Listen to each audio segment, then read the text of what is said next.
Good evening, guys, and welcome out to Revolution. We're going to be examining a video that's been done by TurretinFan, and so he has the title "Responding to Nick Sayers Regarding Revelation 16:5, Part 1 of question mark." So he's going through my book at the moment, and so he's bought the book off Amazon, I guess, and he's going through that now. I rather enjoy it when people go through my material because anyone examining my material, any typos, just having another pair of eyes looking over a document is always very helpful, even if they don't agree with the position. And sometimes it's even better if someone doesn't agree because they'll point out things that they think are wrong.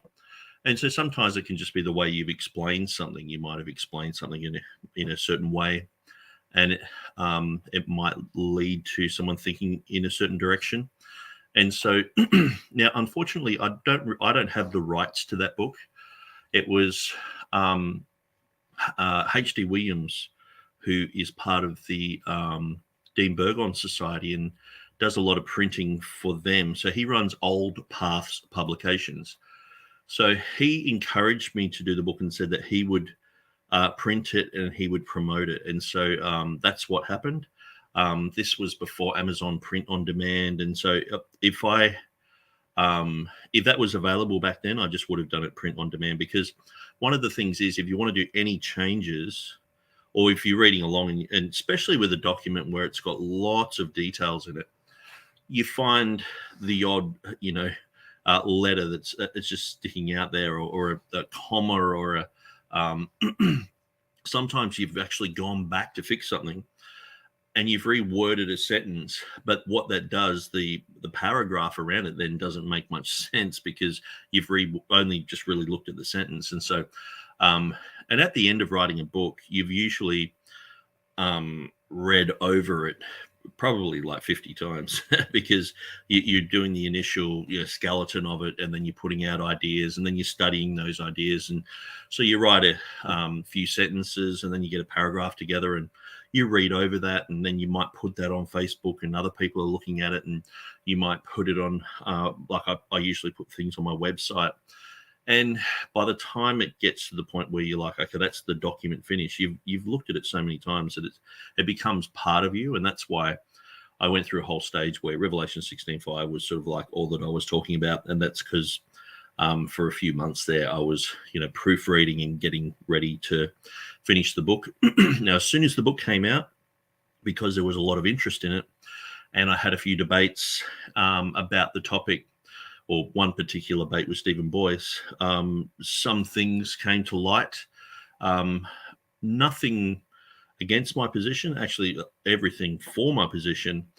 And so especially with the retranslation of the Latin in Theodore Beza's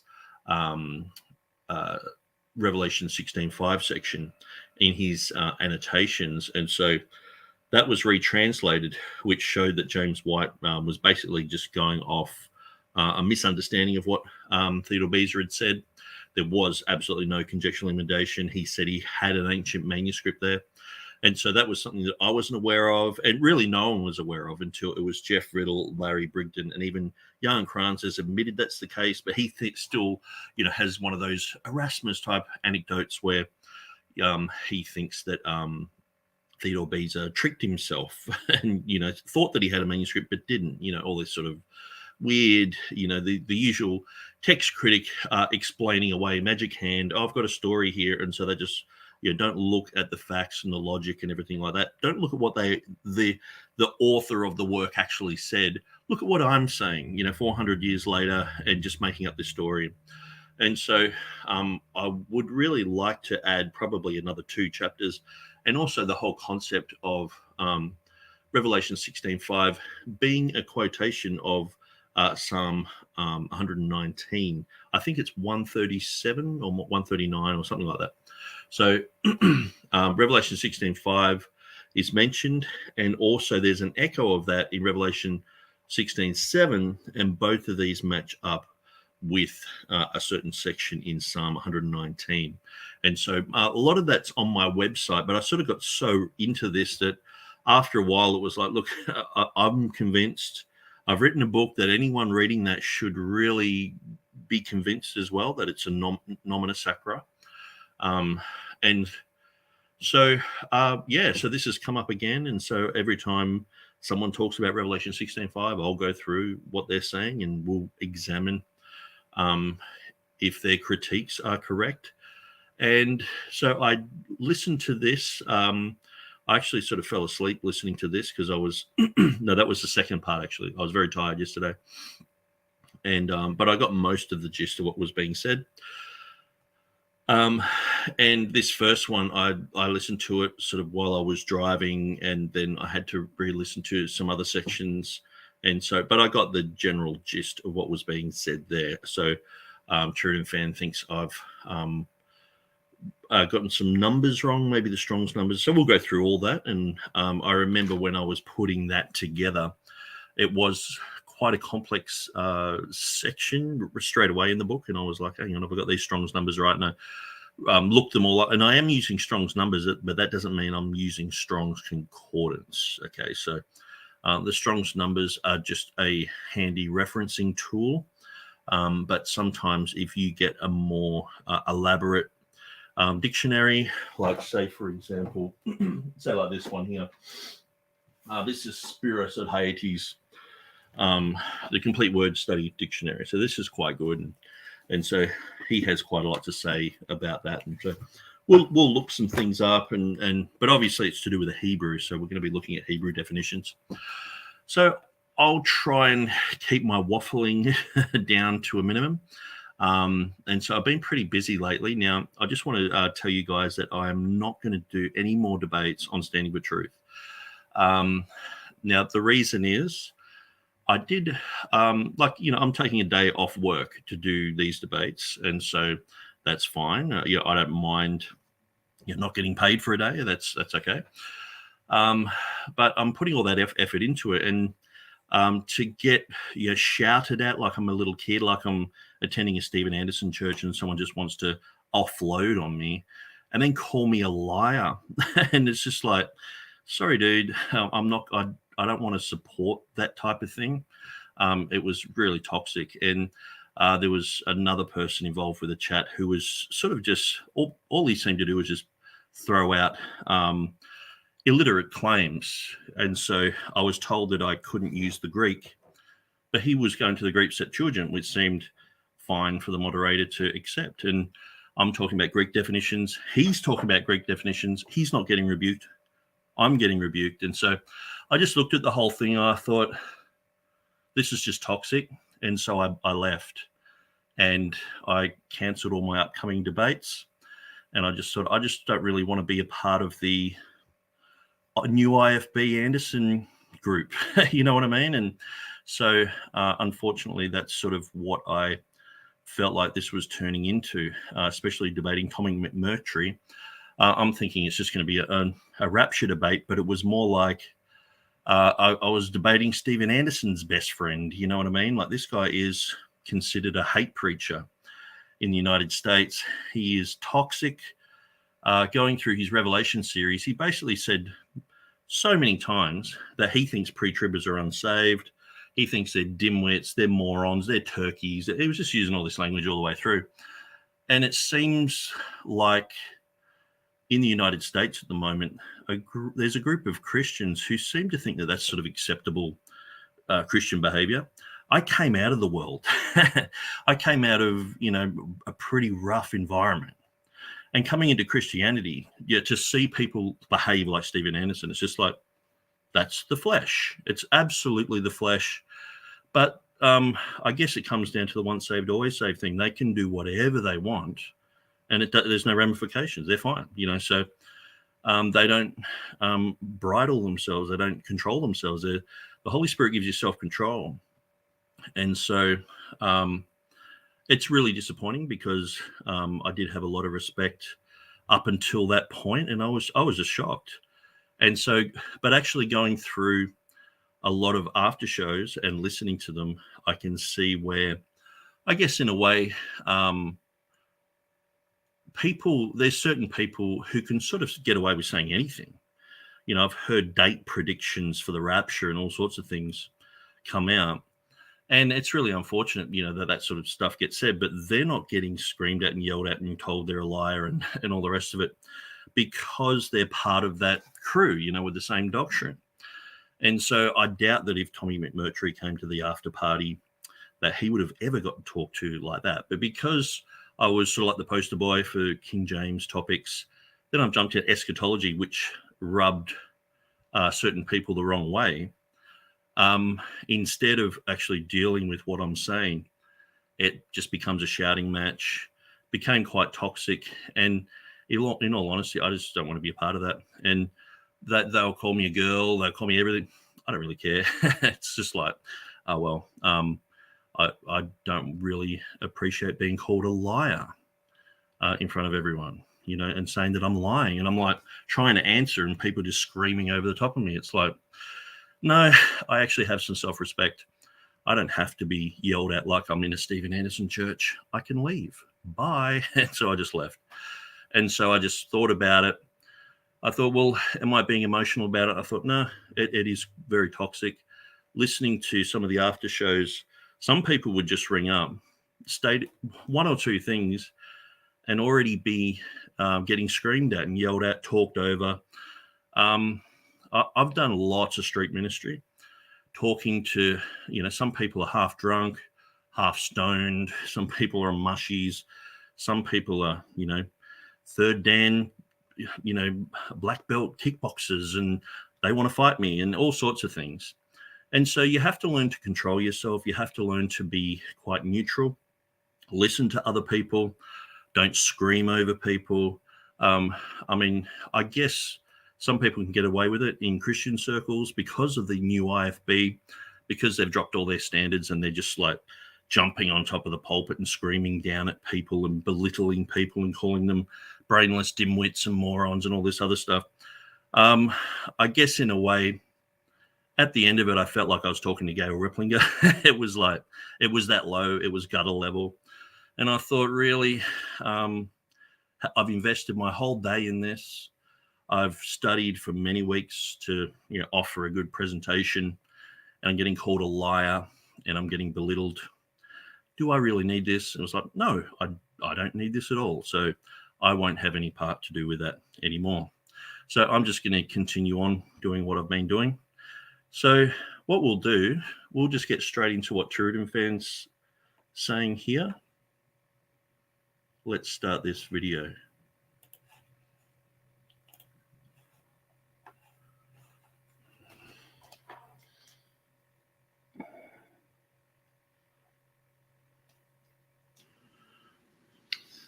Welcome, everyone who's tuning in. Okay, I'll just check this. Welcome, everyone. Okay, that's all working. So I actually really appreciate that TurretinFan's going through my book, because it's always great to have critics. I like to say that critics work for me. They're proofreading, they're going through things. One of the best things that I like doing, if I have a new concept, new idea, or something I'm studying, I'll throw it out there. And I like it when people come against what I'm saying. And I really love it when they have like a personal thing, maybe against me or against that position, and they're really trying to disprove it. Because it's like, if you're gonna kickbox with someone, you don't want to kickbox with the next door neighbor's kid who's 12 years old. You're going to win every time, but you want to kickbox against someone who knows what they're doing, and so, because that way you'll become better. If your opponent is stronger than you, that's why I really actually like debating. There was a season there where Elijah Hixson, Peter Gurry, Mark Ward, a whole bunch of guys just jumped onto Facebook and were debating all the King James onlys. And it was quite interesting to see how much they didn't know. But in some of the areas where they did know a lot, manuscript evidence and things like that, we had to quickly brush up on a lot of things, and it just sharpened our sword a bit. And so I really appreciate that TurretinFan's going through this.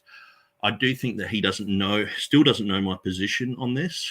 It can be quite hard to grasp, but I guess what I would encourage, because I know TurretinFan will probably watch this, so what I would encourage him to do is go to my videos and watch Jehovah or Yahweh. And so I'll quickly go there because this is the first chapter of my my book. I've sort of read it out. So if he actually watches that, that will help him. I know he's got my book and he can read it, but sometimes some people can get a lot more from visual or audio, and so I just thought I'd put it out there, and or anyone watching, if you're like, okay, well, what's the first part of Nick's book about? And see, what I could have done was just talk about Jehovah, talk about I am, and then quickly go on to Revelation 16:5. But there was so much baggage around Jehovah and Yahweh and these other things that I thought I'd really touch on those things, study deeply into them. So I'm actually offering people a bit more of a study than just like a defense of Revelation 16:5. And so this is the video here. I'll just show you what that comes as. This here, Jehovah, Yahweh, Jupiter.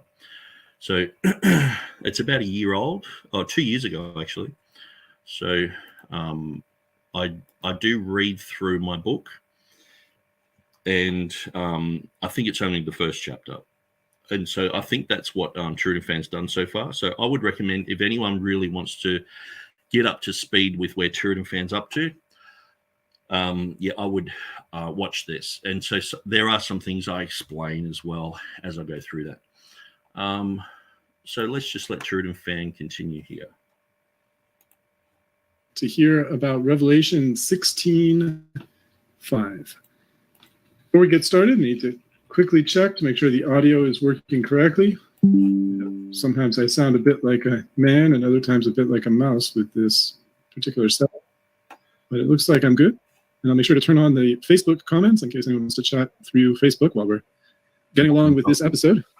This episode, like so many before it in the last few months, is a response to Nick has a book that he has prepared called Revelation 5, extension of the Roman sacrum form of Jehovah and I am in the final triadic declaration. And he has this cool... So it's quite a title. Beza's expansion of the rare nomen sacrum form of Jehovah and I am in the final triadic declaration.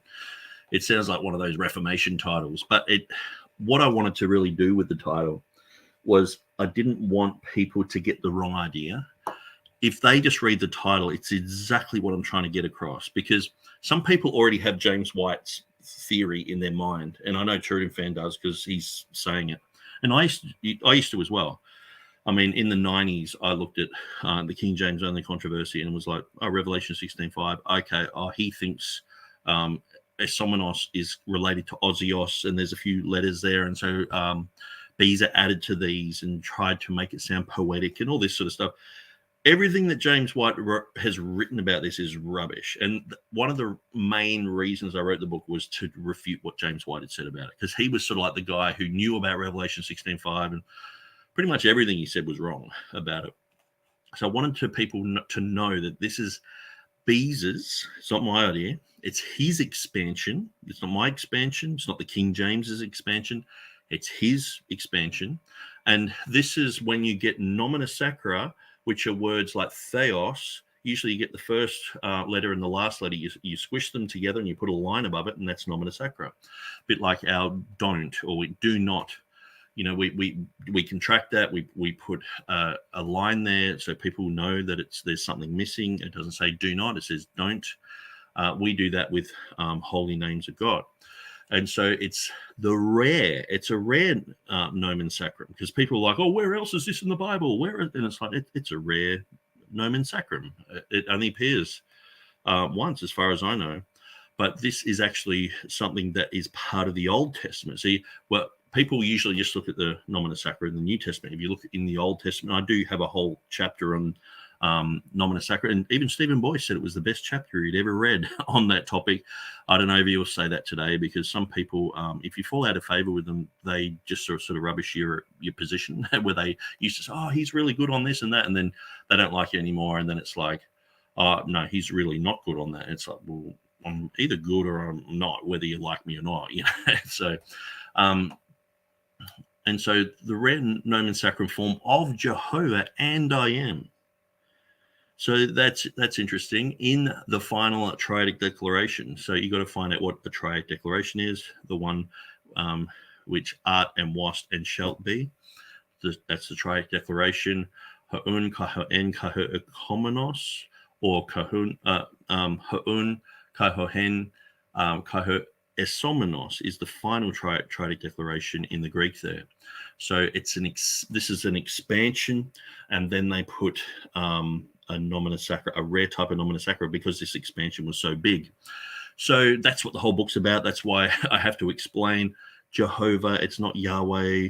And then I have to go through and explain what nomina sacra is. Then I have to go through and explain what the triadic declaration is, and all that sort of stuff. So let's let Turretin continue. Art on the front. So it's not a massive tome, but it's substantial. It's not a mere pamphlet or something like that. You can see there's a cool picture of Nick on the back cover. And a little bio about him, and some discussion of his website, some discussion of his service in Pakistan, as well as a general discussion or setup of the content of the book. And that's the first place, if you're kind of starting with the cover of the book, that's the first place you'll run into some mention of my good friend, James White. I see Jason Page is here. Hey, TurretinFan, it sounds good. Thank you, Jason. Much appreciated. So the premise of the book here, as you see him summarize, is, should the reading of shalt be in the Bible at Revelation 16:5? Did Theodore Beza simply make this reading up, as James White claims? Is this reading a textual emendation, or is there evidence for the reading? Did the King James Version translators and the Elseviers slavishly follow what Beza liked here, rejecting the true reading? And Patrick Brandon is here. Hi, Patrick. And Michelle. Hi, everyone. So I hope everyone can respond appropriately. But thanks to each of you for joining in. The premise of the book, therefore, is examining this question of Revelation 16:5. There's, to set the stage, the question is, in a nutshell, whether it should be the Holy One, or some similar translation, or whether it should be shall be. There's a word in Greek that's usually translated the Holy One, but in this that's Hosios case, and it's actually not the Holy One, it's just holy. They actually add the Holy One there because they add the word one after it. It's interesting, the New King James actually has that as well. It has the one which is and was and will be, and it has something like the Holy One. Now, I should really document what I'm saying here. I don't want to go off into too many tangents, because there's so many things that I've looked into that aren't in the book, and then I get triggered onto a theme. But I will just go New King James Version, Revelation 16:5.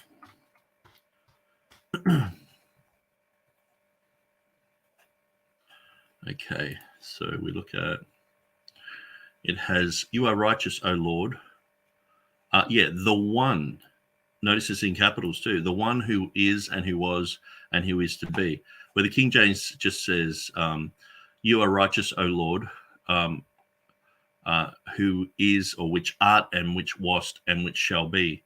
So it doesn't say the one. They've put the one there because they're used to it being, instead of who is to be, it says Hosios, which, so instead of, that's sort of like the holy, so you got the one there sort of thing. It's like there's a real mishmash. So notice they got the Holy One here, where it has, well, they've got that under was, which is actually wrong. It should be, that little tick should be there, who is to be.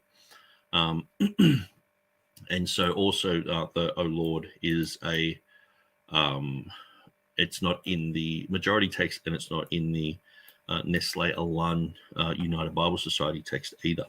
So these are two things. Now, from the get-go, I just want to say I have explained a lot about this verse. Okay. Now, I've heard people say that I rest my case, my entire case, on it being in an Ethiopic version. That's sort of what Stephen Boyce was making out. And I was like, no, I've just sort of put it there because James White in his book said that no one had ever heard of this reading ever. Theodore Beza just made it up. And I'm like, well, okay, well, 30 years before, it was in an Ethiopic version. In 1549, the Ethiopic translation was done, and that has the reading of the past, the present, and the future. And then you go through other readings of the Vulgate and Beatus of Libana and Hamo Habistadensis in the 8th and 9th centuries. These guys have it. So I go through a whole bunch of places where they have it.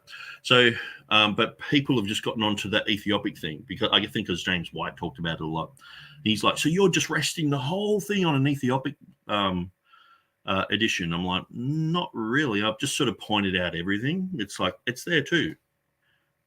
If it's not there, it still doesn't affect my case whatsoever. And so the whole thing of, oh Lord, being there, every time you see the triadic declaration after where it says metatafta in Revelation chapter 4, verse 1, the after this. So beforehand, John's saying, the one which was and is to come.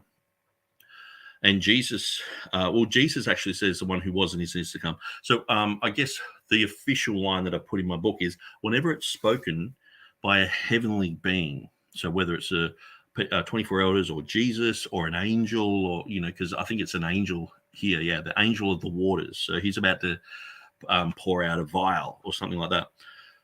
So whenever they say the name Lord, so Lord, the Kurios, would be equivalent to the Hebrew Jehovah. And so I pointed out that whenever you see this word Lord, that's not just in a narrative like, even so, Lord, amen. Or if they're singing the Song of Moses, it might have the word Lord there, but it's like, it's not part of the narrative. Like an angel hasn't just turned up and said Lord.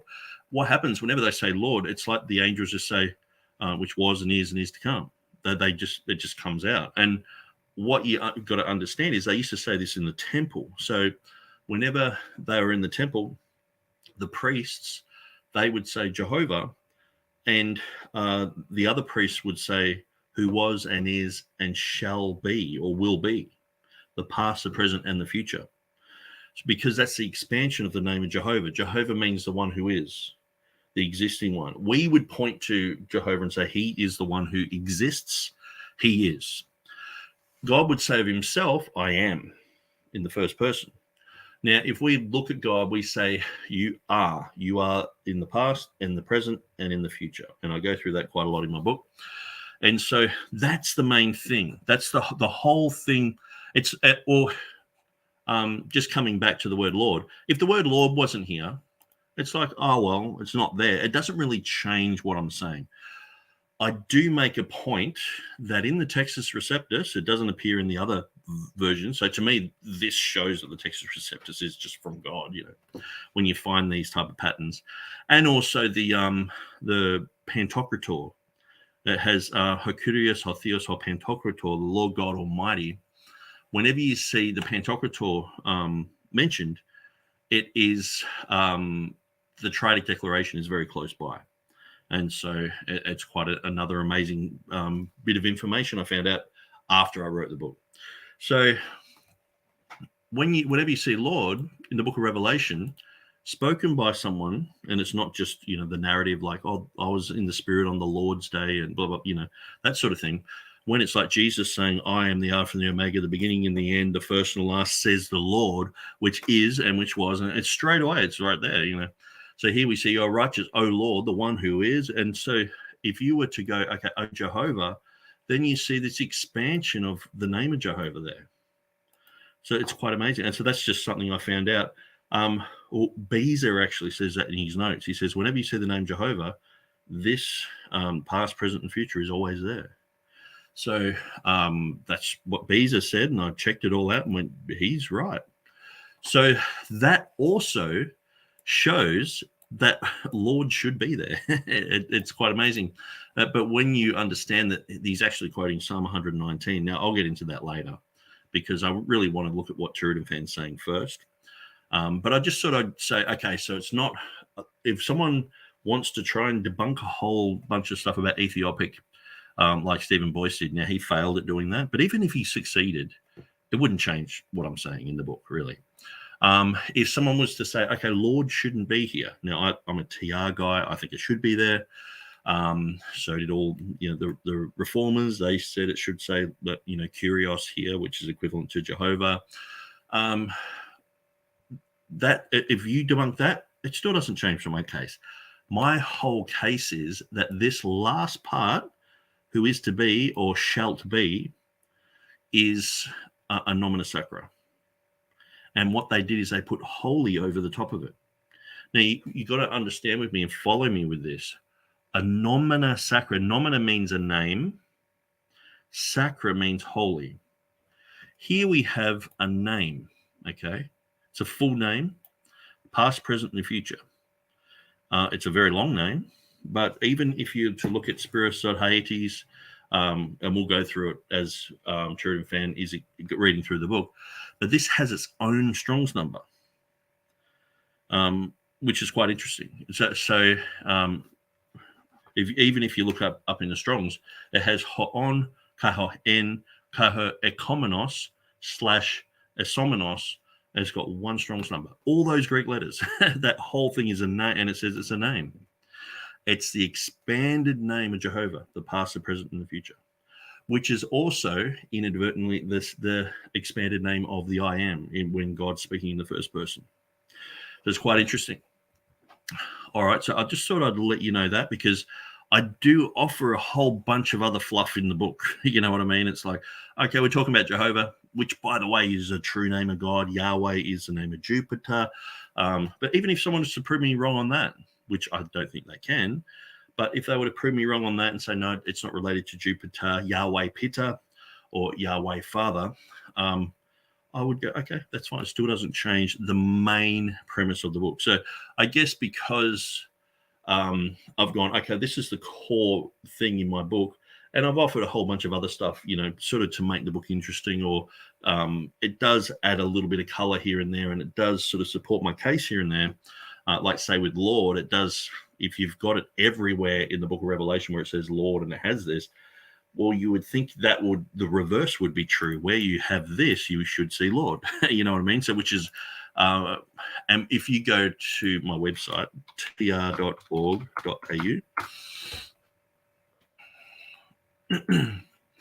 you can see quite a lot of interesting things on my website. Now, I do tend to spend, months and months and months on one topic, and then I just drop it and move on to something else.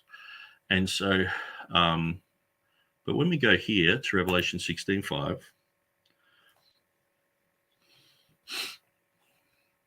now I'll actually show you here. If we go to the King James, you can see the difference where it says, "You are righteous, O Lord," and it says here, "Thou art righteous, O Lord," and it has the one. Where does it say the one anywhere here? Doesn't. The critical text says the Holy One. So they've sort of mashed a bit of the critical text reading in with it. It's, because I've looked at this so much, I was like, hang on, they've messed that up. So anyway, this is a very, very, very, very long page, all about Revelation 16:5, and tons of stuff that I haven't got in the book is here. So I guess I would say to TurretinFan, if he's looking for stuff that maybe I haven't put in the book, jump on there and have a look, So I guess that, I had to have a limit to the book. And so I've got, a whole bunch of things in Greek. This shows the Triadic Declaration in Greek here, Revelation 1:4,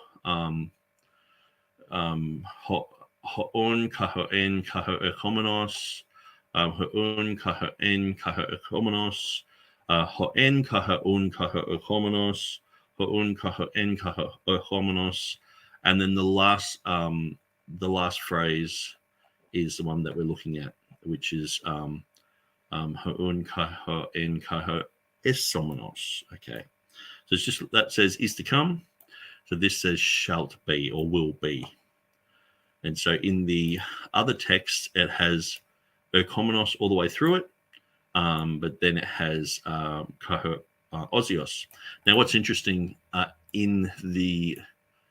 that was in the Reformation TR editions. If you go to the Erchomenos here in Revelation 11:17, it actually says is to come. And Bruce Metzger, he didn't like that reading.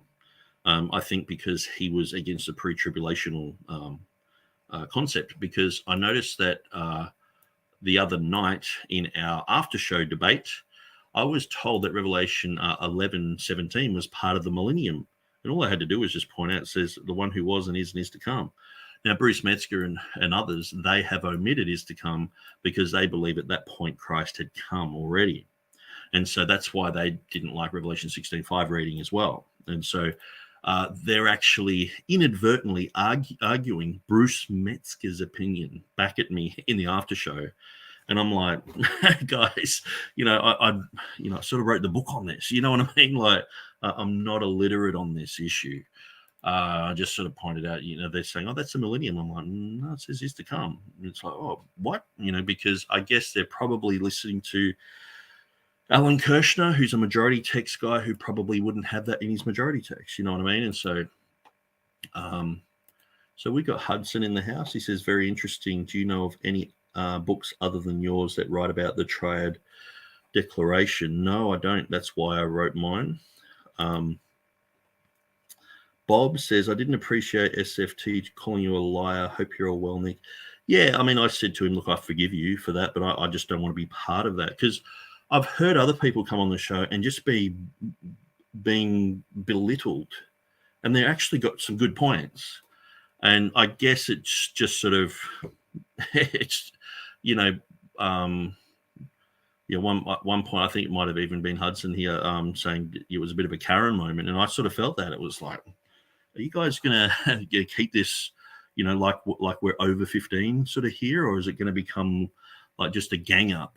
Oh, you can't answer the question quick enough. You idiot, you moron, you're a liar, you're a liar. It's just like, guys, calm down. You've asked me, 15 questions so far. I've answered every single one of them to the best of my ability. Why wouldn't I be able to answer this? And so then when I was gone, there was a whole bunch of other things said, and it was like, oh, well, I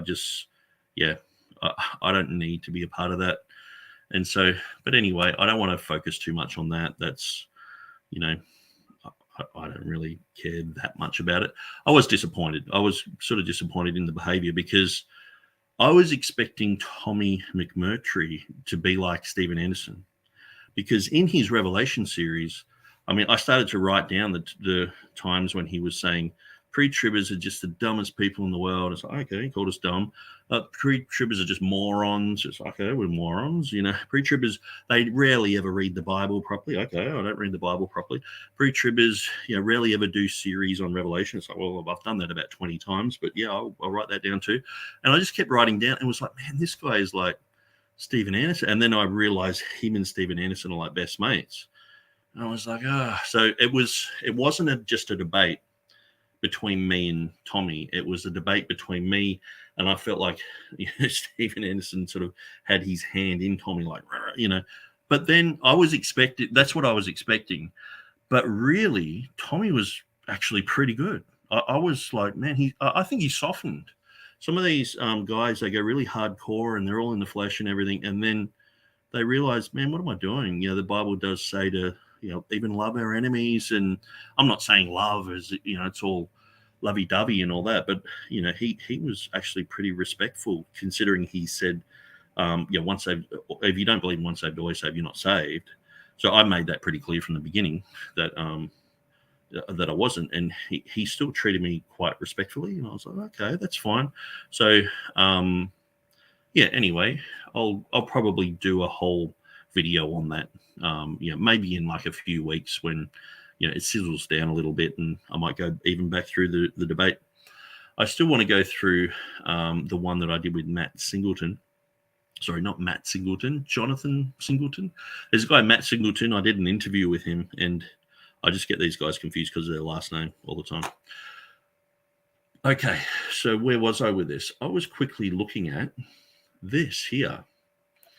Okay, so we've got Psalm 119, 137. Now look at this. It says, righteous art thou, O Lord, so that's Jehovah in the Hebrew, and upright are thy judgments. So it's quite interesting when you look at Revelation 16, right?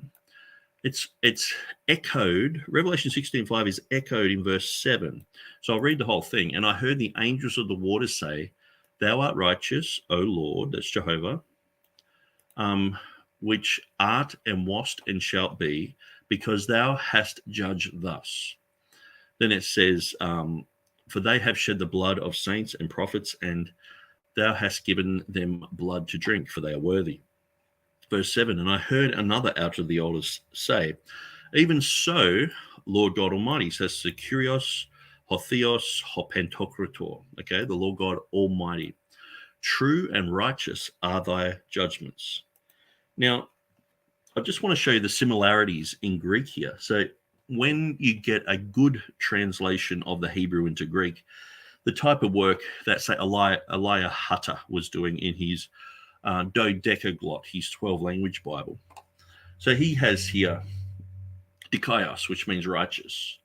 I might just enlarge in that. Dikaios et Kyrie, so righteous, O Lord. It's a kai. Thes, a. It's hard to read these ligatures. Chris. Deal. I can't read that last word. That looks like a kappa, a rho, an I, cri. That looks like a sigma. That's definitely a ligature of some, like, two letters squished together. A final sigma, and then an su. Okay, you. Okay, so you are true. Okay, so that would be like an aletheia. But anyway, I'll go back. Maybe I've written it down here. Yeah, dikaios, a Kyrie, a euthes, a crisis su. So crisis is like a crisis or a judgment. So that there in the Greek is basically, righteous art thou, dikaios, righteous art thou, O Lord, Kyrie, and upright are thy judgments. So what's interesting here is this, in verse 7, it has the other angels say, even so. So it's sort of like I'm adding to what the other angels said. Lord God Almighty, true and righteous are thy judgments. So it's quite interesting if we look at the similarities here in the Greek between, say, the Hutter Greek here. We say in Revelation 16:5, it has dikaios, Kyrie, a, and then it has Lord. So when we expand Lord, as I was saying before, you have the haon, kahoen, ekomenos.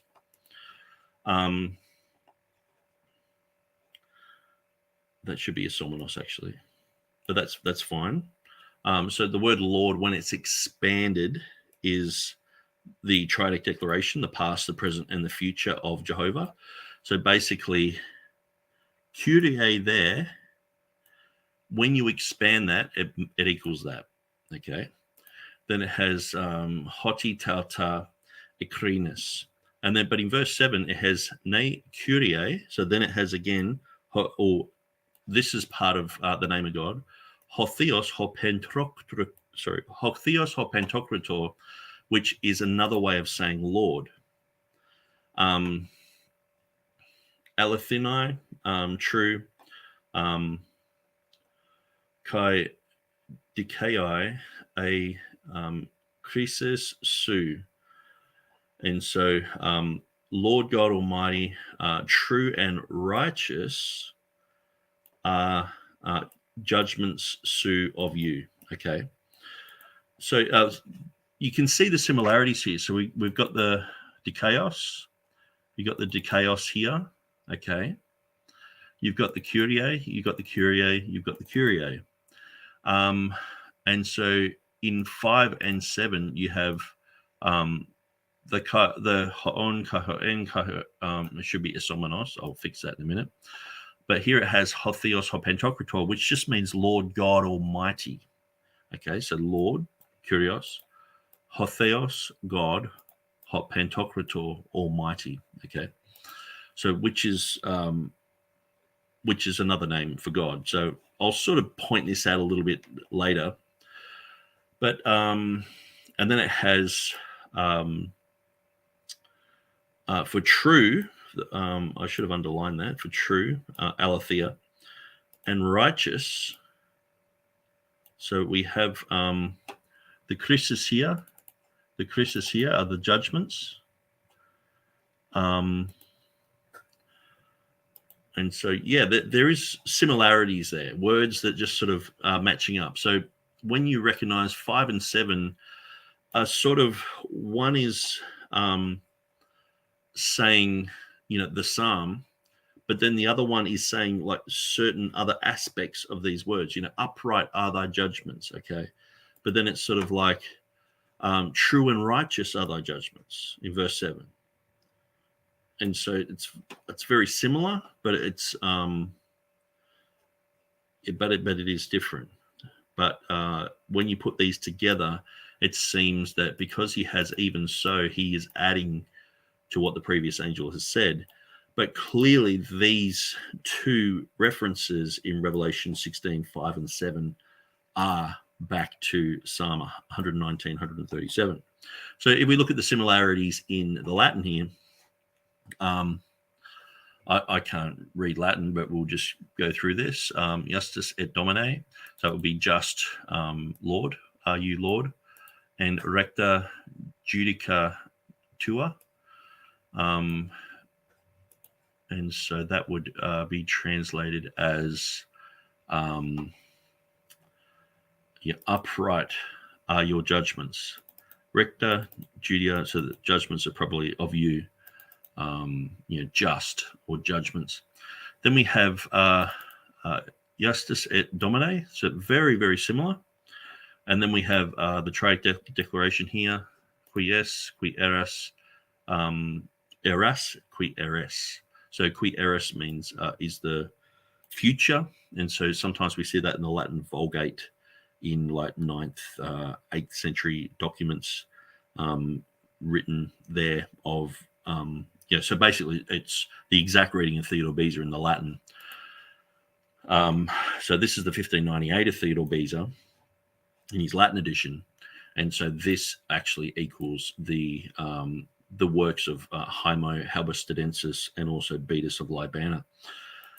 So we see this other word, judicaris. And so we sort of see the judici. So I should have really underlined that one as well, but I guess I've got a little bit of work to do on this one. And then we see domine again. So we've got the domine.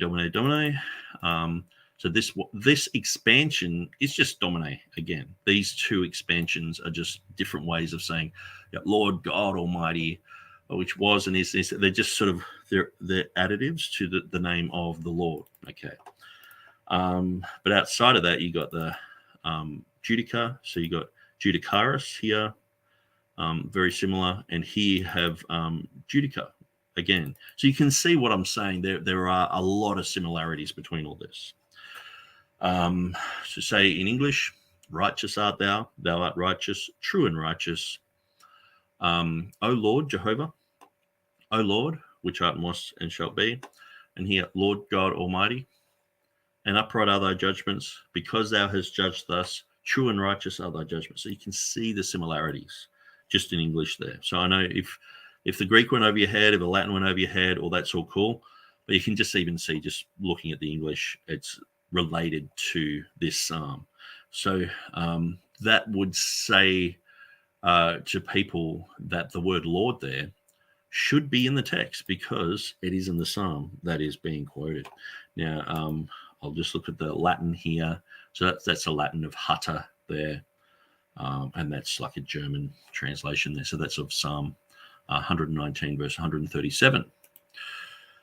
So I just sort of throw that in the mix because that is something that's not in my book where Psalm 119 is being quoted here. That would create probably, I could probably do half a chapter on that issue alone. But let's continue on with TurretinFan because I've only let him talk a little bit. Nick has a premise that's questioning whether the translation should be Holy One or shalt be. And it's interesting that Nick is presenting this not in the most obvious way, but he's not presenting this primarily as a question of textual transmission, but more as a question of textual translation. Michelle's comment on Nick's debating on...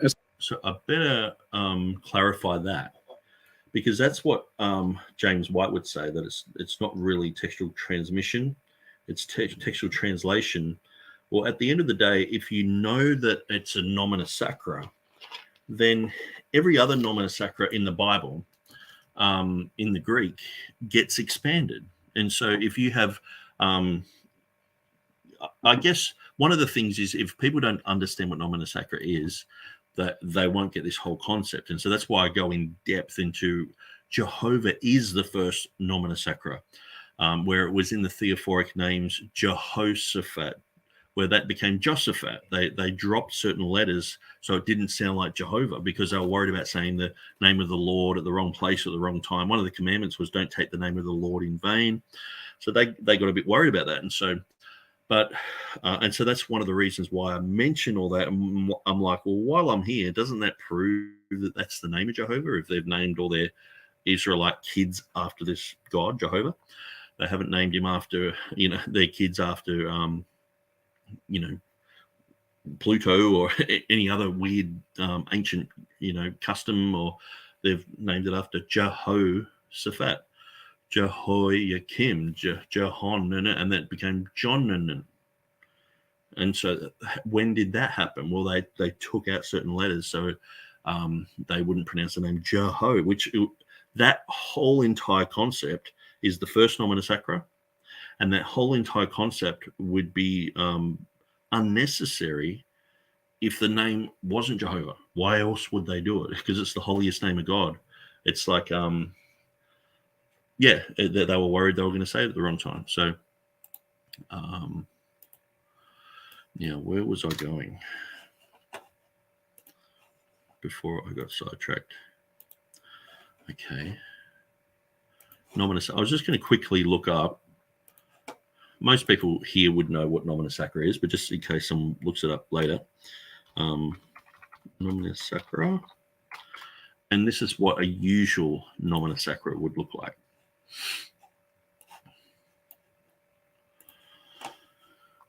So this is in Codex Vaticanus. So it has an iota and an upsilon with a line above it. So that would be Yesu, okay? And then it has a theta and an upsilon with a line above it. So that would be Theo. And so wherever you see this line above it, unless it's a number, they used to put lines above numbers. But here you can see it's saying that Yesu and Theo representative forms of Jesus and God. And so that's in John chapter 1. And so Bruce Metzger said, you have, God, Lord, Jesus Christ, Son, Spirit, David, Cross, Mother, Father, Israel, Savior. But there are other nomina sacra that have been found. And the one that I've found, now, if I was on the critical text side, they would probably run with this material. But because this comes against their NA28 edition, it comes against one of their main arguments to ditch the Textus Receptus made by Nessel Everhard. Everhard Nessel, that Revelation 16:5 is such an obvious error in the King James and in the Textus Receptus that we need to get rid of that and adopt, a Westcott and Hort type of text in his new text that sort of amalgamated his, Weiss's, and I think it was Wettstein's text all together. So that was one of the main reasons why they dropped the Bible societies. They dropped the TR, and it was because of these type of arguments about Revelation 16:5. But when you understand, so here's the nomina sacra here. So you got theos here, and so in the Greek it's just theos. So what I was saying was these get expanded. If you have, say, in the beginning of Matthew chapter 1, verse 1, okay? So you have Yesu appearing there. So it's in the genitive. So you have Yesu, and that gets expanded to Jesus every time. that they never go, oh, let's just have JS or something, or actually just have yes or you or something like that. That's not what it said. When you see the line above it, that's what it means. Okay. So I think it's even, it says Vivlos Genesios Iesu Christu. And so I'm pretty sure the Christ, which is here, yeah, it's not pronounced ku or something, it's Christu, which is close to Christos, but just in the genitive. And so all of these words, all of these nomina sacra get translated, or get basically when they're doing their Greek text, they get put into this type of form. So you might see pneuma here, you see pneuma there, and it just gets translated as spirit. So when you see, so I'll shut that down now. So when you see this appear, where you have this massive long name of God, I'll go back down here where I can see it a little bit better.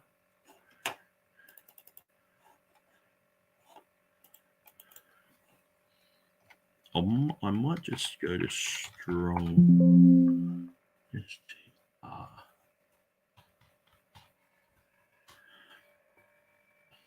3801. So this is, I'll just show you here, 3801.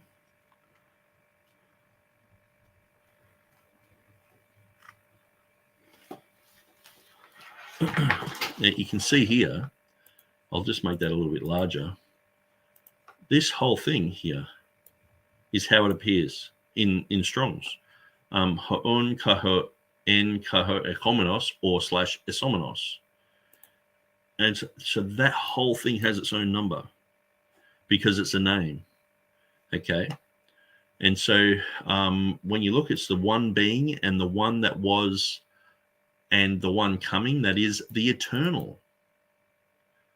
So it just means the eternal one. It's Jehovah. Okay.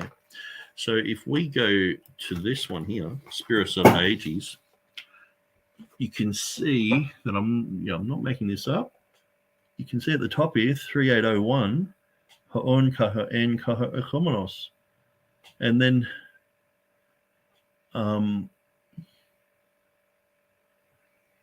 it's talking about where it appears and everything like that. And he actually has, on that one, he has 2.5 pages of just on that Strong's number.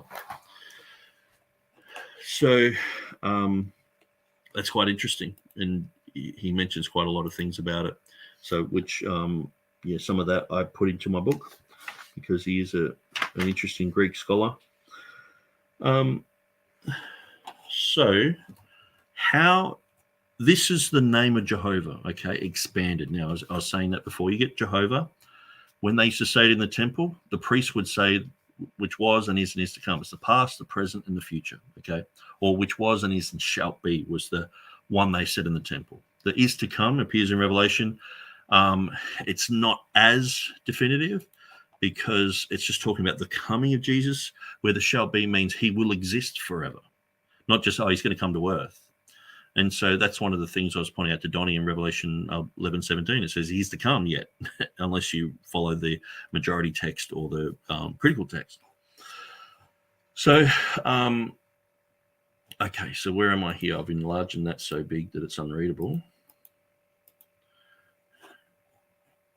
Now, I am rabbit trailing because I just know so much about this that I'm like, man, what about this? What about that?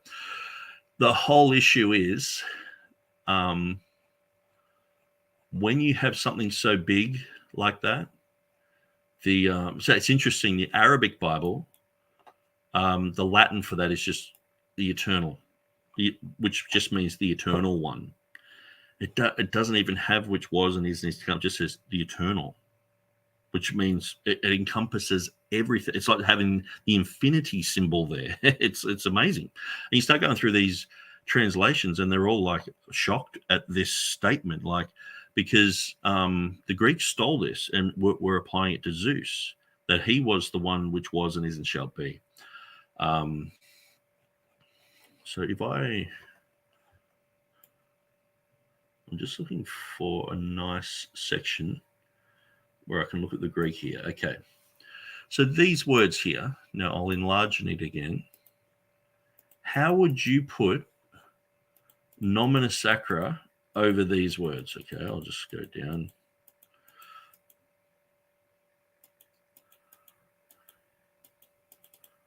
Here.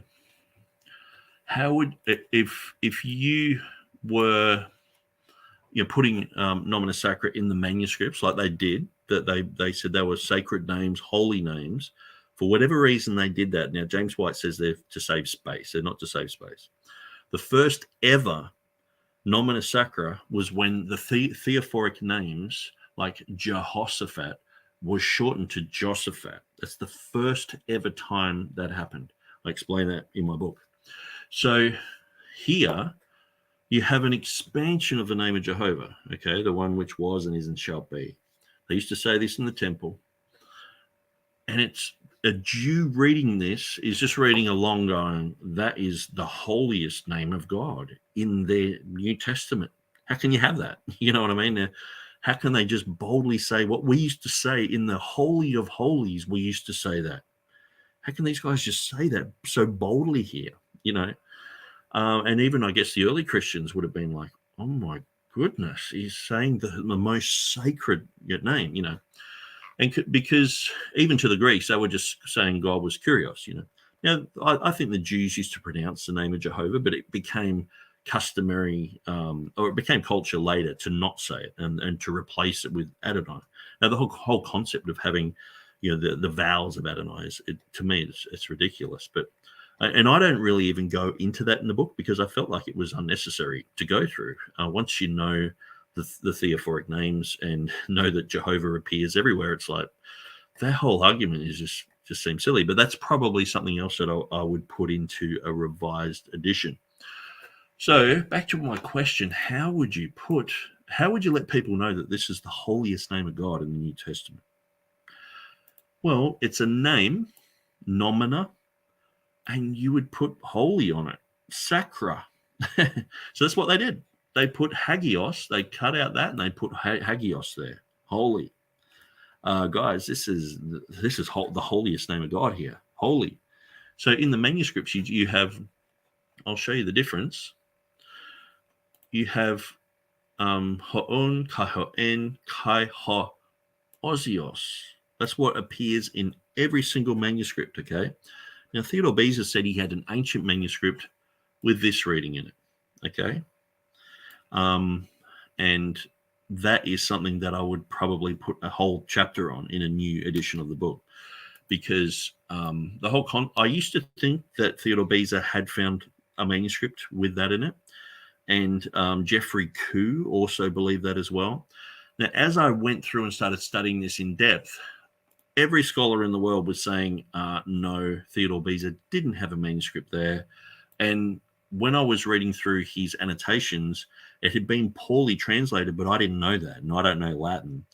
And so Jeff Riddle, he knows Latin, and so does Larry Brigden. He works for the Trinitarian Bible Society. He majored in Latin. And so these two guys, they said, well, the translation should say that Theodore Beza had an ancient manuscript with this reading in it. So when you understand that, it's like, oh, that makes sense. And so we started to find documentation proving this. And if you want to get more into that, I'll show you the video to go to. So I would jump onto YouTube. I'd go to my channel. My channel here. Go to, I think it should be under, no, it should be under playlists actually. So I critiqued Stephen Boyce. Stephen Boyce debate. Okay, so I won't let that run. But so I go through Stephen Boyce false claims about the Ethiopic translation. Boyce and White claim a conjectural emendation. So I think it's this last one about the Ethiopic. And so I actually have, who was it? Larry Brigden. Yes, these guys chatting away. It could be that one. Yeah, so sorry if it's not the right one. Maybe it's this one. Yeah, so I have Jeff Riddle chatting there. And so he's saying how he had translated, and clearly it's saying that Beza had a manuscript. Then Larry Brigden, Greek and Latin scholar from the Trinitarian Bible Society, he's saying the same thing. And then I'm going through Jan Kranz. So basically he was given this information, but he just he admitted it. He said, well, that's exactly what Beza's saying, but he tricked himself. So he's saying, yeah, that's what it reads, but these people who just want to wave their hands and make it say something else. He's like, well, he was probably smoking crack that day. That's like half of these stories that come out of Munster about Erasmus. The banana peel. He slipped on the banana peel, and you've just got to believe him. But then there was a whole thing about Stephen Boyce, and he had a friend of his from the Smithsonian translate this from the Latin. And when I went through it, it was like, hang on, he's saying that this is a genuine reading, which is restored to the book from good and old faithful manuscripts. I'm like, that's not like what I've been reading. And so this was like another example, but Stephen Boyce really went through the roof because I was using this and pointing out, well, his friend is sort of saying it. He was making out as if I was saying his friend has made these claims. And I was just like, no, that's the way your friend has translated it, obviously, but he just lost it and, it was like, whatever. Another Karen moment. But so, in the end, I go through what was said about all that in the debate and also what was said about that in other contexts. And so I would really encourage you guys to look at that one. So I'll put that in the chat. And I would encourage you guys to look at that, to understand that Theodore Beza did say that he had a manuscript. And so what I also do in among this is I point out that we found okay, so that's Theodore Beza's annotations of his 1598.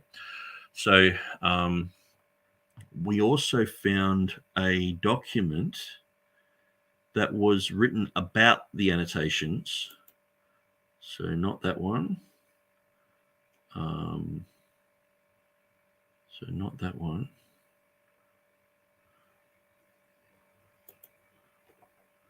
Okay, so this goes on to the whole Boyce thing. This one here. So a book written in 1611, and so this is the 1644 reprint. He has here for Hosomenos, who shall be, as Beza hath brought to light out of an ancient manuscript, thought it commonly to read Ozios and holy as cohering with the foregoing word dikaios, righteous, as if it should say thou art righteous and holy, that is pure from all unrighteousness. Let us learn, therefore, rather to adore God's holy judgments, although we do not fully comprehend the causes of them. So it's a commentary, but he's admitting that this concept of Beza having an ancient manuscript was known. This is obviously it's in English. Beza's annotations on this place. So the Lord which art, so clearly he's talking about Revelation 16:5, and clearly he's saying that Theodore Beza had an ancient manuscript. So that's another proof. And, and this is just stuff that we've found after I've written the book. So we've found more and more information to back up our claims. And there should be a ton more. I'd love to go through all the commentaries of that era who were influenced by Beza or the King James translation and just see what they say there. And so I think that gives you, so what would you put there? The holiest name of God in the New Testament, if you had to put a nomina sacra there, would you get the first letter and the last letter and put them together? Os. os means who, it would just confuse everyone. Or would you sort of keep it, most of it, and the last word just put like the word holy, maybe in brackets or something, holy, so people know it's there. Now, one of the things is most people know what the nomina sacra are. When they see two letters and a line above it, they go, well, that means Christ. Or sometimes it can be 3 letters, 4 letters, and with a line above it, and they still know what it is. I wouldn't be surprised if the Greeks thoroughly knew that this meant it was a nomina sacra, because they knew. Most people I talk to about this topic have never even heard that this is the name of Jehovah expanded. That's why I have to go from the ground up and bring them up to this place where they're like, okay, I understand now that that's Jehovah expanded. And half the time, even when you explain that, they don't understand the enormity of that, where it's the Jehovah is the most sacred name of God. They think Jehovah's Witnesses, it's like, I didn't know much about it until I studied it. And then I guess for the last, 6 or 7 years, I've known about all this stuff, and I'm frequently thinking about it. So it can befuddle people. So that's why I'm trying to make it very simple and very easy and show all these examples. So you have this holy here. The others don't have holy written on it because they are not exactly what was being spoken in the temple. It was, the past, the present, and who is to come. Okay, where the final one that has the past, the present, and who will exist forever. So this is covering fully the past, fully the present, fully the future. Where these other ones, the one who was and is to come, is fully the past, fully the present, and up till the coming of the Lord, when Jesus comes back on the white horse, puts his feet on the Mount of Olives. And so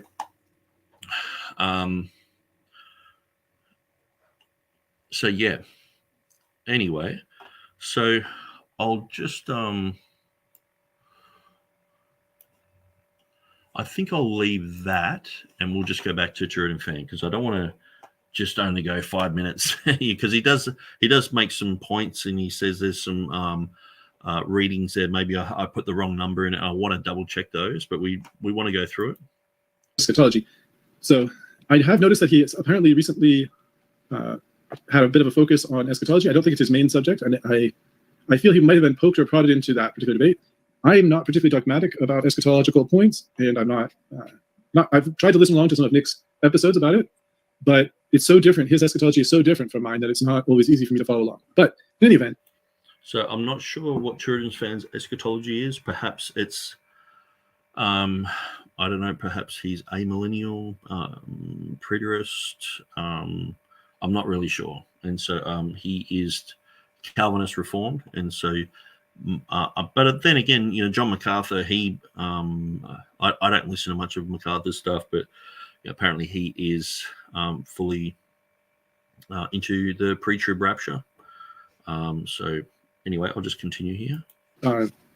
That's kind of, from the standpoint of this book, that's neither here nor there, because I think his current eschatological viewpoints may be more recent than this book. And I don't think they directly affect this book, although I could be wrong, but I don't think so. I think they don't directly affect, although, eschatology and Revelation, you might think they kind of go together.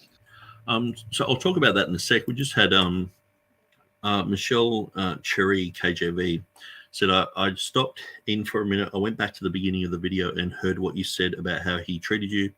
I saw that and left a few minutes after. It was really terrible. Just to let you know, he had a falling out with Anderson.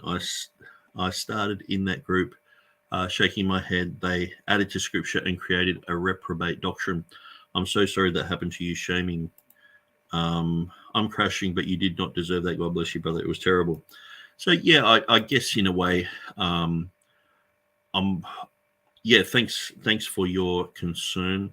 I'm not really that bruised and battered about it. I guess it's just I expected more, and I thought that I probably had a bit of a future, doing stuff with Donnie, and I guess that's where I'm disappointed, because he's a bright guy. He's doing a lot of stuff, and but listening to his other after shows where people have just raised a point, but they don't have the type of respect that he would give me because I'm one of the debaters on his team usually. They're on the opposite side. They jump in and he's just like, you're a moron, you're an idiot. And I was just like, no, you've got to be way more mature than that. And so I sort of feel like I'll probably end up doing a lot more debates on maybe Marlon's show. But then I thought maybe I should just do debates on my show here and just do TR debates and maybe some eschatology as well. I think I could probably round up enough people to make a good debate happen. And, just because someone's popular, it doesn't make them the guardian of all debates. And so, I can do whatever I want, really. And I think, I understand, someone like Mark Ward, he's out there saying we're all Ruckmanites and we're all, we just need to get rid of the King James and get the NIV or whatever. Yeah, and he doesn't, he's belittling us and all sorts of, in a very toxic fashion, passive aggressive and all the rest of it. And so, I mock that guy, but when it comes to, I'm sure if Tommy McMurtry was in the chat, he wouldn't have pulled him over the coals about Daniel's 70th week and called him a moron about it and said he was a liar and all the rest of it, so that's where I was just like, well, obviously I'm totally out of favor with these people now because I've touched their sacred cow, and that's fine, that's cool. And I guess in a way, I sort of knew that if I branched off the King James thing and did other topics, that they would go, oh, I didn't agree with him on that topic. And, that like hornets, they just all start buzzing around you and you're like, And so I was sort of expecting to get carried out the back after I mentioned, that, Stephen Anderson teaches that you should, you could, after you put your faith in Christ, go and kill yourself and you go straight to heaven. And I was just like, well, if people believe that in the new IFB, why would you bother with this tribulation thing? Why you would just go and shoot yourself in the head and not go through tribulation? Why would all these Christians in the Fox's Book of Martyrs, when you get to heaven, you're like, why don't you guys just shoot yourself? Or why don't you guys just, get a sword and kill all your family and yourself and go straight to heaven? It's because they knew it was self-murder. They knew they weren't supposed to do that. Why would the 12 disciples, why were 10 of them martyred? Why wouldn't they just, Peter's on his way there. He's like, I know how I'm going to die. It's like, I've got a knife here. That's easier than them doing it to me for like half a day or whatever. And so as soon as I brought that up, I was just like, I sort of knew that the bouncers were going to take me out the back and punch me in the stomach a bit and rough me up. But, and I guess because I sort of knew that and I'd listened to a few after shows, I was like, it's heading in that direction. Yep. I'm out of favor with these guys now. It's like, oh, well, I'll just back out. And so I did, got a few punches in the stomach and I'll just do my own thing. So it's a bit disappointing, but that's just the reality of it. But thanks, Michelle, for your chat there. So I'm not sure about the whole IFB thing, like with him having a fallout with Anderson. So I know lots of people got involved with Anderson.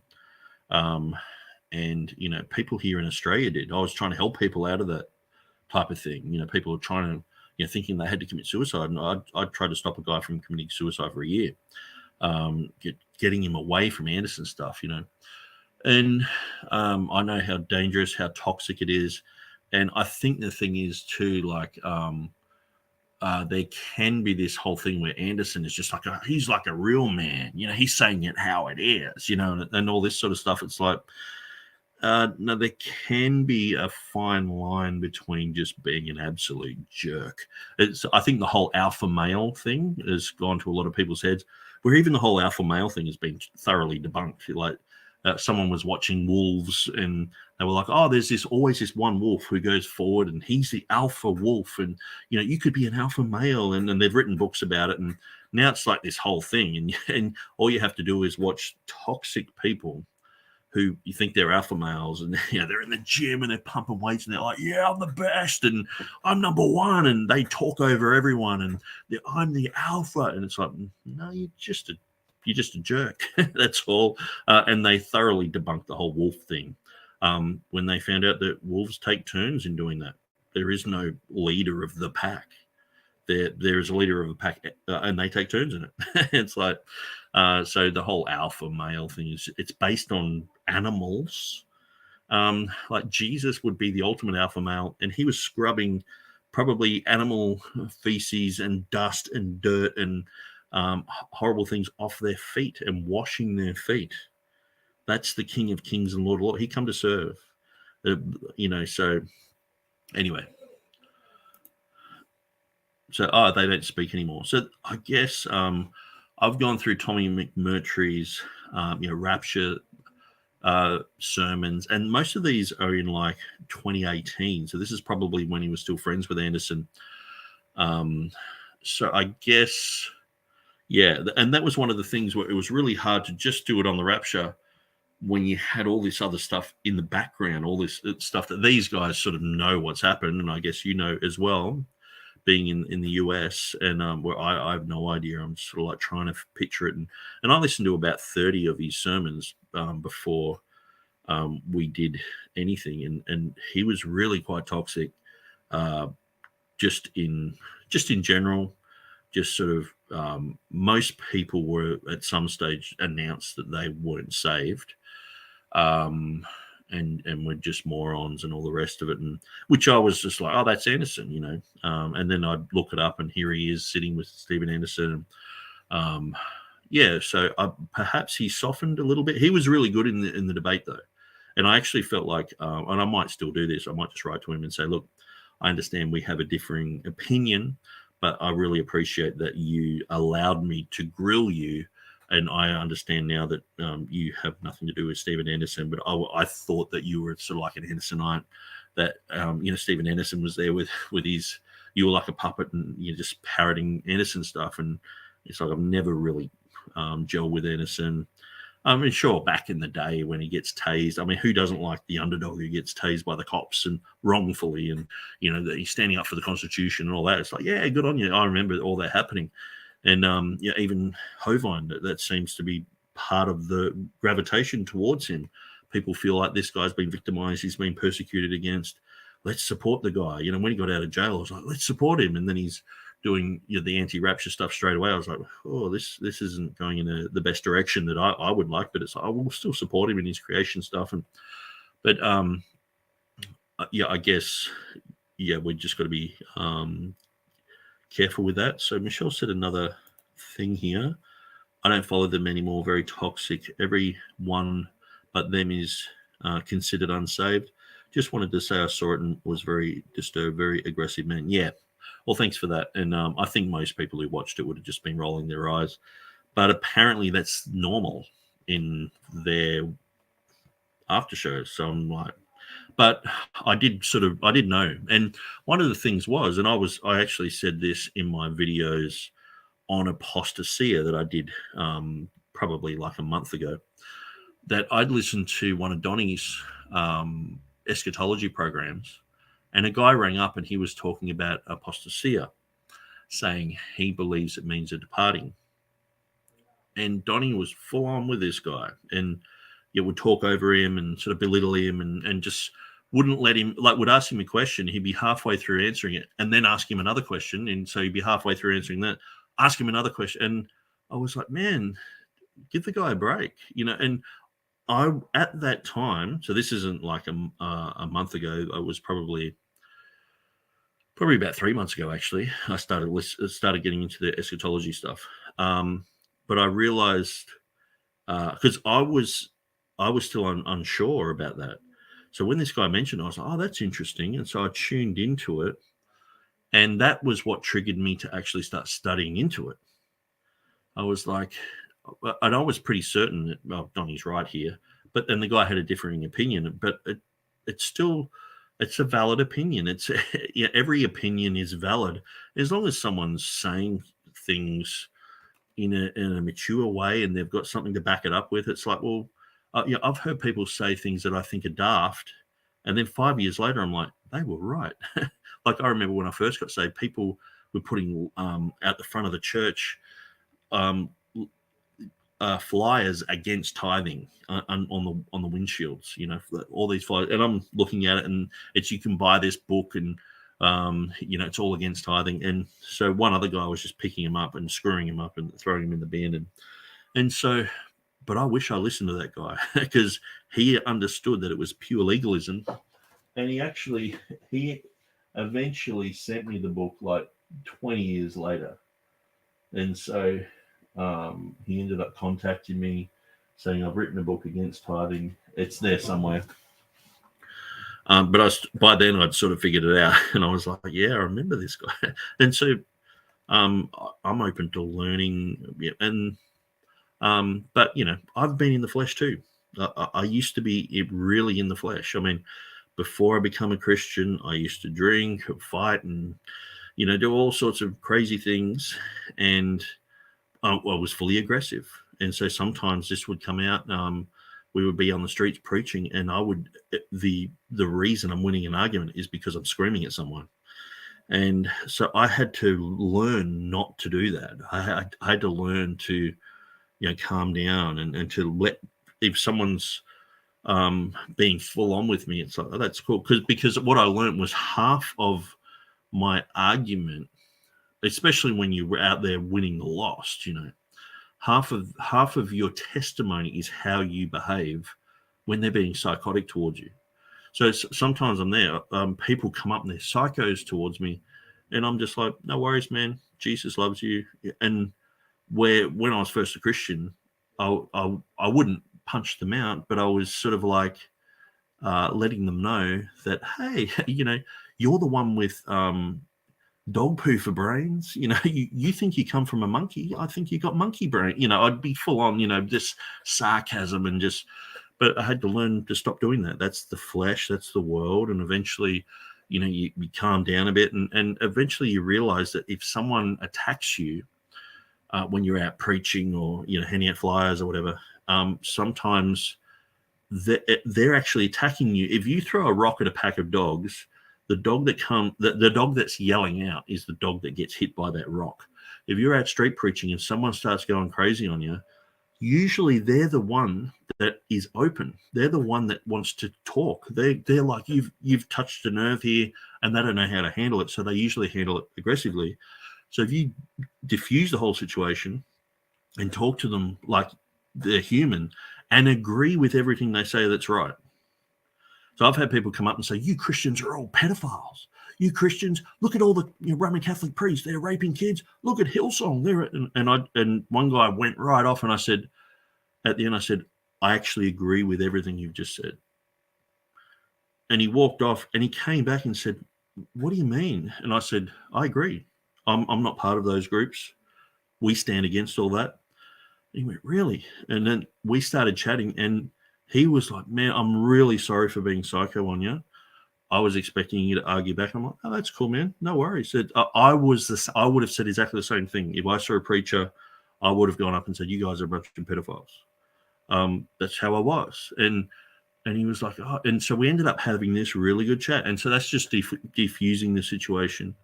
And just being half of the time your testimony is destroyed if you go psycho. And so anyway, so Michelle says Anderson turned on him. He's off on his own now. He realized Anderson was a hypocrite. God bless. Okay, thanks for that information. No one really told me that, so it's good to know. 2 Corinthians 8, yep, give out of a cheerful heart.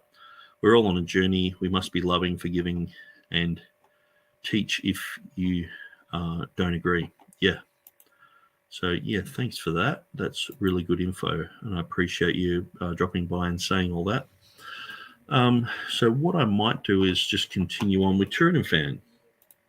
But in this case, no. So what's the plan for today? I'm going to skip over the parts of Revelation, this book, Revelation 65, that are primarily just background material. There's some, there's a title page, some copyright information, a dedication to every genuine Christian who has been sidetracked by the pseudo-scholarship of modern text critics, and some acknowledgments of various people, including Scott Jones, who I think is a particularly big influence on this particular subject, although I could be wrong. Yeah, Scott Jones was a big influence on the Jehovah concept.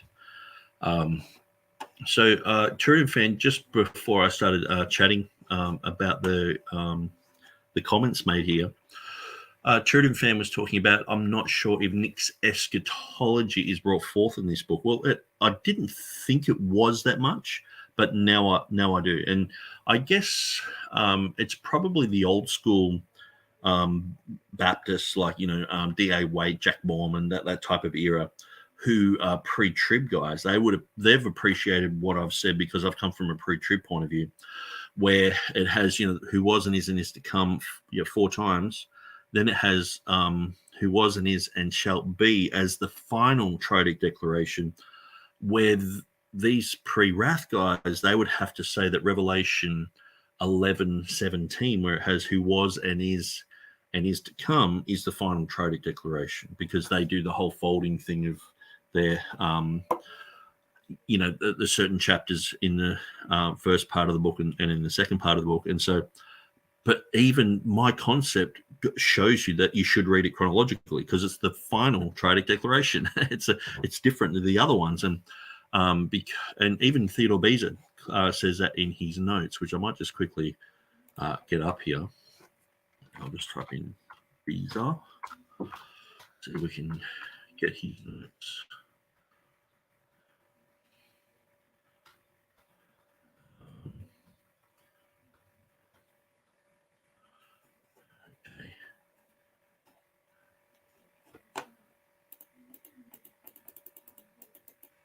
Beza. Here we are.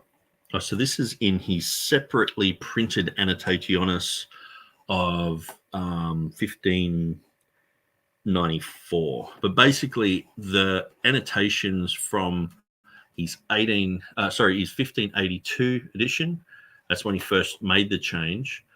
They're the same as his 1588-89 edition. Then the annotations are printed separately from his edition in 1594, and then in his 1598 are the same as well.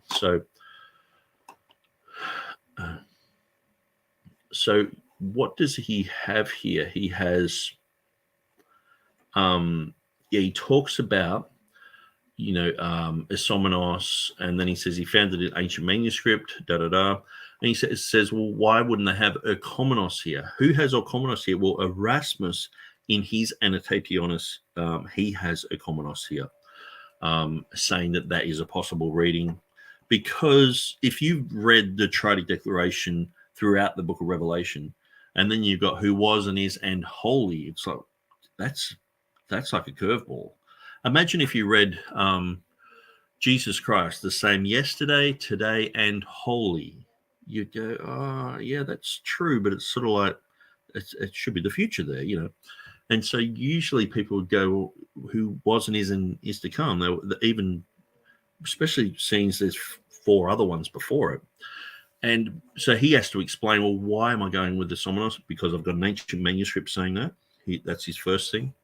But secondly, he's saying, because when you go through the order, you've got Revelation 1:4, 1:8, 4:8, 11:17, and then it says, Christo ut judice venturo. And so it's like Christ is going to judgment.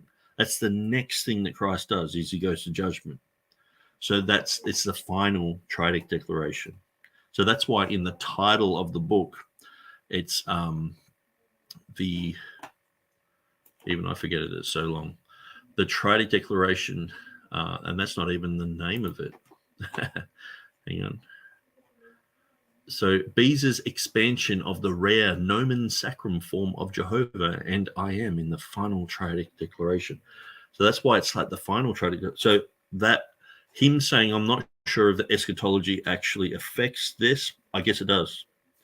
And because I have a pre-trib mindset, I wrote this book from that type of position. And I could see Theodore Beza actually has that type of position as well, where he's reading through the book of Revelation and he's saying, well, the next thing that is going to judgment. So that's interesting. And I'll have to look more into the reformers and what they thought about the rapture. So I might just quickly jump on my Facebook just for a sec. Oops. Don't know what happened there. All my pages went into a grid, which was pretty cool, but I didn't want it to happen. Okay, so let's go to, maybe I press control something, the wrong button. Now Facebook, I'll go to my page. It says,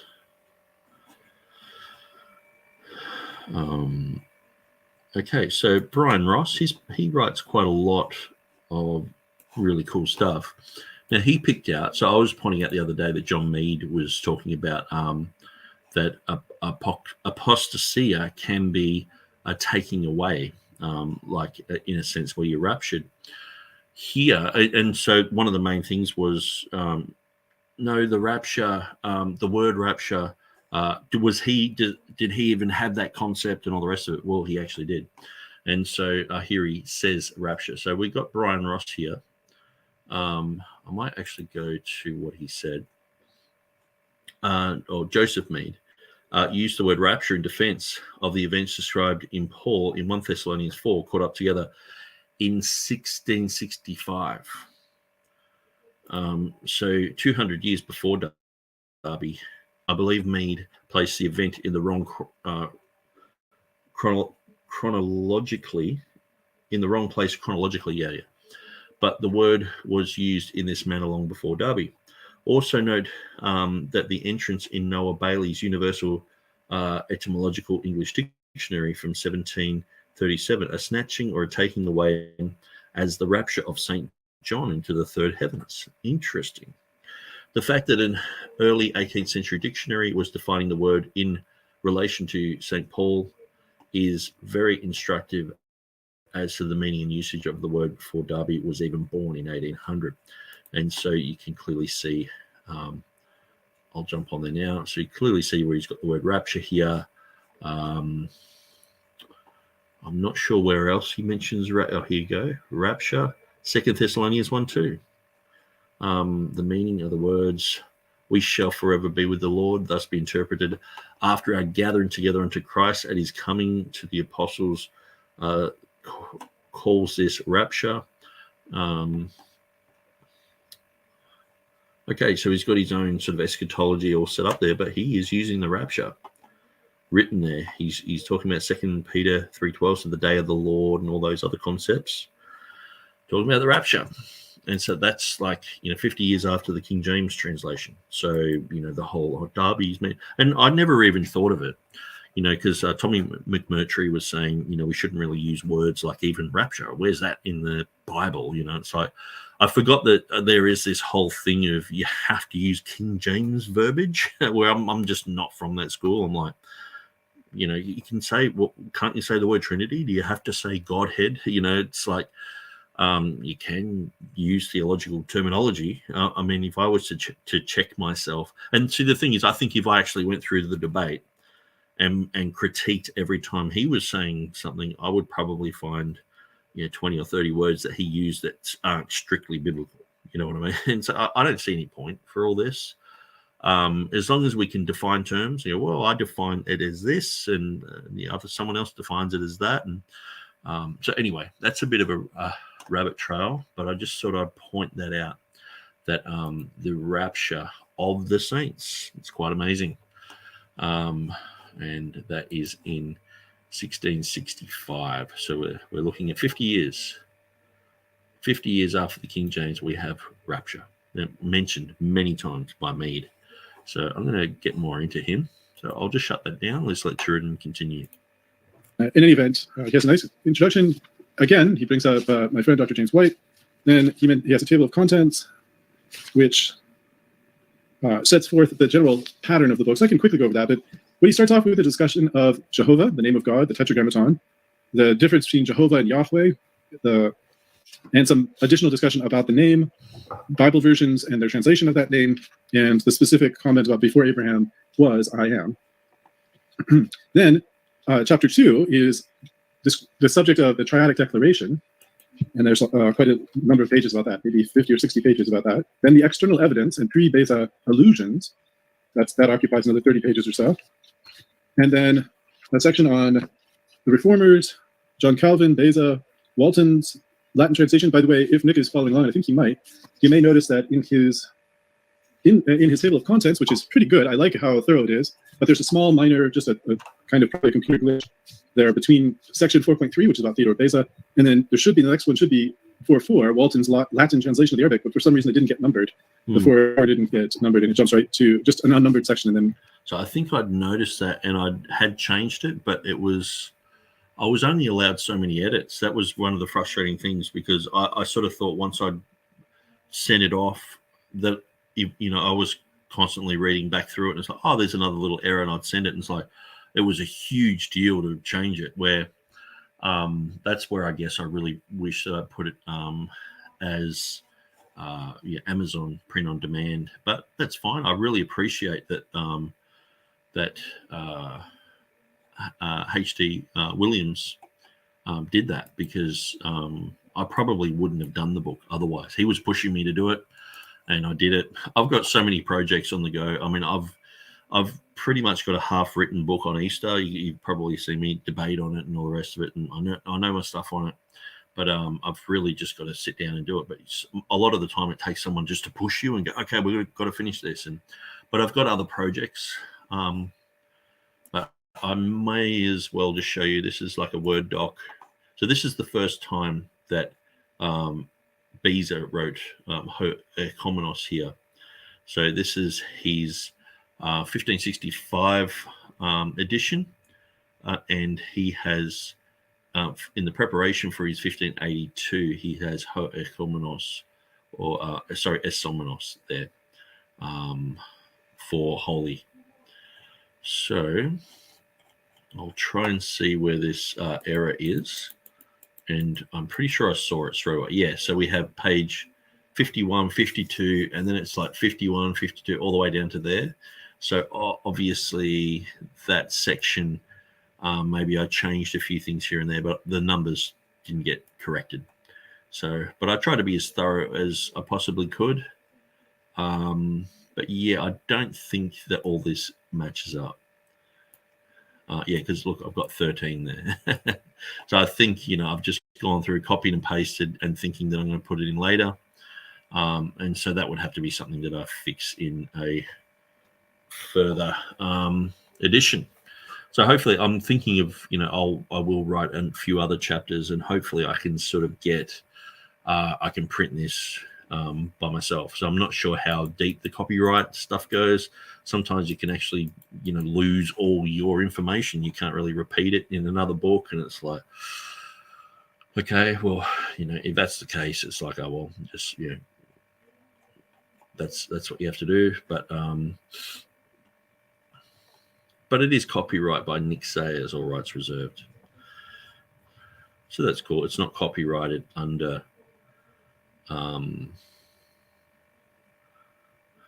the old path. So that's just, they're the guys who published it.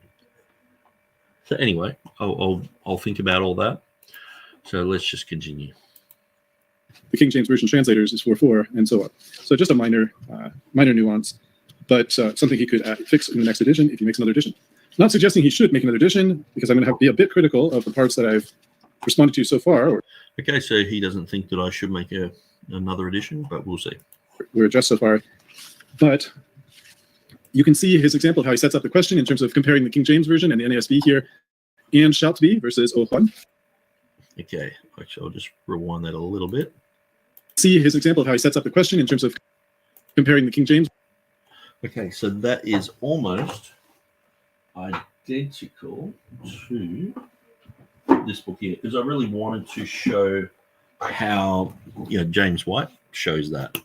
So where's his section on Revelation 16:5? I'll just find that. Might have to look in the back.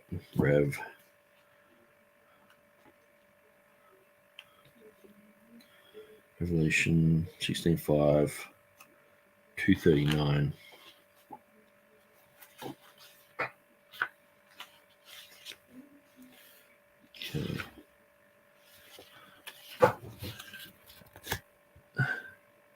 you can see it's very, very much the same sort of concept.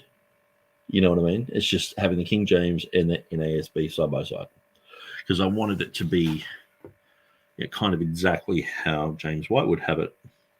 So that, because I was critiquing what James White was saying, so I thought, well, I'll put a table up there. It's not exactly the same, but I've got a few things underlined and all the rest of it. But it is showing what James White is arguing. And so this is how he argued. Version and the NASB here, and shalt be versus O Holy One. That's the relatively small issue. And I will just reiterate the point. It is a relatively small issue, but it is blown out of proportion by James White. He's like, this is a mistake in the King James. And he says in his book, if you follow the reading of the King James and of Beza, then he says Christians are people of truth. If you follow these type of fables, and I mentioned all this stuff in the book, he basically says, like, you are someone who dislikes the truth. You are following the traditions of men, and true Christians should follow the truth no matter where it leads. All this sort of stuff. So he's the one who's made all these claims.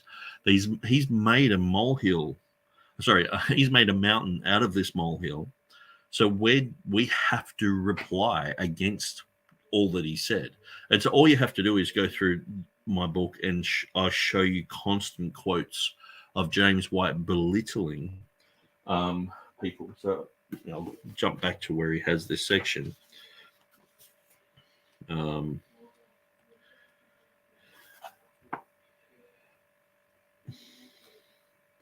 it's like, for the KJV advocate, there is simply no way out of this problem. For those who appeal to the Byzantine text type are refuted, for it reads Hosios. Those who appeal to the majority text founder under the same reality. How about Erasmus? And he's got pictures of Erasmus stuff there, and I showed where there was mistakes in.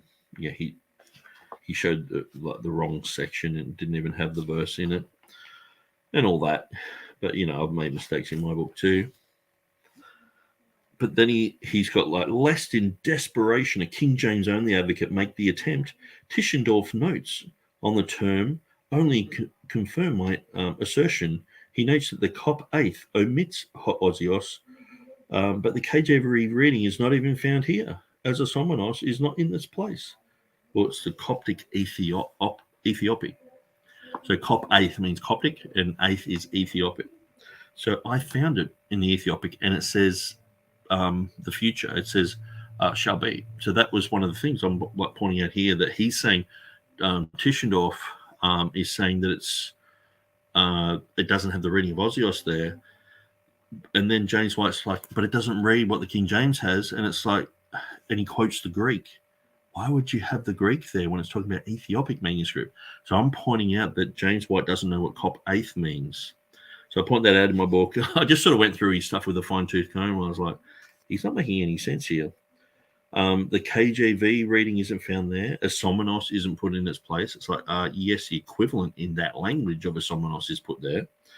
And so then he goes through a bunch of other stuff. But he says here, thankfully, there isn't the slightest doubt as to what John wrote here. And only, listen to this, only a misguided dedication to a human tradition would cause anyone to believe otherwise.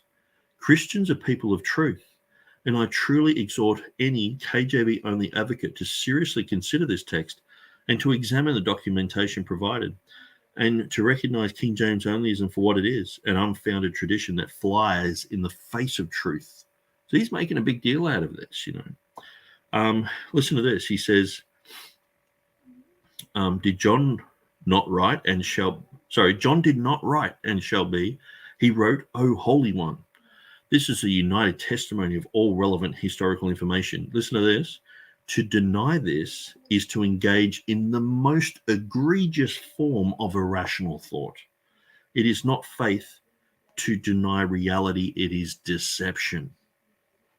So I would go through and quote that in my book and say, well, after I point out some facts and go, okay, B's are this and this and that, I'd point out what James White said all the way through my book, because it was written against James White. So anyway, and that's just in his book. He mentions many times that, you know, this is just the silver bullet that destroys the King James onlyness. And so, after writing my book, James White just, I think he just lost it on that. Now, he did bring it up in a debate recently, actually, where I thought he would just drop the whole thing. And he just sort of mentioned that it was a conjectural emendation. I'm like, I just laughed, because even young Kranz doesn't see it as a conjectural emendation anymore. No one does. And the thing is, I go in my book, I go in depth into how Bart Ehrman, Bruce Metzger, how these guys define conjectural emendation. So you can, if you've got the reading in Latin somewhere, then it's not a conjectural emendation. If it's in any manuscript somewhere, it's not a conjecture. Now, some people, they might look at the Greek. If it's not in the Greek, then it's like, they might say it's a conjecture, okay?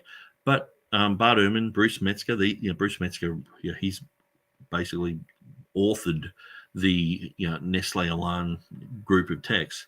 And so James White follows that, or he did up until he was trying to expose this Revelation 16:5 thing. Then he jumped into the Tyndale House camp, but then I think he realized he was making a fool of himself, so he jumped back into the Nestle Alarm group. But he was exposed, and basically we showed where there is pure conjectural emendation in his text, and so he's trying to say that we've got a conjecture in ours. When you understand that it's a nomina sacra that's been expanded, there's no conjecture. Just like having the name of Jesus squished into two letters with a line above it, you expand it and you say it's Jesus. Here it's a nomina sacra. It had the word holy put on it. If you expand that as the isomonos, it makes perfect sense. And so, he didn't want to see that. He didn't want to even understand it. And so he's dropped the ball on that with even trying to understand it. If he actually just read my book, which when he came to Australia, I went and visited him. He preached in a friend of mine's church. And then I gave him the document and he wouldn't take it. And he announced on the dividing line he would never read it. I'm like, oh, okay. I thought he was actually half interested in truth, but just absolutely not going there. It's like, okay, cool. What do you do with that? So that's why, I put the book out. I just basically put it on the internet for everyone to have a look at. But then later on, I think someone read it and said, oh, we could just clean this up and make it a good book. So the King James is a great translation of a great underlying text. This is a place where, in my opinion, the King James translators went with what Beza's current edition had to say, and that wasn't a great choice of them to do that. But we'll come back to that question in a minute, because that's part of the issue. Although it seems like it's a translational question, and I think Nick kind of frames it as a translational question, Beza seems to be phrasing it not as a translational question so much as it is a transmissional question. In other words, yeah, so it's definitely not a translational issue, because the underlying Greek of the King James says isomonos. And so it's just that because it was 1582 when that occurred, the earlier English Bibles just had holy. And so it was who was and is and holy. Notice they didn't have the Holy One. They're words that people add to that to make it sound like it's part of the name. When Beza would have been reading through these earlier English Bibles, he would have gone, the one who was and is and holy. It's like, but if you got like the New King James, the Holy One or the one who was and is and holy, or and that's even following the underlying King James text, that they've added those words. But if you have the one who was and is and the Holy One, it's like, it sounds really nice, and that's how James White words it. But if you actually just translate it as it is, like they did in the Geneva and earlier Bibles, Bishop's Bible and all those, they have the one which was and is and holy, which even in English is really abrupt. So that would cause people to go, okay, is this the proper reading? So they've gone, looked into it, studied this right out, and that's why I'm explaining Beza's position on this, because that's how I saw that he came to this position. Beza seems to be suggesting that he's correcting the manuscripts as opposed to just correcting the translation of the manuscript. So he's not actually correcting the manuscripts. He's expanding on them. So imagine if you were, well, say we all know, say 1 Timothy 3:16, where it has God was manifest in the flesh in the King James. Now, if you have hos there, hos, I'll show you the actual issue. 1 Timothy 3:16, God who I'll see if I can get some images there. Now, it's probably best to just go to my website, tr.org.au. Hopefully I've got some info on this. Okay, so we'll just jump up here.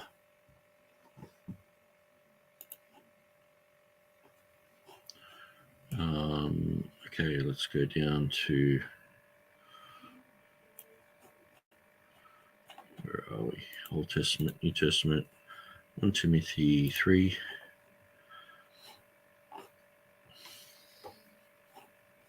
And verse 16. Hopefully I've got some pictures there that I can show.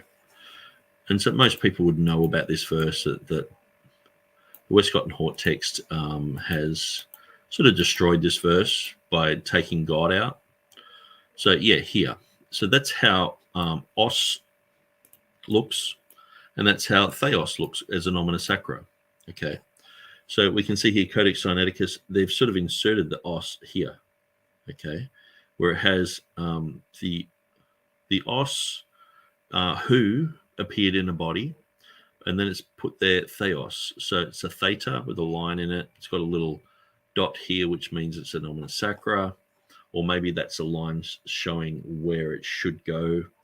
And so, yeah, when we look at Codex Alexandrinus, so we can see it has theos there with the line above it. You can clearly see that there.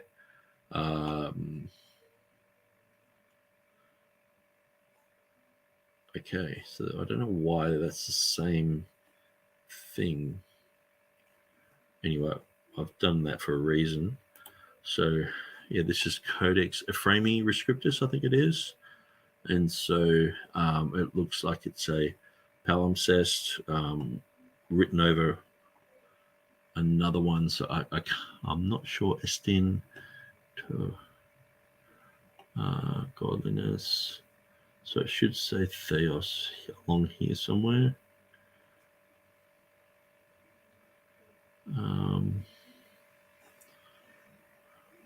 Anyway, it's hard to decipher that one just on the fly here. But yeah, most people, like say this is in Beza, he just has theos. He doesn't just go theta and a sigma there and a line above it. Okay, so some of the documents do have that. I think it's okay, no, that's Beza. I'm pretty sure Stephanus, there's a whole bunch of Bibles that I should have there, but I haven't had time to put in. I'm pretty sure Stephanus, like even if I was to go to Matthew 1:1, it's quite interesting because I've done a lot of work in Matthew 1:1, and so sometimes it's a good place to go to get a bit of a feel of how Bibles do things like something like nomina sacra, because it is in verse 1, and I've checked lots, and most of them are the same, but just tiny little bits of different ways of putting it. So here, so the Complutensian, they have Jesu Christu, okay, but I'm probably these match up with what's here anyway. So you've got Jesu Christu all the way through, but here in Stephanus's 1546, you just have the nomina sacra.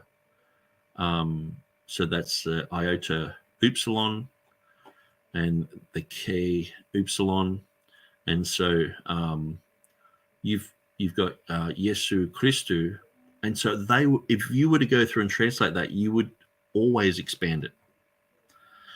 That's what you do with Nomina Sacra. You expand it to, and later on, his later editions have Jesu Christus, but they're exactly the same. So to me, when you see holy at the end of the one which was and is and holy, that's just a form of Nomina Sacra, which means with the one which was and is to come, or shall be. And so so when you go through some of these manuscripts, so Papyrus 1, Nomina Sacra, Vaticanus, Sinaiticus, Nomina Sacra, Washingtonianus, Nomina Sacra. So all the way through Nomina Sacra, you look at all that. It's right up until 1734. They start having Jesus, but all the manuscripts basically have that. So imagine if I turned around and said, well, Matthew chapter 1, it doesn't say Jesus there. It says EU. Who's EU? Well, and just make up some character. EU is not Jesus there. Why have I got Jesus written down here, Yesu, when it's EU? Well, obviously, because it's Nomina Sacra. And if you understand Nomina Sacra, you expand it. So that's why 1 Timothy 3:16, when it has theos or God or who. Now, most Bible translations, modern Bible translations based on the critical text, they change this into who appeared in a body. Okay, great is the mystery of godliness, who appeared in a body. It just makes no sense. In the Greek, it creates probably one of the biggest grammatical errors in the Greek text. It has a predicate without a subject. Now, this was a well-known error to Westcott and Hort, and they didn't know what to do with it. So one day, Hort came up with this idea and said, hey, hang on, how about we make it so Paul was there talking to his amanuensis, and the amanuensis was writing it all down, and he had, he said, great is the mystery of godliness, and then Paul just started singing this song, who appeared in a body, and just started singing this song. And that's why the modern Bibles change it, because they have this hymn myth that, and even the New King James, if you go to New King James at 1 Timothy 3:16, they have it written in what's called strophes, a bit like the Psalms, on not italics, but on a little bit of an angle. And sort of, it doesn't go right to the end of the line. It's written poetically, because they believe that rubbish. That it's nowhere in history except for Hort. Hort made it up for his 1881 edition. And so the rest of the company just went, yeah, that's a good enough story. So basically it's a story to accept the greatest grammatical blunder in the whole New Testament here. And clearly it says theos. It's like theos is just in everything. And it's, I think the amount of manuscripts is like, if you would say it's over 90% of manuscripts have theos, God there. There's hardly any that have os. But what it's actually fallen out in the Latin, and those manuscripts which don't have God, but they have who there, the Latin Vulgate actually had they have sort of like the reverse, where it's sort of like 10% of the manuscripts say God and 90% of them say who. But see, in the Latin, there's no grammatical error there. In the Greek, it's a huge grammatical error. So, schoolboy Greek could read through it and go, oh, that's an error. Westcott and Hort admitted it. They just had to have this hymn myth. That's why what's amazing, because people, some people, they hear what I'm saying and they just want to fight against what I'm saying, right? Like say if Mark Ward was listening to this, he'd be like, I'm going to prove him wrong on this, or Elijah Hixson or whatever. And they'd go through and they'd say all what they've got to say. James White agrees with me.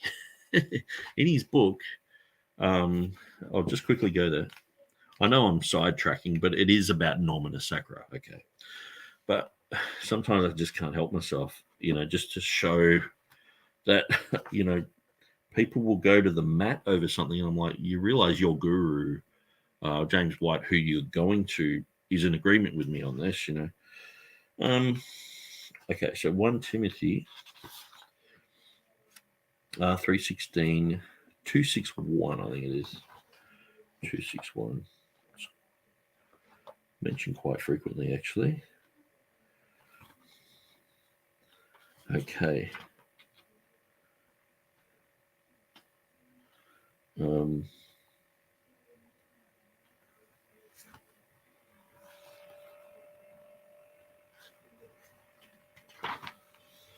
Yeah.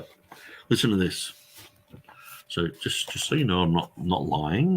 This is James White's book. King James and the Controversy. This is a section in here. Now notice he mentions Burgon. You can pause that and read it for yourself. Okay. Now let me read it.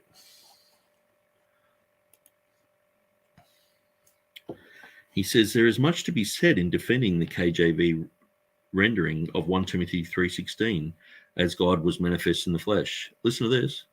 In fact, I prefer this reading and feel it has sufficient support in the Greek manuscripts. I also can agree with the majority of the comments made on the topic long ago by Dean Burgon. And he has a footnote there, footnote 20, see Dean Burgon proofs for the genuineness of God manifest in the flesh in various editions of his work. But none of this requires us to believe that there is some conspiracy in the modern translations with reference to the rendering in the disputed passage. So he's saying, it's not a conspiracy. And so he goes off and talks about conspiracies and stuff like that, But he's saying he agrees with the Textus Receptus reading, the King James reading, with Dean Burgon. So what's amazing is he says that it's because of Greek manuscript evidence. When you look at the Greek manuscript evidence, it's very strong here. But there are other verses that he throws out which have way more, much stronger Greek evidence here. So he's actually sort of coming against his own position because he's like, I think Dean Burgon has made some good points here. I think there's enough manuscript evidence here for this. It's like, okay, so then you go with this other reading which has more Greek evidence? No way. That's a TR reading. That's ridiculous, and it's like, yeah, he's just showing that he's just I like that reading, and so some people have put this reading to him and showed that there's grammatical issues because that's the whole thing. All this stuff I'm saying, a predicate without a subject and all that stuff, that comes from Burgon. It's not my idea. I've just read Burgon and he's like stated that they put it in strophes and made up this hymn theory and all the rest of it. That's Dean Burgon. So James White's in agreement with me there. So that's why it's funny. Like sometimes I'll be talking with people about a topic, especially this one, and I'm like, you realize that James White is on my side here, and usually they go off and play golf. You don't hear from them much after that. So anyway, I'll get back to what we were chatting about. Okay, so I think you get the idea. Nomina Sacra can have a huge effect on teaching. Okay.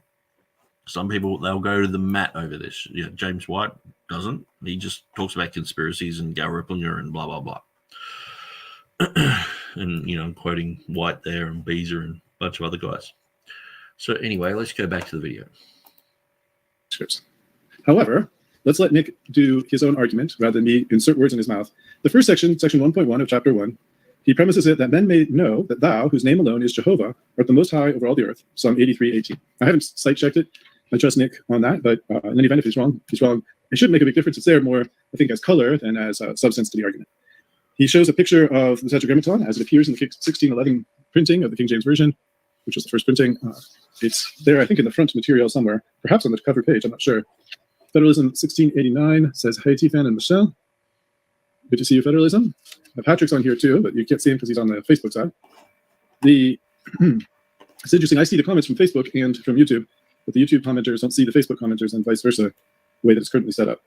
So he begins by saying the key to understanding the issue surrounding Revelation 16:5 is to start by understanding the Tetragrammaton and its importance. Now, this might come as a little bit of surprise to anyone who's familiar with, so Patrick, you've got a greeting coming across from YouTube here. So anyway, it might come as a surprise because, of course, the New Testament doesn't use the Tetragrammaton. It's not written in Hebrew, and the Tetragrammaton is a Hebrew word. It's a very whole. And so that's where I would say the Tetragrammaton does appear in the New Testament in the Greek form of who was and is to come 4 times, and who was and is and shall be once, which is the purest form of that. And I might even just sort of explain. I'm just going to quickly go through my book. Now, I'll let him continue while I'm looking for this. Holy name of God, but it is a name of God that's written in Hebrew. It's not written in Greek. In fact, the New Testament never uses the Tetragrammaton as such. There's not a direct transliteration, nor is there some places where the Greek gives way to the Hebrew language. As the Hebrew language gives way to the Chaldee at certain places in the Old Testament, but that doesn't happen in the New Testament. There's not a transliteration of the name. It is interesting how some of the theophoric names are brought over as well. And also, I guess, we can look at, most of the time they just have kurios. Yeah, well, that's all the time in the Greek. So, obviously we don't have the Hebrew letters or anything like that. So, Name of God, the most holy name of God, nor is there a language disconnect such that some part is written in Hebrew and the rest is in Greek. Instead, if to the extent that this name of God is mentioned, it's either substituted with the Lord, so that places in the Old Testament where the word Jehovah or Yahweh, however you might properly pronounce it, wherever that word appears in the New Testament, it's usually translated into or substituted by the word Lord in Greek, of course, not the English word Lord. And in some cases, the concept behind the name, I am, is present in the New Testament as well. But the Tetragrammaton itself isn't there, so it's an odd, or unexpected at least, place to start. But Nick has a reason for doing it. So bear with Nick and come along with him. He points out that Tetragrammaton has a Greek equivalent. And in fact, the word Tetragrammaton is a Greek word that we've brought into English, but it just means 4 letters. And the 4 letters are Yod-He, Waw-He, or Vav-He. In any event, the first place that he comes to is he starts off by claiming that the etymology of Jehovah comes from Hava, and he cites that as the Hebrew Strong's number 1933. And this is where I kind of come to my first issue with the book.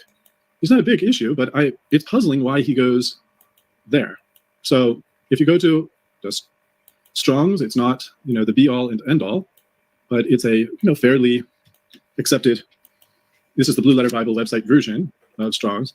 If you go here and you look at the Blue Letter Bible edition here, you'll see that it says that the name Jehovah, it has a transliteration into Roman letters and a pronunciation, and it says that it's a proper noun with reference to deity, which we certainly agree, but then it provides the etymology and it points to Hebrew 1961, not Hebrew 1933.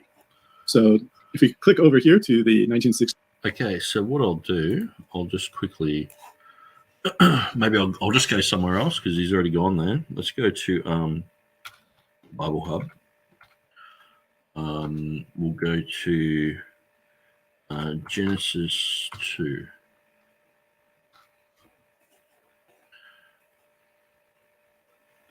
It's 2:4 that has the first. Yeah, there it is. 2:4 has the first mention of Jehovah. So we'll go straight there. We'll go to the Hebrew.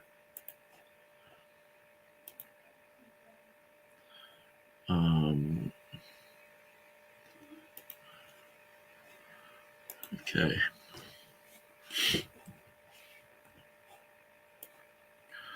So he's saying, and I was hoping to find this thing in the book before. Actually, I can just search for it. So I'll go back up the top. I will find exactly where TurretinFan is talking about. And so he said this is the first main issue that's brought up.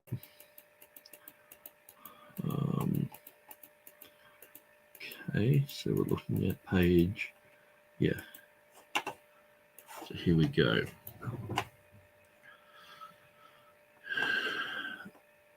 So the 4 letters, the Hebrew theonym, Jehovah, and then Yahweh.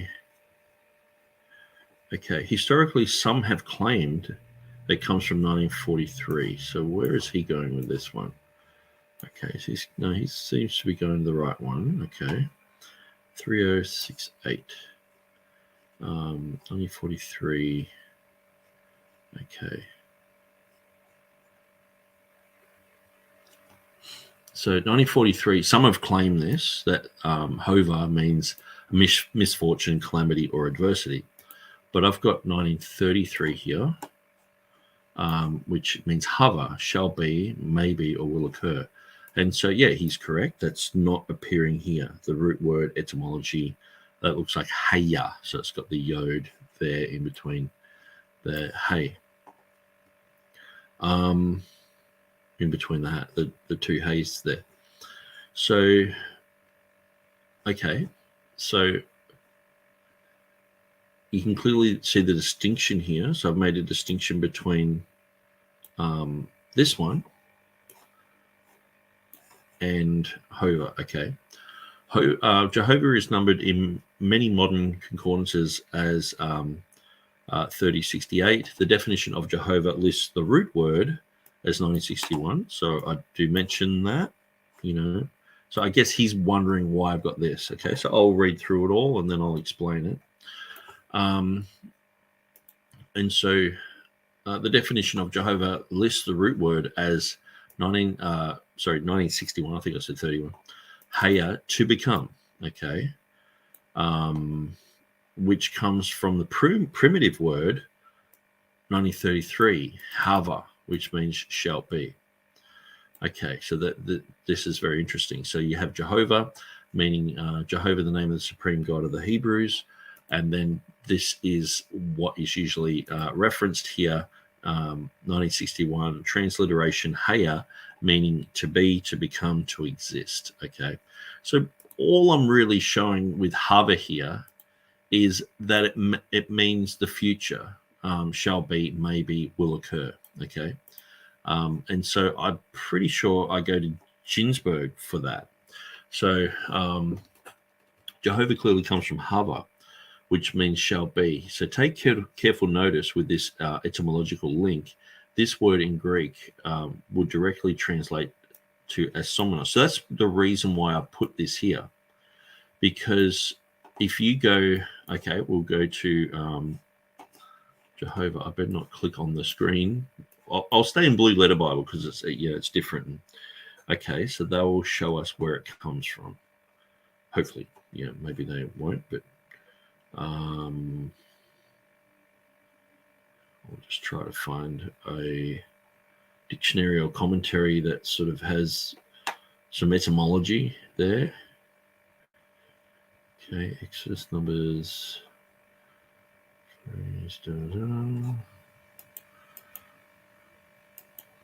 Okay. A proper name compounded with, and so this is the thing, they've got all sorts of different concepts there. Haya,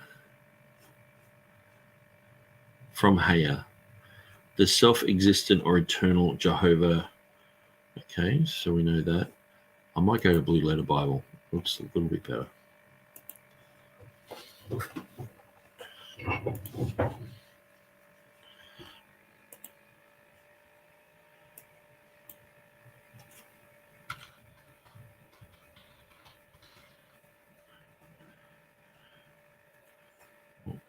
It was 3068.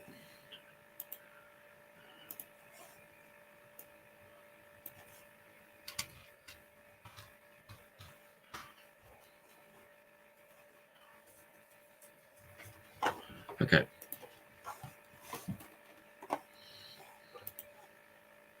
So Jehovah. Okay. So when we go to 1961 there, it goes to Haya, or and this is the thing, it's the pronunciation.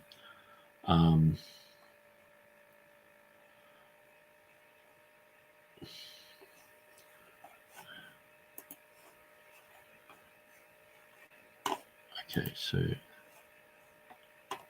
so that's the one that is, it's claimed to be directly influencing Jehovah. Okay. So then it has a primitive root. So compare 1933. Okay, so we've gone from Jehovah here, we've gone to the 1961, and then we're going to Haya, and so it's a primitive root, and we're to compare this one. Okay, so which is the one that I have there, Hova. So Okay, so that's what I was saying. Okay. The reason that I have those two in a line next to each other, which I'll show you here, is because this lexicon here, when you follow it down, you end up going to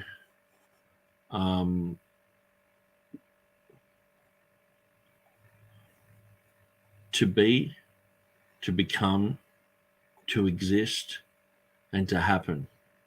Okay. Now,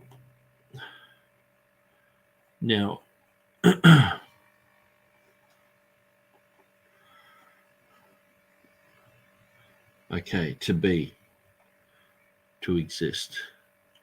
So let me go back to, the book. Okay. So I guess one of the main places that I got this was from Gesenius. So Gesenius, his concepts are, they would be considered as very, very weighty. Okay, so I'm pretty sure I've got Gesenius's definition here. Okay, so we've got Davidson's definitions. So he talks about the difference between having the prefix, the forms, the prefix form of Yahoo or Joe. Okay. Maybe I should just search for Gesenius.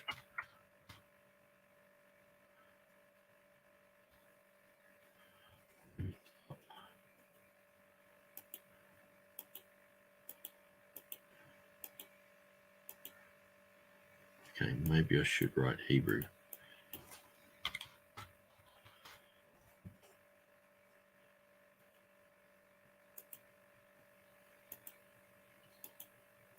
And I might even have it in a footnote. That's here we are. So yeah, straight after this. Okay, so I've got, for example, the 1814 elements of Hebrew grammar below shows us that the name Jehovah stems from Hava. Okay, and so so we can see Hava here. Now, when we jump here, we see Hava, to be or to exist, and that's where Jehovah comes from.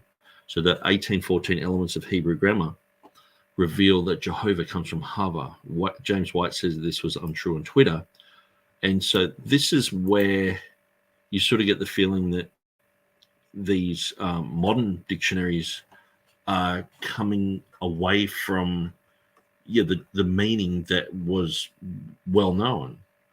And this elements of Hebrew grammar, this type of concept was just well known enough for them to just have just an example of a yod prefixed or post fixed, so having it at the beginning or at the end of words. And so I guess too, going down to Hata. So I'll just see if I can grab Hata here. So I do go through quite a lot of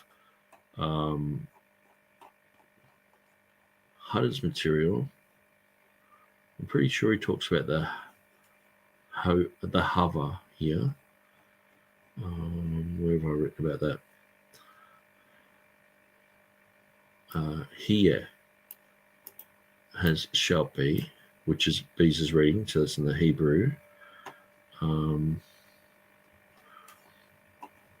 Hebrew Revelation 16:5. Okay.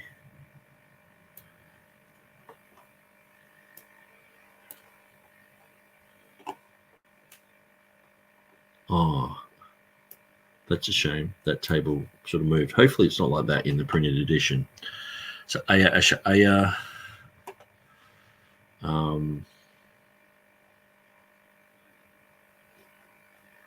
So Hava and Haya are very, very closely related. So we'll just go back up here. Okay. Sorry, this is confusing. I'm sort of just re-familiarizing myself with this document and where I've got things written. And I guess in a way, I can understand that he's like, okay, why isn't this this?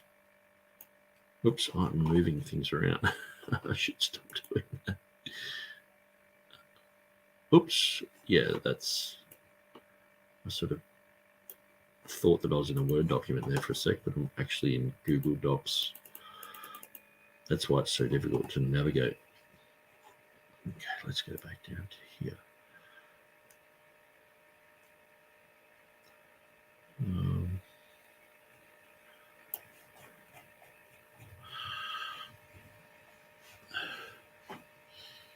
So I guess what I've done is I probably wrote this first. Okay, Jehovah comes from this. But then as I've studied through, I've realized that hover is related to this word, and haya and hover are basically etymologically the same and very closely related. And so you have, and then I realized that some people were saying that the Jehovah, the word Hova, means a misfortune, a calamity, or adversity.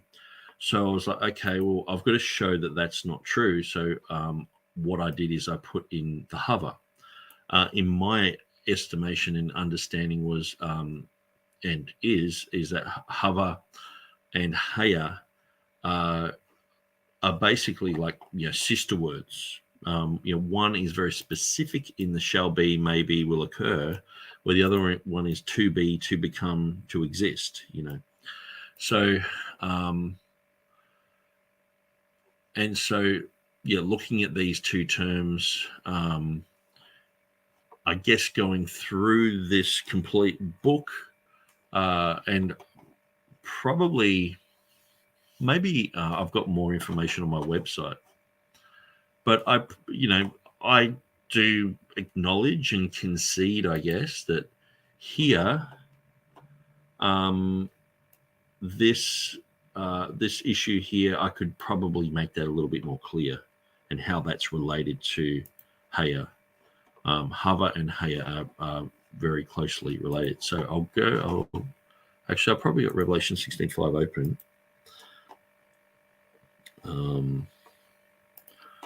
So I'll just go back up. We'll check out Revelation 16:5. And I'll see what I've got written on Hebrew.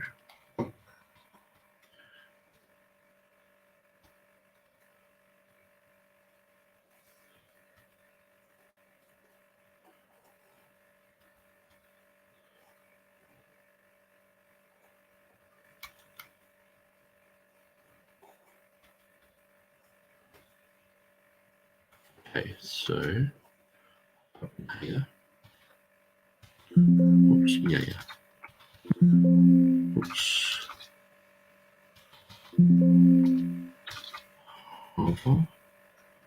Okay. New Testament Hebrew of Hata, Revelation 16:5, is akin to Hava shall be. So that should be in my book. And I guess that's why I was going to the Hata issue. So let's look up Hata.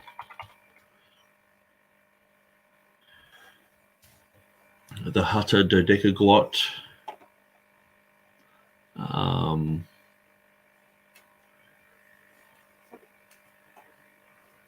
So Hata in his Hebrew rejects holy for Yahaya, okay, which means shall be.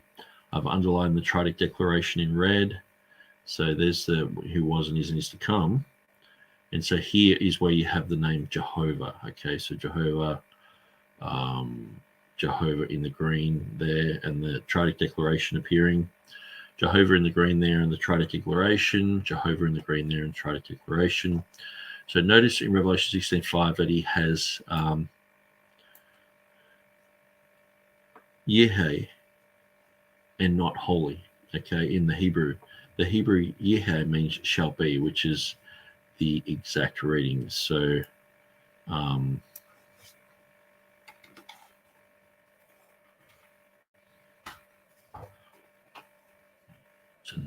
Abu Hub here for Yehe, okay.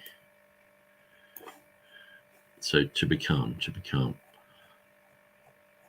or will be, sort of thing, shall be.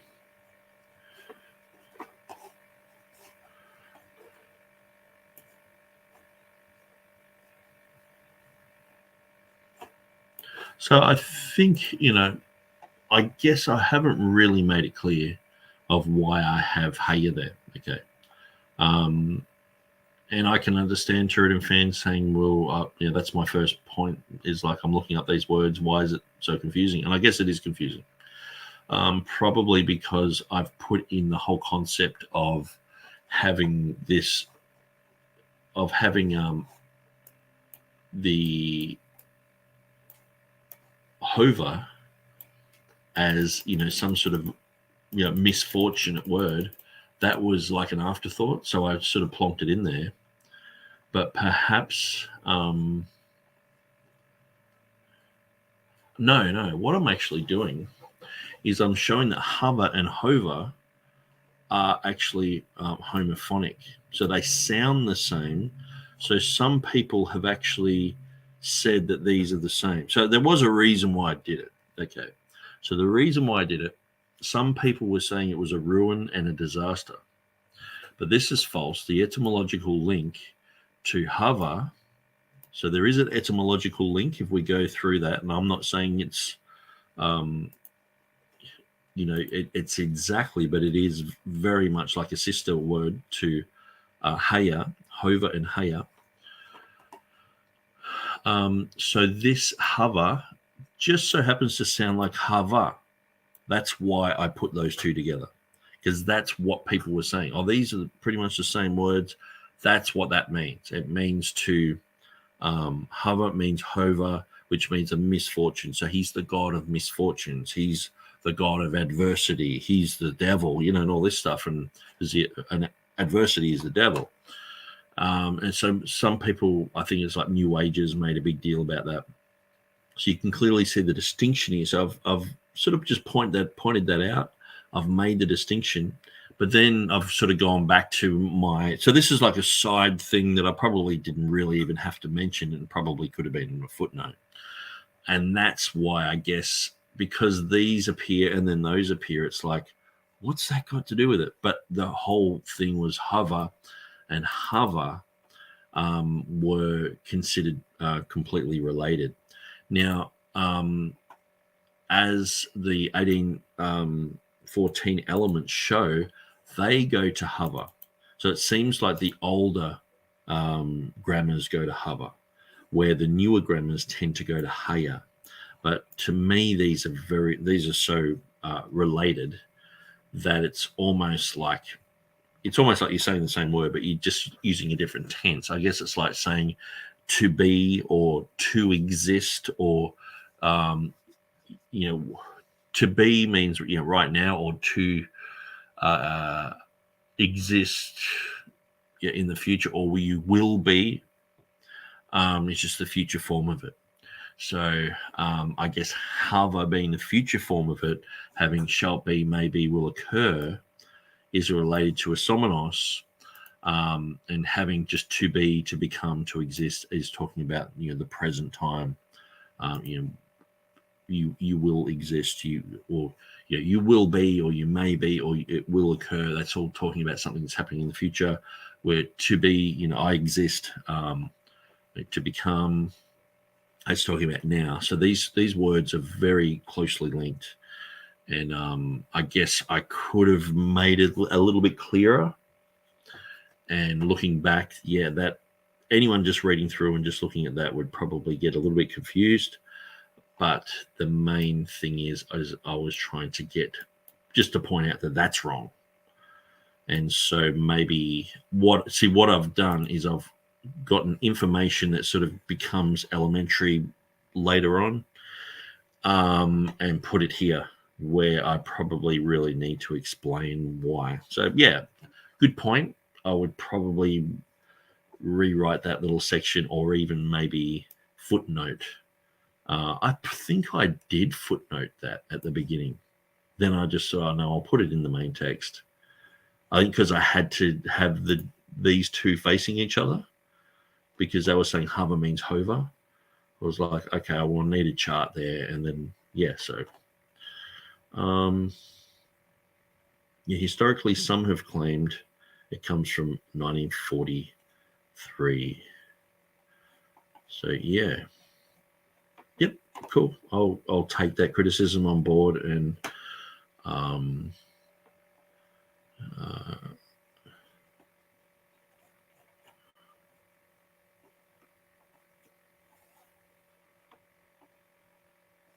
okay, so James White saying there is no hover in Jehovah, which should be pronounced Yahweh. So that's where, the whole concept of Yahweh I go into in the Latin, how it comes from Yahweh Pitta. That's sort of, when you're talking on Twitter with James White and he's not really even looking at your information, it was just hard. But what I found was he just wasn't interested in any of the concepts that I was talking about. And so, yeah, Twitter in 2018. And so what I'll do is I will grab, actually I'll go back here.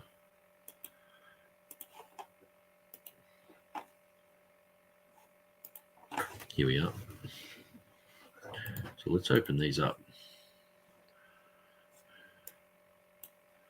Okay, so let's look up here in Hebrew. Okay, dictionary talks about it. To be, to exist. Okay, so we've got some quotations here. Genesis 1:3. God said, "Let there be light," and there was light. So it's existence. Okay. To be, to happen, take place, occur. Derived terms. Hayo, haya. Okay, so you've got the Strong's Concordance of the Bible there. Might just quickly look at that. It probably goes to Blue Letter Bible anyway. Yeah, it does. So exactly what we're looking at. So let's compare that with hover. Okay. So let's do a search for hover.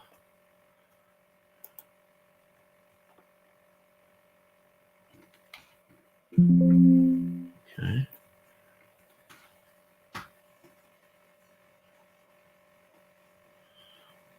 Hover.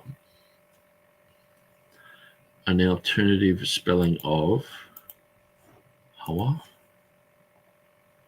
Aramaic, he, it, that, to be, to exist, Hawa.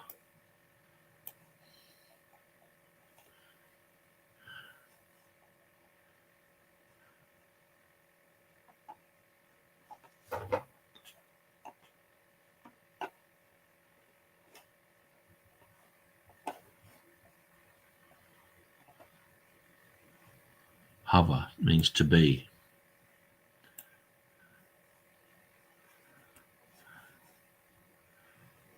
Be. Okay, Strong's Concordance treats Hava together with Hava.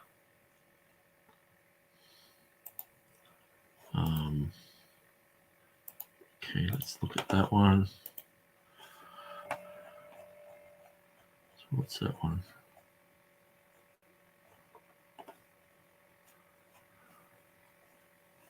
Hawa, to be, to exist. I think that's the same page.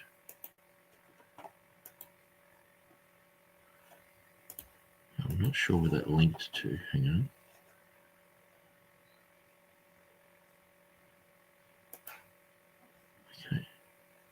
Okay. Strong's Concordance treats hava with an aleph on the end of it together with hava. And then you've got references, and then you've got the 1933 link here to the Blue Letter Bible. Okay, variant spelling of the word haya.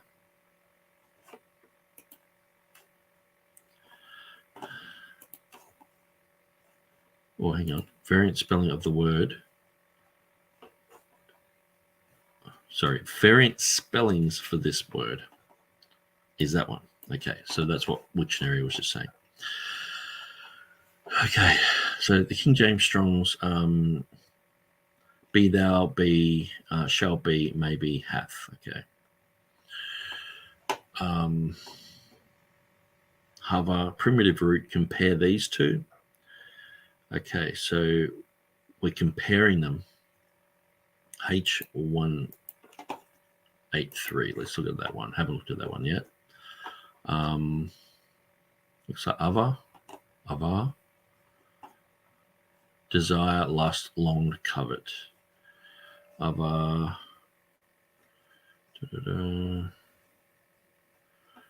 Yeah, okay, so this is just sending us here. Turn aside to lodge, dwelling, derivative.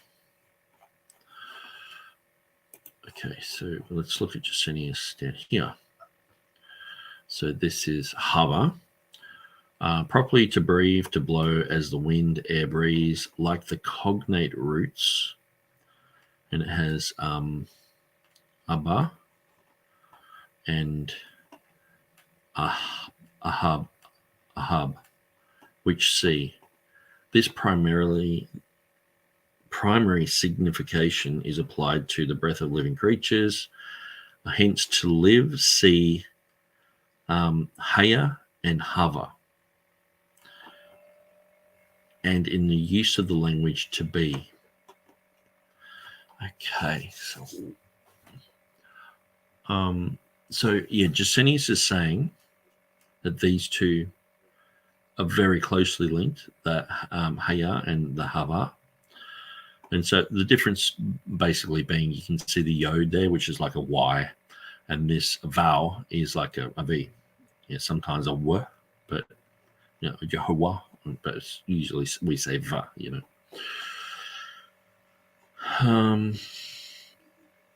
Maybe. Okay, so this is Strong's. I wonder.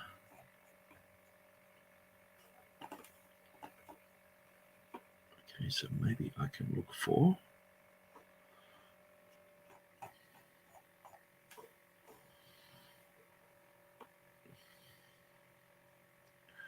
So hava is very closely related to haya. Okay, in the etymological root. Gesenius is saying they're basically, mean, to live, to exist, he's got them linked there. Now, there was another Hebrew dictionary that I was going to. So maybe it's on my website. I'll have a quick look. I've only got hava there, but I might have some Hebrew that I go to and not mention hava, or maybe have it abbreviated differently.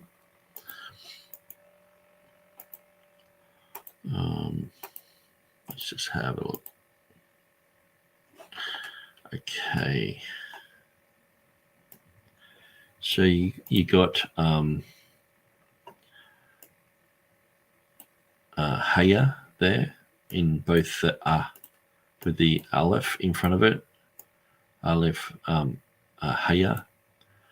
So it's aya, asha aya, which is I am that I am. So that's an interesting link there as well. I know. Sorry, if this is boring you. I'm just trying to get my mind around to where I was 8 years ago when I wrote this. So I'm trying. I really want to find this link between haya and hava. I think I've found, some material, but I want to know exactly where I got that from. And usually I've got a link to everything on my website or in the book. So, okay, okay, Strong's numbers. Okay, that's in the Greek because we are talking about Revelation 16:5. Maybe I should go to Jehovah. Okay. So maybe I've done an article on Jehovah. Maybe it's there. Okay, so Jehovah.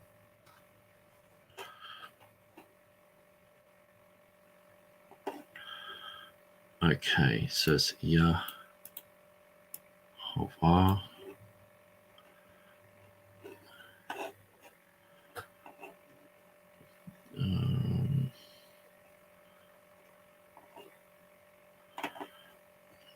Okay.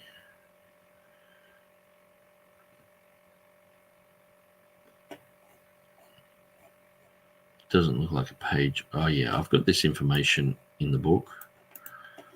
So yeah, I don't think I've had time to do anything to this page really. I've put a few links there.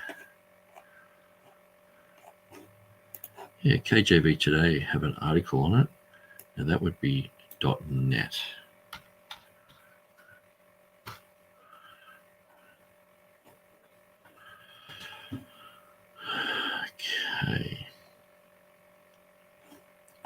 Okay, so he has Jehovah,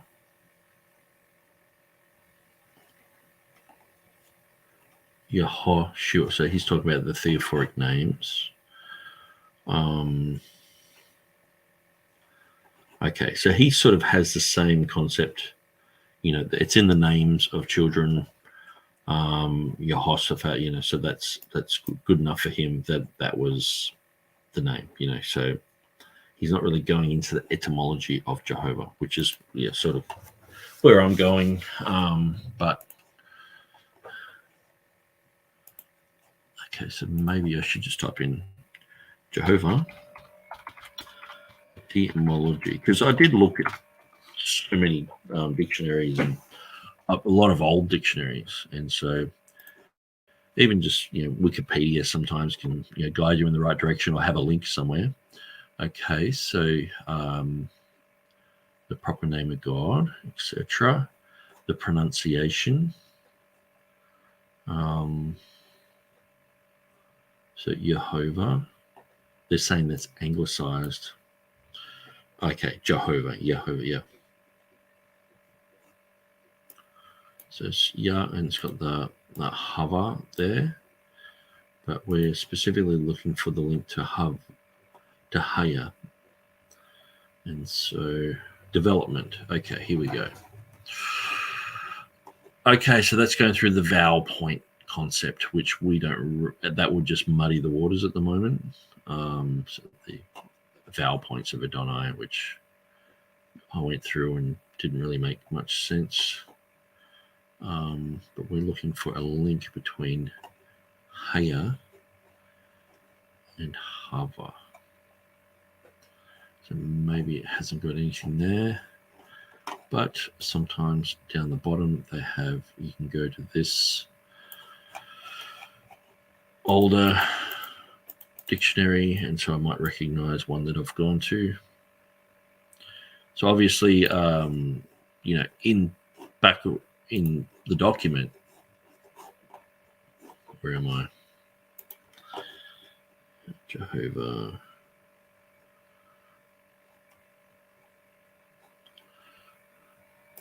This document here.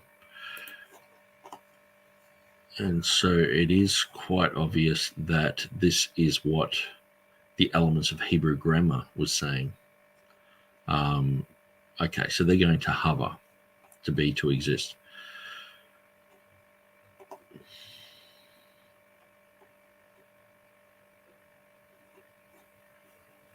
Yes, so that's why.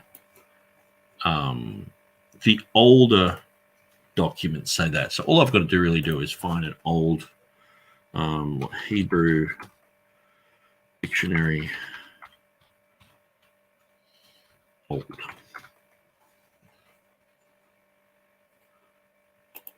Lexilogos. Let's check that out. Okay, so these are some older ones, but we want some really old school ones.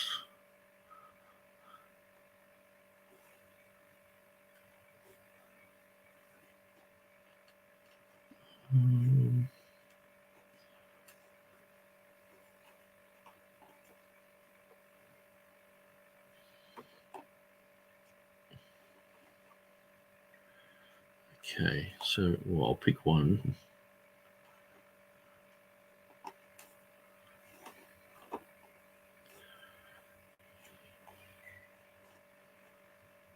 Maybe. So I'm not sure if these even have like the tetragrammaton in it. It's just talking about the syntax. So maybe I'll just type over.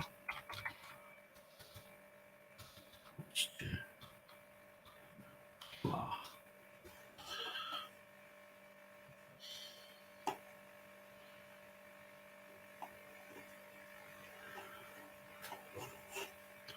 Well, that's searching for it, but maybe I can find maybe study light. Study light's pretty good.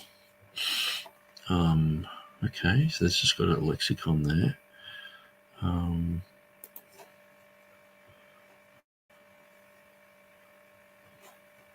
Close. Oh, does that click on the ad? No. It's great to have a Bible program. You don't know what you're going to be looking at. Okay, so maybe I should just do a search here. Is it 3068?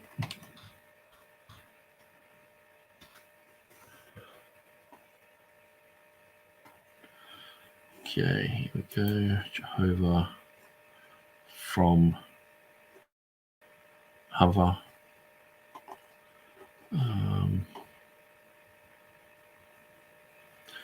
The existing ones, okay, they're saying it's got that there.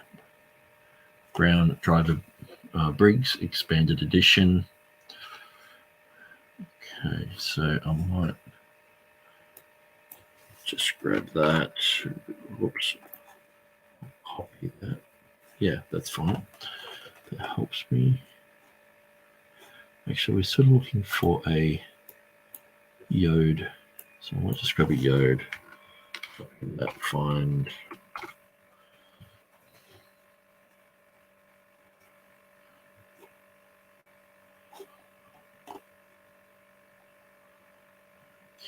Okay. Hey,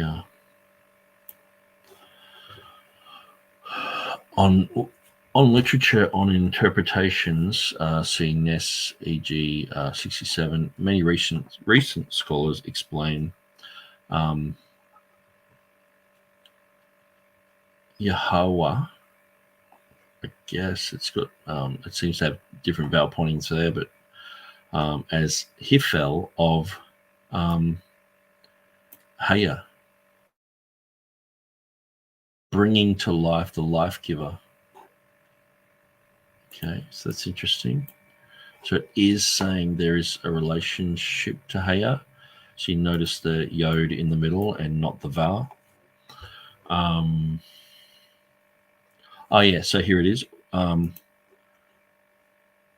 He who brings to pass, the performer of promises, or from Haya, who causes to fall. So that's the false definition that I was saying. Some people are saying that, well, that's where it's related to this word. Okay. But most take it as a qual of Hova equals Haya, the one who is, the absolute and unchangeable one. So here we have in the Brown, Driver, and Briggs expanded definition. So clearly they're saying the qual of Hava is Haya. Okay. So that would just be like the future form of to be is shall be. And so that's where they're saying, yes, it's related to be, but that would be because it's only giving the stem.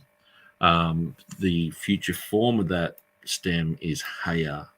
So that's why someone, like here in the 1814 Elements of Hebrew Grammar, they're not going to use a Strong's Concordance type of thing of just looking at the stem. They're going to look at hover. Okay. And so hopefully I've said all that correctly. But I think you can see there, the hover equals haya. And the haya is the future form. The hover is just the form of to be. Okay, so I think I just said there that it said haya there, but it doesn't. It says hover. Okay, so I'm even confusing myself with some of this, but notice hover clearly means to be, to exist. Okay, so that's what it means, to be, to exist. It shows us that hover has a direct link to esomenos.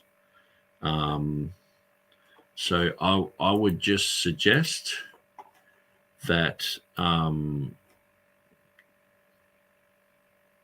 would just suggest that that's the qual. And if we go to Jehovah, back to Jehovah, okay, so we'll go to Bible Hub, Jehovah.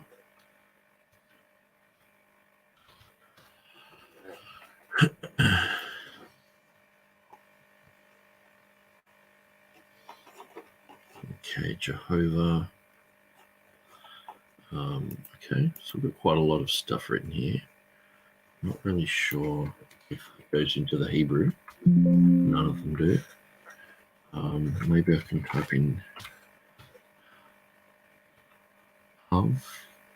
Oh, no, maybe a. Yeah, yep. Here we go. The Lord from Haya. So what's this one from? Just check it out. Okay, so that's a Strong's Hebrew. Let's open that up.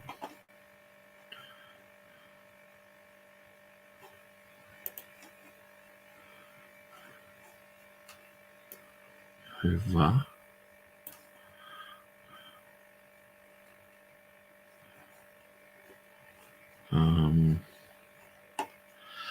Here, so this is exactly the same thing as what we're looking at.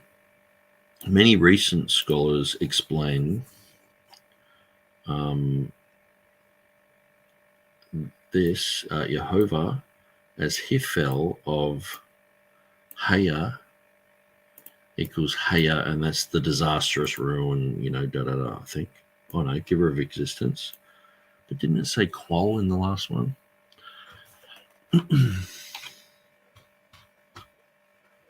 Okay. Yeah, here. Most take it as qual. Haya equals hover. The one who is. So I guess that would be my answer for the moment. I know I should really look up a lot more Hebrew dictionaries. Now, at the time, I did have on my hard drive a whole heap of downloaded old dictionaries that I was looking at. And what was quite amazing is when I was going through these older dictionaries, when I was going through these newer ones, which all seem to be online, they didn't offer up much information to the link to the one who was and is to come. So what I was finding with the older ones, most of them just said Jehovah, and they went through it, linked it to Haya, and then also linked it to the one who was and is and shall be.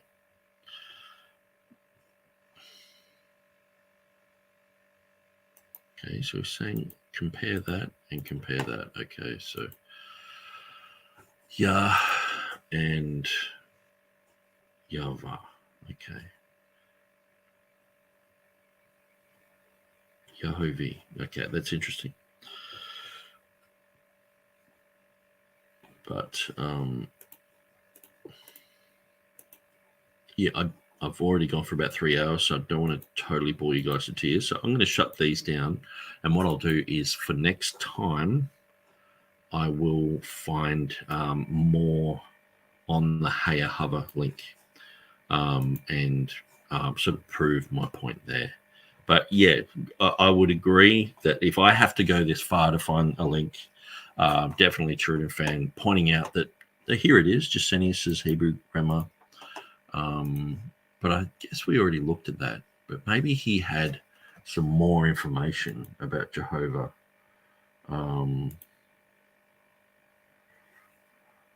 I'll search for Jehovah again.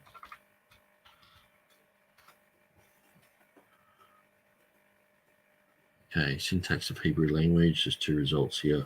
So this is another older edition. It appeared before Jehovah. And this one here.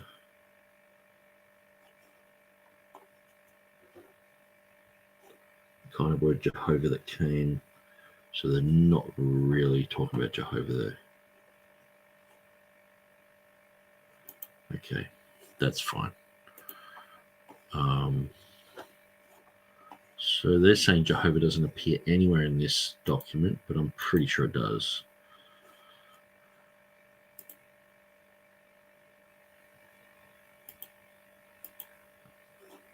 Anyway, I am sort of doing a study live, which must be really boring, and that's why I've got one person watching, and I totally understand.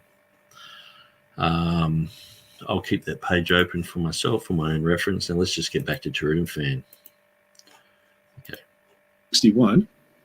You see, this is not Hava, but Ha-Ya. And it says a primitive root compare, 1933. And if you go over there, that is indeed Hava.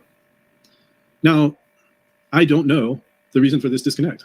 I don't know why he has done this. I don't know if it's a mistake or not. I don't think it's an unintentional mistake because towards the bottom of page 20, well, you can't see it well on the screen right now. At the bottom there, he says Jehovah is numbered in any modern concordance as Hebrew 3068, which we'll come back to that momentarily. He's right. He is right about that. You can see the Hebrew 3068 number there.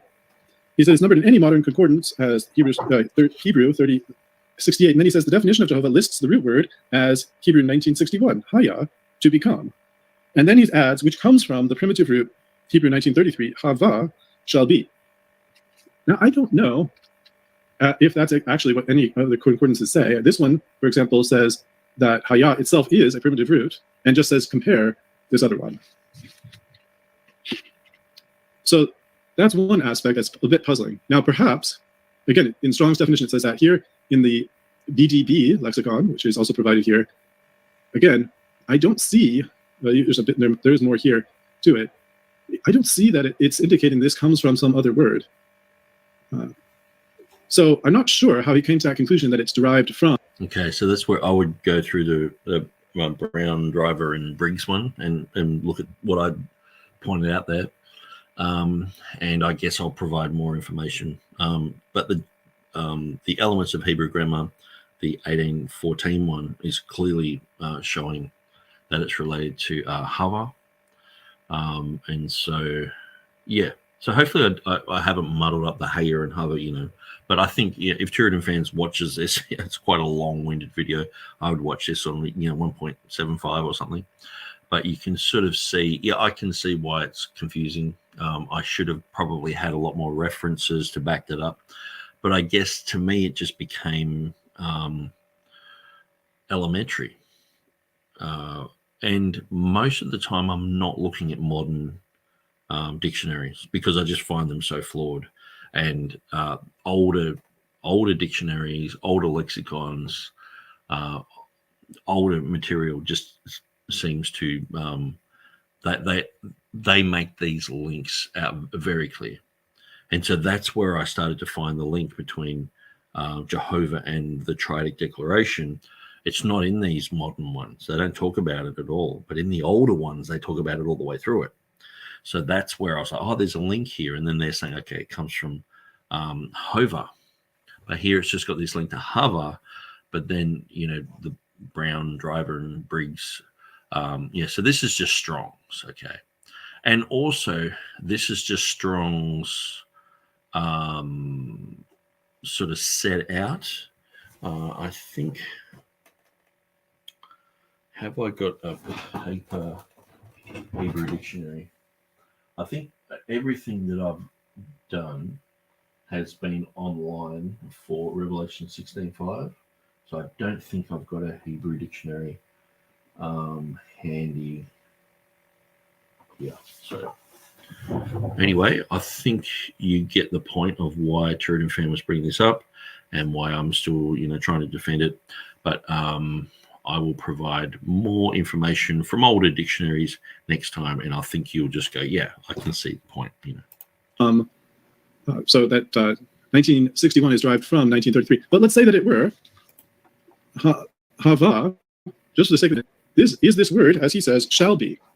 And again, the usage in the King James Version is be thou, be, shall be, once, maybe, and hath. Those are the translations of it in the King James Version.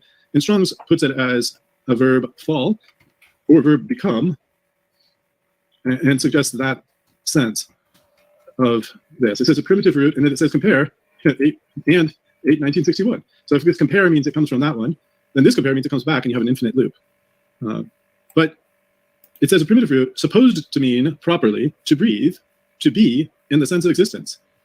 Be, and then there's also have, but it has an X through it, which I think indicates that it's, I'm not sure what it means. In any event, none of that suggests that the lexical meaning is shall be.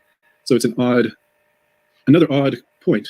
Now, I understand in the context of Revelation 16:5, since we're going to have an assertion at some point about the word shall be, that'd be natural to bring it up here, but it doesn't seem to fit at all with the actual lexical evidence. In other words, first of all, the lexical evidence doesn't seem to be that this is the right word.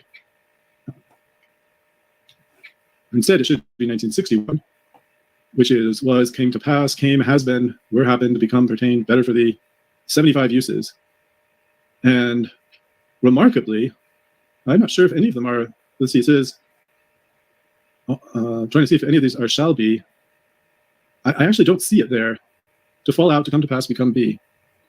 Slam says hello. Hi, Slam. And Nick Rayob says, Turretin, I saw yours and Dan debate with Eli and Charles. Thought you both did a great job. Just wanted to let you know. Thank you, Nick Rayob, for that comment.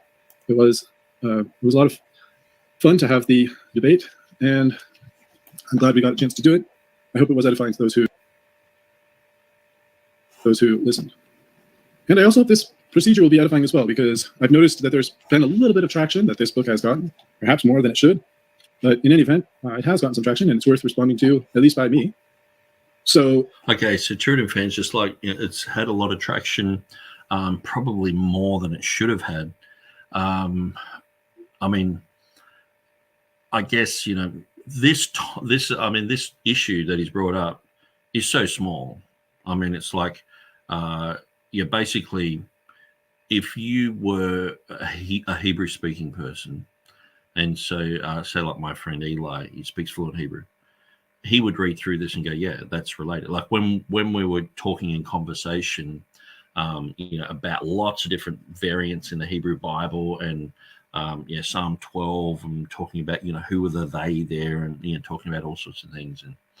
But when we're talking about the name of Jehovah, I was saying it's related to Hava and Haya and the I am, and explaining my position with him. He's like, yeah, that's all correct. And so to someone who is fluent in Hebrew, they just see that. So I guess I have failed to bring that across to people who don't speak Hebrew, in a sense of just having, a link there and say, okay, look at this link, this older, well, but then I do really have it. That's the thing. It's like, I do have it there with the, where am I? With the link to the 1814 elements of Hebrew grammar. It does have hover here. To be, to exist. And so I'm like, okay, well, that's the link, and the thing is, that's what the older dictionaries say. So just, I can't find those older dictionaries just right now while we're live, so it's like, okay, well, but I think this is where sometimes TurretinFan, just has these words like, he probably should. This book shouldn't be as popular as it is. But unless he can really, this is not a fault in the book. It's a fault for me, I guess. In the beginning, I wrote this book for James White to read, to convince him. But then he was like, I'm never going to read the book. So I sort of wrote it for people who had read James White's book. And so then just pointing out some basic things like it's related to hover, related to hover, this sort of stuff. It's like for someone who's fluent in Hebrew, these aren't issues. They're just not. That's not something that. And so even like the section in Davidson, I'm not sure if he brings up the hover issue, maybe because he does talk about the tetragrammaton here. So maybe I'll enlarge that to say 200. So he has the future of hover like Yeheh from Haya. He mentions it straight away, but I guess if you can't look at the Hebrew and figure out what the Hebrew is there. So it's got Jehovah, the most sacred name of God, expressive in his eternal self-existence, first communicated to the Hebrews in Exodus 3:14. The name is composed of Yavo.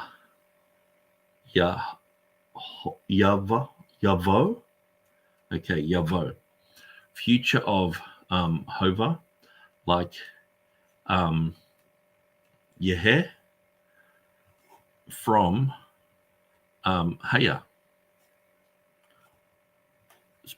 It's and I'm only just going because the main reason I put this in here was to go to the conclusion of Davidson here about how he was basically saying that the theophoric names have the name of Jehovah on there. They were shortened, and so that's the main point I was making there. But even at the top, it's got the Haya Hava thing just here.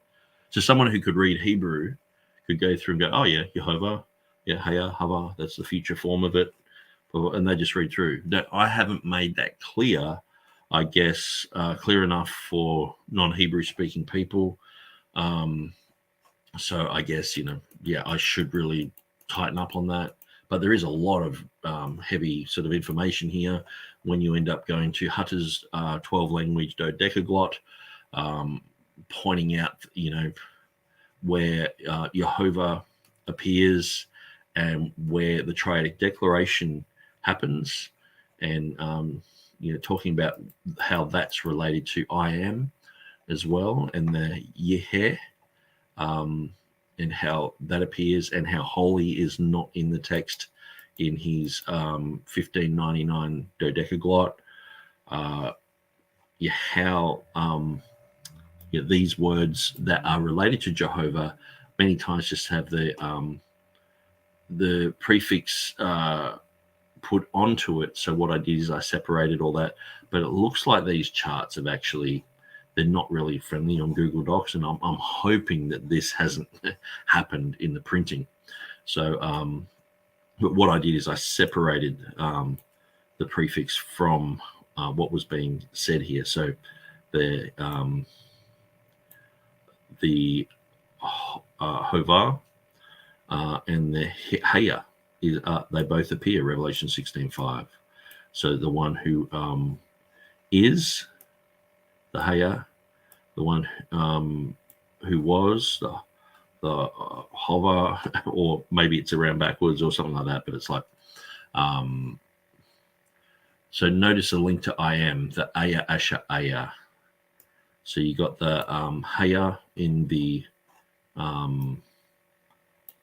I am, and so it consists of the Aleph, and then the Haya, and then the Asher. And so you got Aya. So you have to read this backwards. Aya, Asher, Aya. Okay, so interesting. And so I guess one more thing that I'd probably do, I'm not sure if this would make much difference, but sometimes it can help. If I get these two words,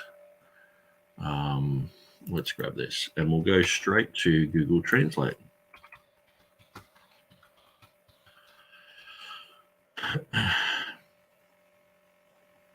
Let's go there. Yeah. Language from Yiddish. No, it's from Hebrew.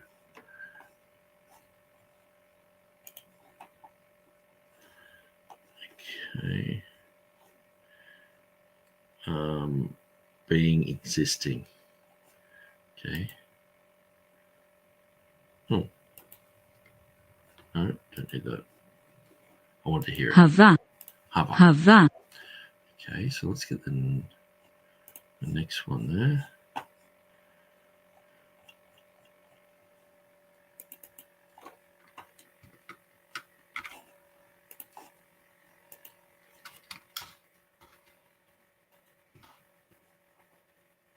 Was. Haya hava. Haya hava.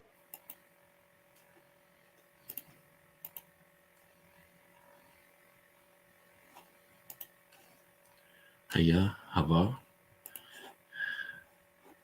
And so when we're looking at hata,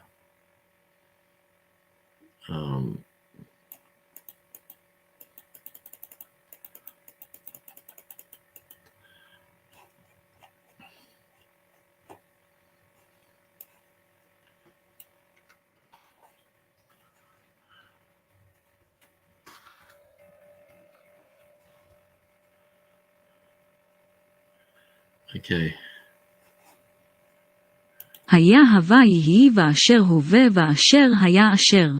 Notice it had like Jehovah. It said Jehovah there.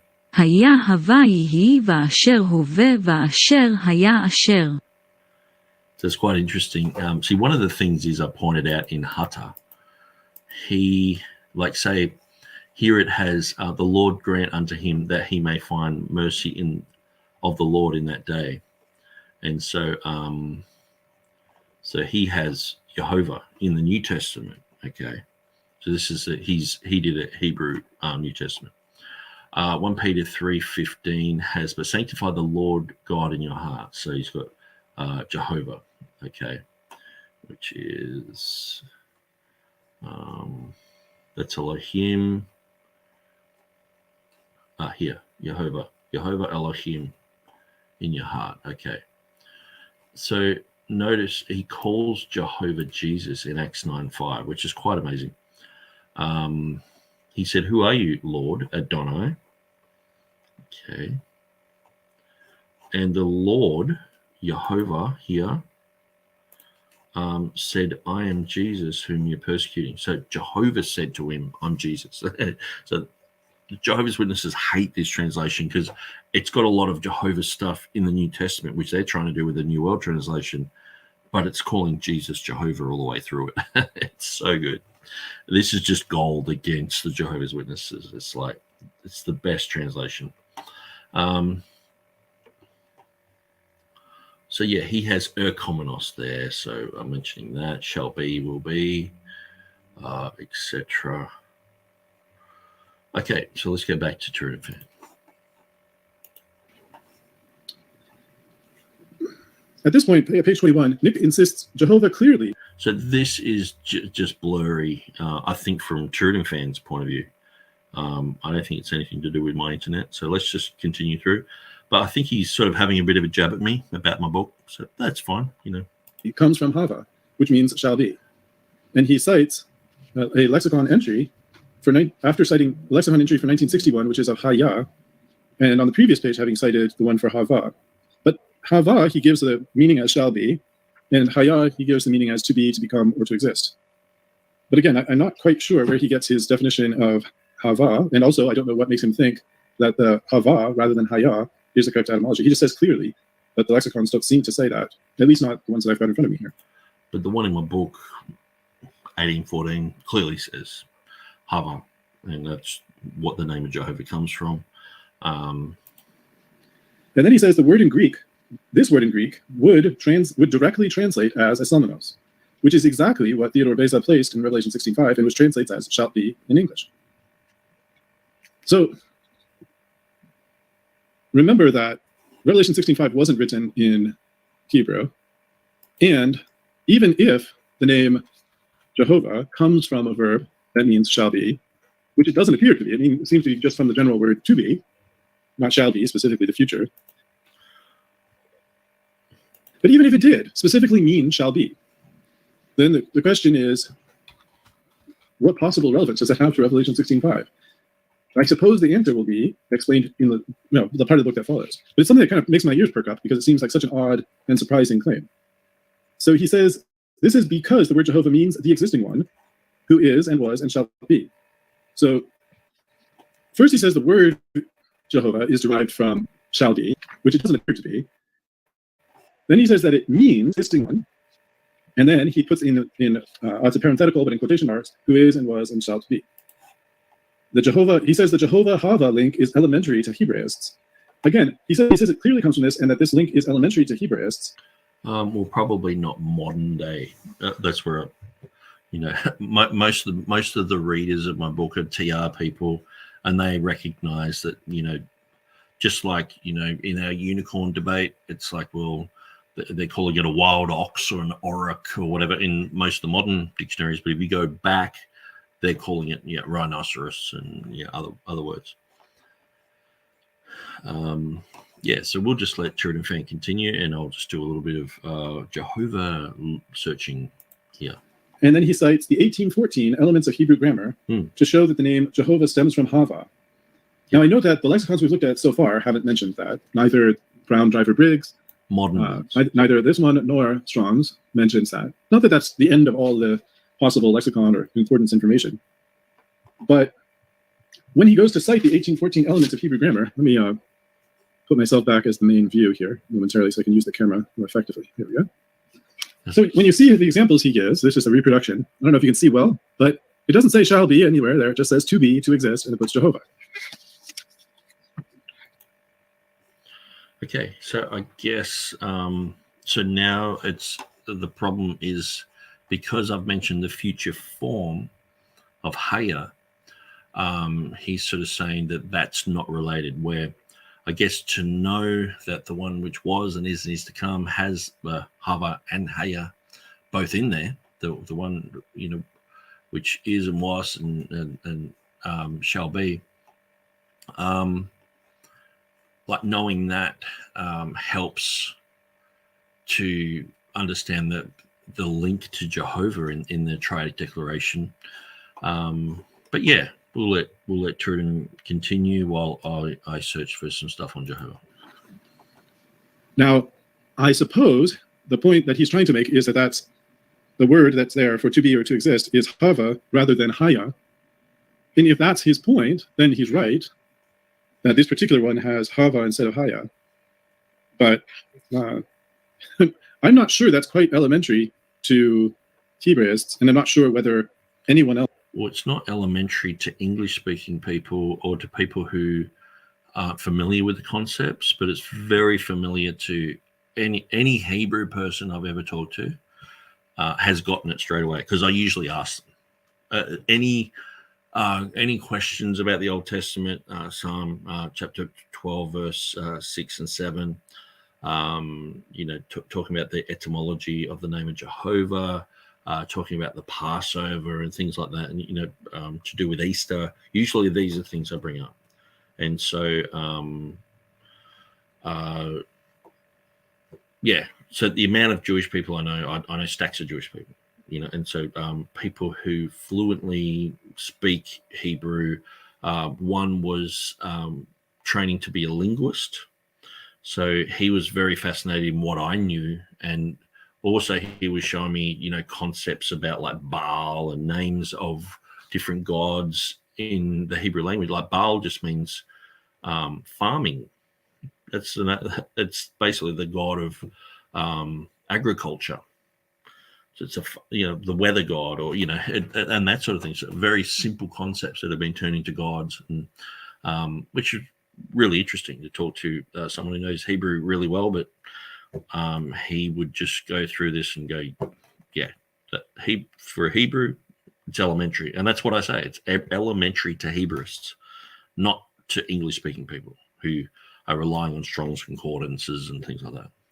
Else agrees with this particular model, but even if they do, this one says that means to be or to exist, as opposed to the meaning shall be. On top of that, it could well just be a typo. The words are quite similar, and haya is the one that usually means to be, or to become, or come to pass, or exist, or happen, or fall out. And hava, by contrast, I should put this back up for you. So haya is the one that usually means to be, to come to pass, to exist, to happen, to fall out. And by contrast, hava, which the primary meaning is to fall, but it also can mean to be, become, exist, and happen. So it's a much less used word in the King James Version. As you can see, there's around 6 translations of that word, as opposed to about 75 translations of the other word. So, take that as it, for whatever the grain of salt that it's worth, with whatever grain of salt you need to, and we'll leave it there. But then he says sometimes common noun, or I think that's actually a quotation from the book about common nouns formed in the same manner. And it's talking about how the example is supposed to show how yod is sometimes prefixed and postfixed. Prefixed to form Jacob, to form Isaac, and he says the example above is revealing that at times the yod is prefixed to proper names, such as to have hava to form Jehovah, Je plus hova. Notice that hava, he says, clearly means to be or to exist. This shows us that hava has a direct link to asomenos, shall to be or not to be. That is the question White cannot seem to answer with any factual evidence. And he has a quotation of a tweet of James White responding to one of Nick Sayers' tweets. And here he quotes James White as saying, I have scrolled back to find your comment, as I find it impossible to defend the TR reading of 16.5 consistently. So please prove asomenos is nomina sacra. There is no hova in Jehovah, which should be pronounced Yahweh. And I'm one who transliterated it as Jehovah, but he has the tetragrammaton there in Twitter. And he says this is from 2018, and he says he claims that Dr. White is rejecting the logical conclusion of Hebraists. So I'm not going to dwell too much, as I said, I'm not going to dwell too much on the question of the merits of interactions with Dr. White. Dr. White is more than capable of on previous occasions. So I'm not going to focus on that, but on the substance, because ultimately, whether Dr. White's right or wrong, what Nick Sayers has to say about the substance, about Revelation 16.5, is still interesting either way. I mentioned in the description that I was going to focus on section 1.1, and it was only a few pages, and I've kind of got to the end of that. The next section, section 1.2, is called the name Jehovah, and this is a section that will take a little bit more time to go through, perhaps.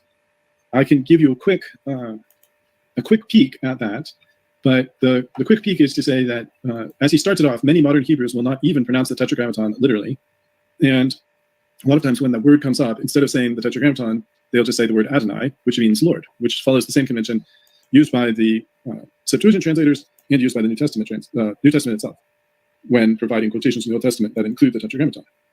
So it's a time-honored practice, but whether that's the practice or not, the question that Nick Sayers is interested in is in this pronunciation of the word. Now, the problem with that is that there is debate over the pronunciation of the word. It's not a simple concept. He immediately goes into a section talking about names that start with Jeho, like Jehoiakaz, looks like Jehoiakaz, Jehoash, Jehozabad, Jehohanan, Jehoiada, Jehoiakin, Jehoiakim, Jehoianib, Jehonadab, Jehonathan, Jehosaph, Jehozadak, Jehoram, Jehoshaphat. And then the short forms of those, Joachaz, Joash, Josabad, Jehonan, Joiada, Joachim, Joachim, Joanib, Jonadab, Jonathan, Joseph, Josadak, Joram, Jehoshaphat. Joshaphat. So he notes that there's this. And so what I've done here, I've shown that the Jeho, that the EH sound is taken out and just becomes Jehonabad, becomes Jonadab. And so, yeah, it's pretty clear. So this is from Scott Jones. This is from a Scott Jones article. And he's like, thus it is clear how the ancient Jews viewed the correct pronunciation of the Tetragrammaton, for without exception, the first two syllables in the above name are identical in pronunciation to the traditional pronunciation of the Tetragrammaton. Further, the above names, as Ginsburg notes, are all derivatives of the Tetragrammaton, like father, like son. The first two syllables in the names was pronounced in the same way the Tetragrammaton was pronounced, which is why the Jews took safeguards to shorten these names in the first place. If the Jewish guardians of the Hebrew scriptures did not consider Jehovah to be the correct pronunciation of the ineffable name, the above exercise in shortening the names would have been superfluous. And so I think it was in the second video where someone in the comments said, oh, he got the idea from Nehemiah Jordan. Okay, so 49 down here. Now, when I was just about to print the book, someone showed me this. And I looked at Nehemiah Jordan. Now, the previous Jehovah table was Scott Jones's, okay? So he wrote that article in 2001.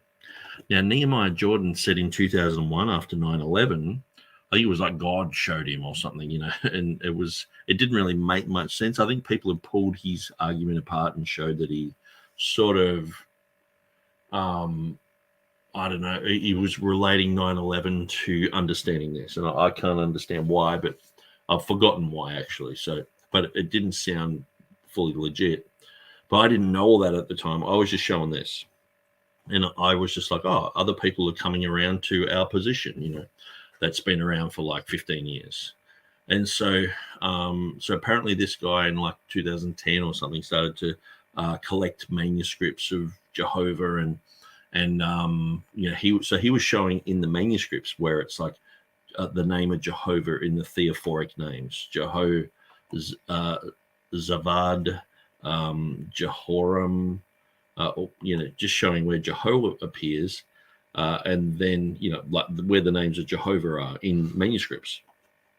And so I put that there, and I just sort of put the picture there and said, you know, how did all these Hebrew names, you know, get put in these, or how did the name of Jehovah, or Yeho, get put into these Hebrew names? Maybe someone.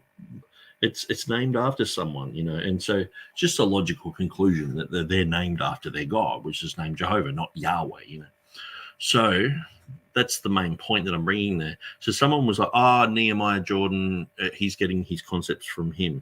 No, I looked into Nehemiah Jordan after I'd done the book, and I was just like, oh, well, I might even mention his name here as maybe someone.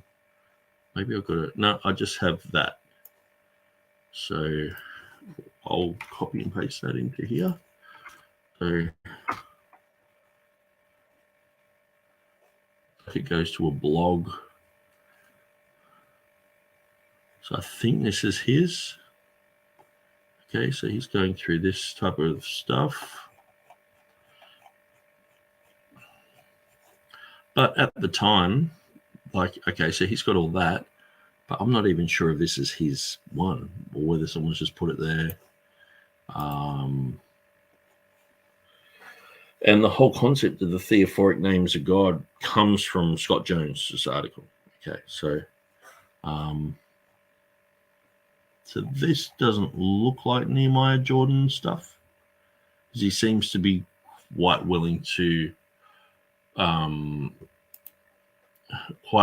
promote himself out there. So, okay, so how to pronounce Jehovah?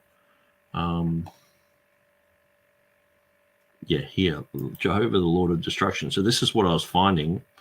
People were saying, some people objecting to the pronunciation of Jehovah, they claim it to be something like the Lord of Destruction.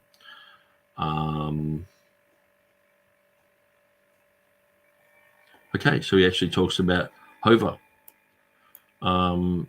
it is true that the noun hover means ruin or disaster. However, hover is also a verb, which means is in the present tense of the being. In the present tense being. Hover he is, hover he was, hover he will be. So that's interesting. The one who was and is and will be. The one who was and is to come. Revelation 16:5. So that's the main point that I'm bringing out.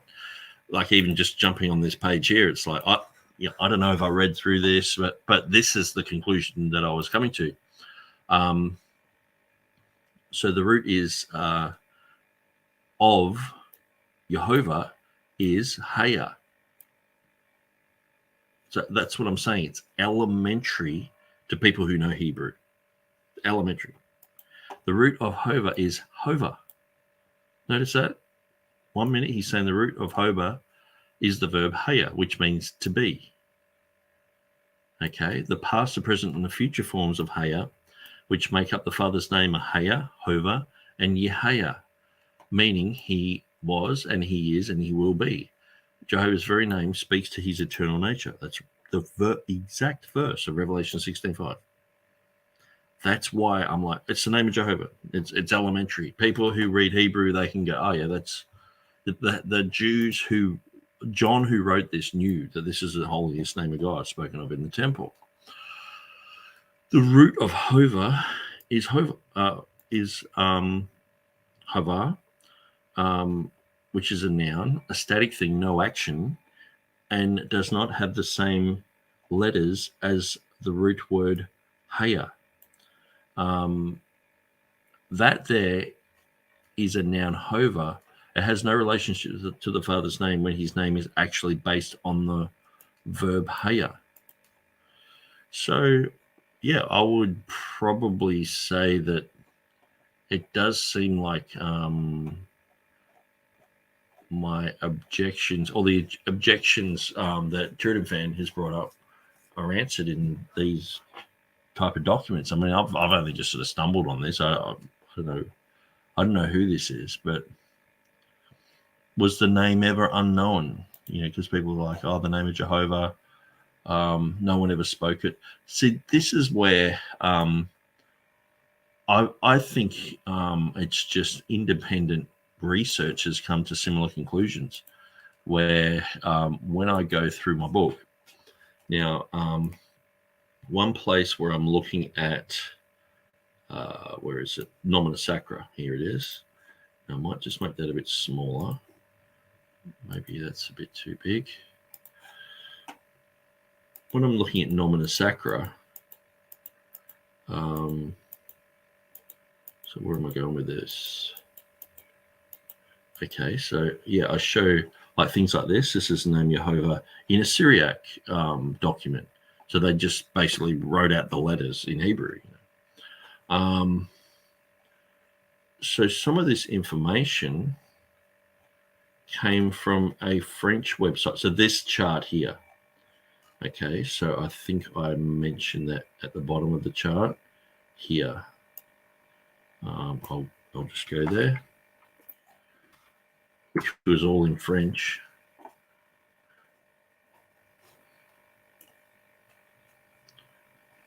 Okay, so I'm not sure exactly where that is, but it does link to there somewhere. But anyway, it's so. But yeah, these pictures and where they were. So we're looking at early forms of Jehovah. And so sometimes it might have a Greek manuscript with Jehovah written in, the Hebrew letters written there. And so sometimes this became known as Pippi, where it looks like it's written as Pippi, but that's backwards for Yahovah, Yaho, in an LXX document. And so, yeah, sometimes just 3 yods, which is very interesting. Yeah, so here we have, the French. That's the French document. So, so maybe that's actually a link. I think if you press Shift or Control or something. Oh, there we go. Maybe that's, yeah. We might have even changed it.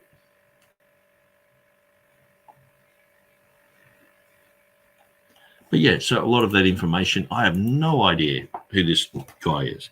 Could be a Jehovah's Witness, you know what I mean? But I was just putting this type of information there. So when it comes to the Nehemiah Jordan chart there, at the time I had no idea who he was, but I was just like, I think it come up on my Facebook feed. I'm like, wow, that's really interesting. So I grabbed it, left the Seeking Truth thing there because there's no copyright there or anything, and and just had a link to where that came from. And so I guess, but that was right at the end. I remember putting it in there right at the end. So I'd already sort of gone through everything. And I thought, wow, that's a really good thing that backs up what I'm saying. I'll put that there too. And, when you're writing a book, it's like a new bit of information. So where can I squeeze that in? So you throw it in there. And that's like with the whole thing of Hava and Hava, one being a ruin and a disaster and the other meaning, to be, exist. That's where I just put that in the last minute. So that's why I haven't really it's sort of like thrown in there. So yeah. Anyway, let's go back to Turretin. These words with a similar prefix. So we're pretty much halfway through, which is good. Because I don't want, it goes for about an hour, so about halfway through. So I might go just for maybe an extra 5 or 10 minutes, and then I'll shut it down. And his assumption seems to be that these represent that Jeho must be how the name of Lord begins, because in his understanding, that's the only explanation for this prefix to the name. It's an interesting idea, although it seems to somewhat run into an issue with the very portion that he quoted from the 1814 Elements of Hebrew Grammar, which show that the name Jacob is formed from applying the yod before the word for supplant, and Jonas is formed by adding that before the word for to show favor, and Isaac is formed by doing that before the word to laugh. And so the name Jehovah itself is formed that way from this prefix plus to be or to exist. So it's unclear why Nick has come to the conclusion that this similarity in prefixes means that there's God's name, but he goes on to provide an argument from Hebrew and Chaldee lexicon, and maybe God willing, we will get into that and his other arguments, and we'll see what he has to say. It may be interesting to hear, and it may be interesting to see the point of view of his argument. And it's just the beginning, because after that becomes the name Yahweh, and that's section 1.3. There, he makes an interesting argument that the name Yahweh is actually the name for Jupiter, which might be a bit of a surprise to people, but anyway, it's his argument he makes, and we'll get into that. After that, section 1.4, he says the Father and the Son are both Jehovah. Now, that's a point where I think Nick and I will agree. I appreciate him including that section. I don't know to what extent that matters for his overall argument, but at least it's something we can probably agree on. And he talks about the meaning of the name as described in section 1.5, I am that I am. So we will address that. But there we'll see he has an interesting appeal to a version that's not the King James Version. But we'll come to it when we come to it. And then I am in English Bible versions. So we'll deal with that. And then before Abraham was I am is the next section. And that will wrap up chapter 1. So that will get us through about 60 pages. I don't know how fast we'll get through these. I don't have any great hurry to get through it. I don't have a planned debate or scheduled debate with Nick on this subject. I don't necessarily think that a debate would be necessary, but it could be interesting. It could be edifying to people. I don't think anyone has put in as much effort and time into Revelation 16:5 as Nick has. I could be wrong, but I think that he has put in more time and effort than most. And in fact, he's written an entire book on that one verse, not something that most people can say. So I do much appreciate that. Let me look over the comments. Let's see. Jamie says, can you state the issue at TurretinFan? So Jamie, the issue is whether Revelation 16:5 should read as it does in the King James Version. Let me put in Revelation 16:5. Not 55. It says, and I heard the angel of the water say, thou art righteous, O Lord, which art and wast and shalt be, because thou hast judged us. Or whether it should say not and shalt be, but it should say, O Holy One, or whether it should, or some form of that. Thou art righteous and holy, O Lord, which art and wast, because thou hast judged us. Something like that. So the question is whether this word that's translated and shalt be is rightly translated that way. What makes this more complicated, though, is that Beza changed the Greek text that he had. He had a Greek text that said, O Holy One, and he changed it to say, and shall be. He changed the Greek. He didn't just change the translation. He changed the Greek. Now, Nick, if I'm not mistaken, he's not going to argue that you need to change the Greek, but he will argue that you need to have the translation be as the King James has. Now, maybe he will say that the Greek, as Beza provided, is correct, but he has an interesting way of reconciling those two positions, arguing that he argues, therefore, that all of the manuscripts that we have actually support his position, and therefore that those manuscripts aren't necessarily wrong, just that we've been misinterpreting them all these years. So that's it. Yeah, and over the Reformation period, they figured that out. But then, because knowledge of the original languages has regressed, people have forgotten information. Interesting argument, and we will be addressing it, God willing, in good turn. So let's see. Jamie took the chat out of someone else's mouth. Because they can, I find on one side there's a chronological snobbery where it's like people are just, they say, oh, the latest, like Mark Ward, the latest Hebrew dictionary on Logos is the one to get, you know. And I read through it and I find so much missing. When I get an older Hebrew dictionary, it's like 300 or 400 years old. It's so rich, it's so good, and yeah, even like 200, 250 years old. So I just sort of just bring this into it. So I'll just quickly go through this. So this is Haya, okay. The Hebrew language knows one root form of Haya and two of the form of Hava, okay. Or so say HAW Theological Workbook on the Old Testament. The older Brown Driver Briggs Theological Dictionary does not differentiate between the roots Hava, between the two roots Hava. One of these roots, Hava, or the strand of one root, Hava, is in fact the verb Haya in an older spelling, and the other Hava is an unusual variant of the verb Hawa. Okay, so that's interesting. They're saying there's issues there, and so I'll just quickly go through this. The marvelous and most fundamental verb Haya is the Bible's common verb to be, but it should be noted that very seldom in the New Testament is Haya used to denote either simply existence or the identification of a personal thing. In the words of Ho, or HAW Theological Workbook of the Old Testament, which proceeds to suggest that the reader should have a look at the King James Version of the Bible and notice how often the English expression of the verb are printed in italics, indicating the Hebrew text doesn't have those there. Okay, interesting.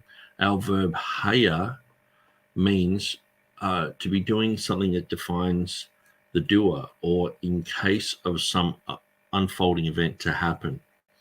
The Hebrew language is fundamentally dynamic, and as good as every occurrence of the verb Haya expresses some essential behavior that defines the character which the text discusses.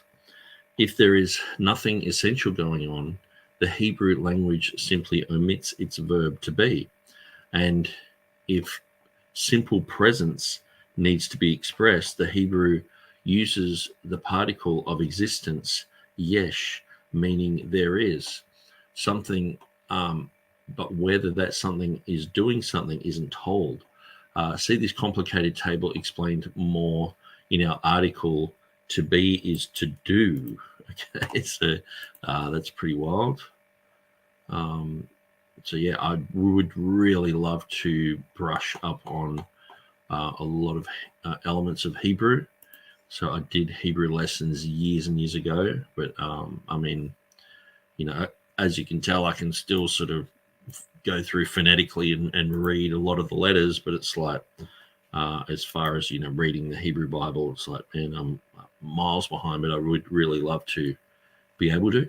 In Hebrew, the verb hawa or hava is an older form of the verb haya. There you go. It's just an older version. of haya. So in biblical Aramaic, which is closely related to biblical Hebrew, hava remained. In the Hebrew parts of the Bible, the verb haya occurs more than 3,500 times, and the verb hava a mere 24 times. Many scholars believe that the name of the Lord, Jehovah, was derived from this verb. Okay, so let's just look at that. It's a hava. Okay. Although pretty much every theory on how that might have happened can be challenged. The verb hava means to fall, or so we surmise.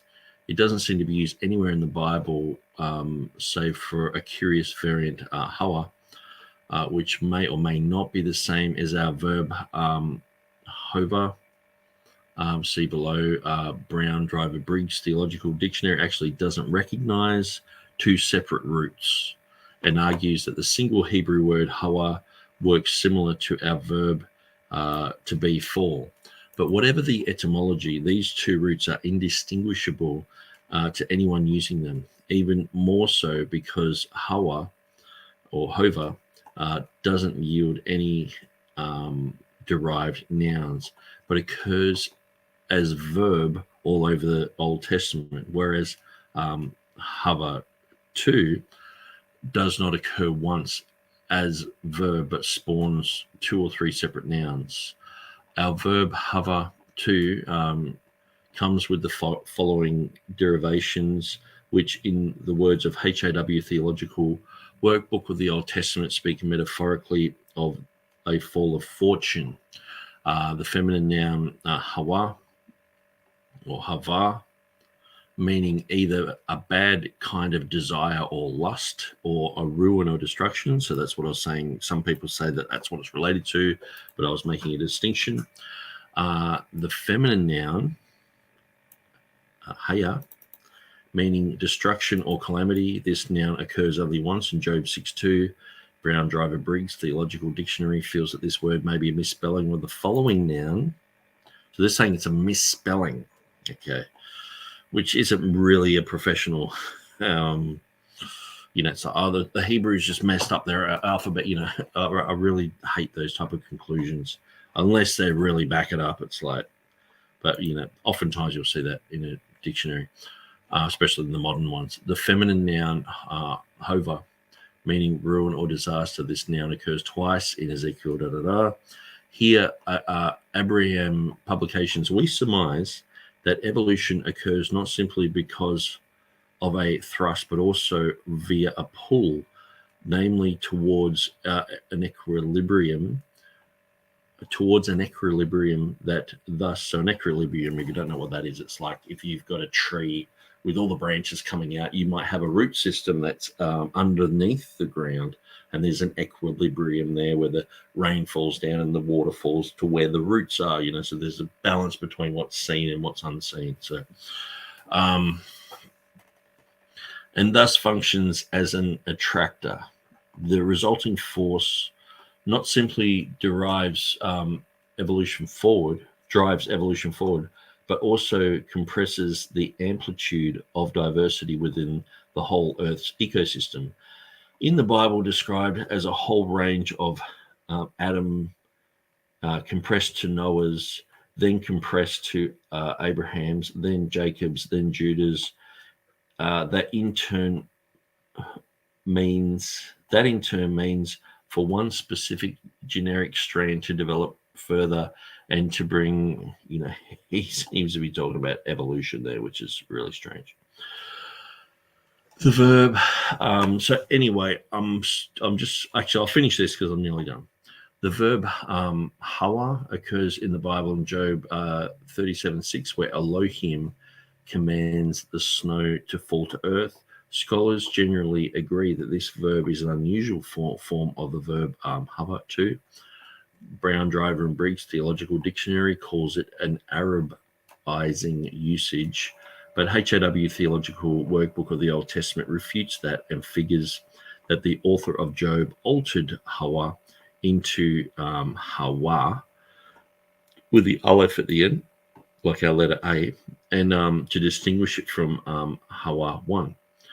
But that is an rather odd supposition, because in Hebrew we have quite a few homomorphs which don't get altered for the sake of clarity, and distinguishing a word that normally looks like another one so that it does not look like another one also exists in the small bubble of meaning which it's customarily found. Bad idea. Verbs Hawa 1 and 2 may very well be one and the same, and it may very well be that Job 37:6, God commands the snow to be on the earth, and it's typical existential behavior of falling out of the sky.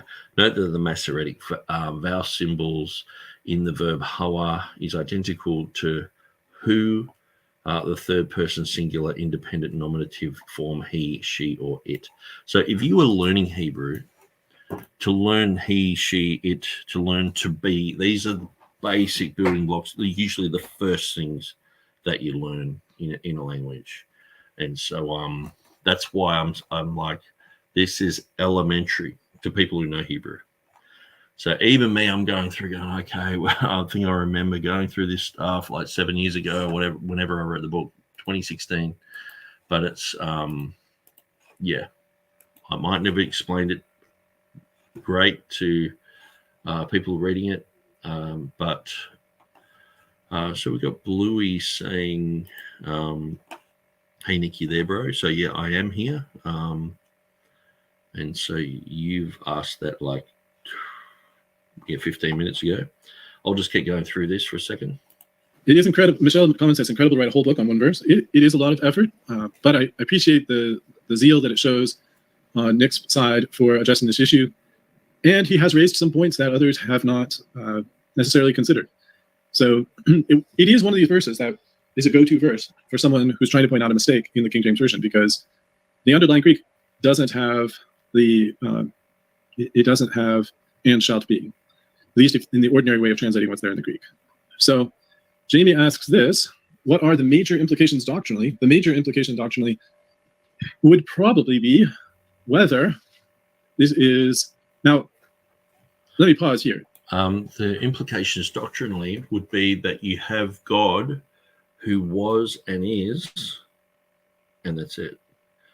So instead of a triadic declaration, you have a dyadic declaration, or a biadic declaration, I guess you can call it, where it just doesn't really make sense. If you usually, and I go through a whole thing of a theme of having threes in the Bible, and even just where it has Peter, James, and John, how many times those three names appear together? They just all go together. They were always just hanging. They were the three stooges sort of thing. They were the three guys hanging around each other. And so, powerhouses for God, or whatever, however you want to see them, but they were always mentioned together. So you have the one who was and is to come, the was and is and is. Then you have was and is. So, and that's it. So you're saying the name of God, the name of Jehovah, that everyone, all the Hebrews knew that if you have was and is and shall be, that's the expanded name of Jehovah, the holiest name of God. But you only have who was and is. And so my concept explains the rise of the other meaning, the other reading, holy, because you got a name, you have to put holy on it. And so, yeah, anyway, I guess as TurretinFan, I think TurretinFan will go through this book and go, yeah, now I wish that I could write another 2 or maybe even 3 chapters on all this to clear up some things. But then it's like, do you have a book that's like 400 pages long for one verse? But there's so much in this. Like like even tonight, just going through all this Haya Haba thing, which I haven't really seen as much of an issue. But TurretinFan's like, okay, well, I think this is an issue. So it's like, okay, well, that's fine. And I appreciate the time that he's spending going through my book. And, I'm glad for any critic. I've given this book to so many people saying, can you critique it? I gave it to James Snap Jr. And he got up to page 100 saying it was stupid. And it's sort of like, I've learned nothing. This is just rubbish. And then after that, I didn't hear from him. because I think after page 100, he was like, it's a nomina sacra. I think he realized it, and he was sort of like, I'll debate you and all that. But I know he's had really bad health issues lately. So anyway, we'll just keep going through this because I don't want TurretinFan to have to go through well, it's already 4-hour video. So it's like, sorry about that. It's just how my videos end up. People are going to disagree about what's the major doctrinal implication. One of the doctrinal implications will be whether the King James is a perfect translation of the Greek.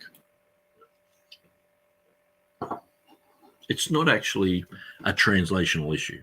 The Somenos is in Beza. So it is a perfect translation of the Greek. But when you're saying of the Greek, if you're talking about current Greek manuscripts that we have that back up Theodore Beza's printed Greek edition, they have holy there. But if you understand the nomina sacra, then every Greek, if you come to the conclusion, that's a nomina sacra, then every edition just has a nomina sacra there. It's very easily fixed. And see, most people don't even know what nomina sacra is. Most people don't even know the Triadic Declaration. Most people don't know the Triadic Declaration is related to Jehovah. Most people, they have no idea about all these things. So you're sort of going through building this thing, and usually people don't have the patience to sort of write it all through. And you sort of end up with, I remember, was it the other night on the chat at the after show, it was like Praise I Am was like, why does it take 8 hours to explain what one word means? And I was just like, what? It's like, I've taken nearly 4 hours just mostly talking about Jehovah here. And that's because you want to answer every question that comes your way. To me, it's already settled, and if someone had done the same homework as I've done, they would come to the similar conclusion. That's what I thoroughly believe. But I mean, see, the thing is, I'm not saying, hey, I'm Mr. Smarty Pants and everyone's dumb. I'm saying that these are, there's a few things in my life where I've done a deep dive. And usually when I do a deep dive, I go to the bottom and come back, like with Easter. Turretin's like, man, this one thing of Easter, you've probably done the most research on it. I know that there's a few other guys coming out with Easter is Passover and, Bryan Ross and all that. But, I've been doing this for like 20 years, the Easter thing, okay? Revelation 16:5, I don't know anyone who's done a deep dive on that like I have,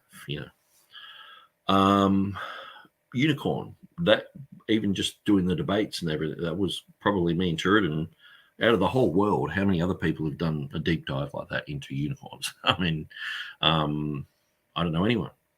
And so it just, but other things I don't know much about.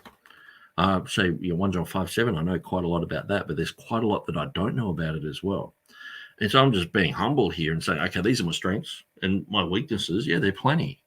If you were to tell me, all about Elohim and how, I know that it's God, but it's like all the ramifications of that word and where it comes from and all the rest of it, it's like, don't know.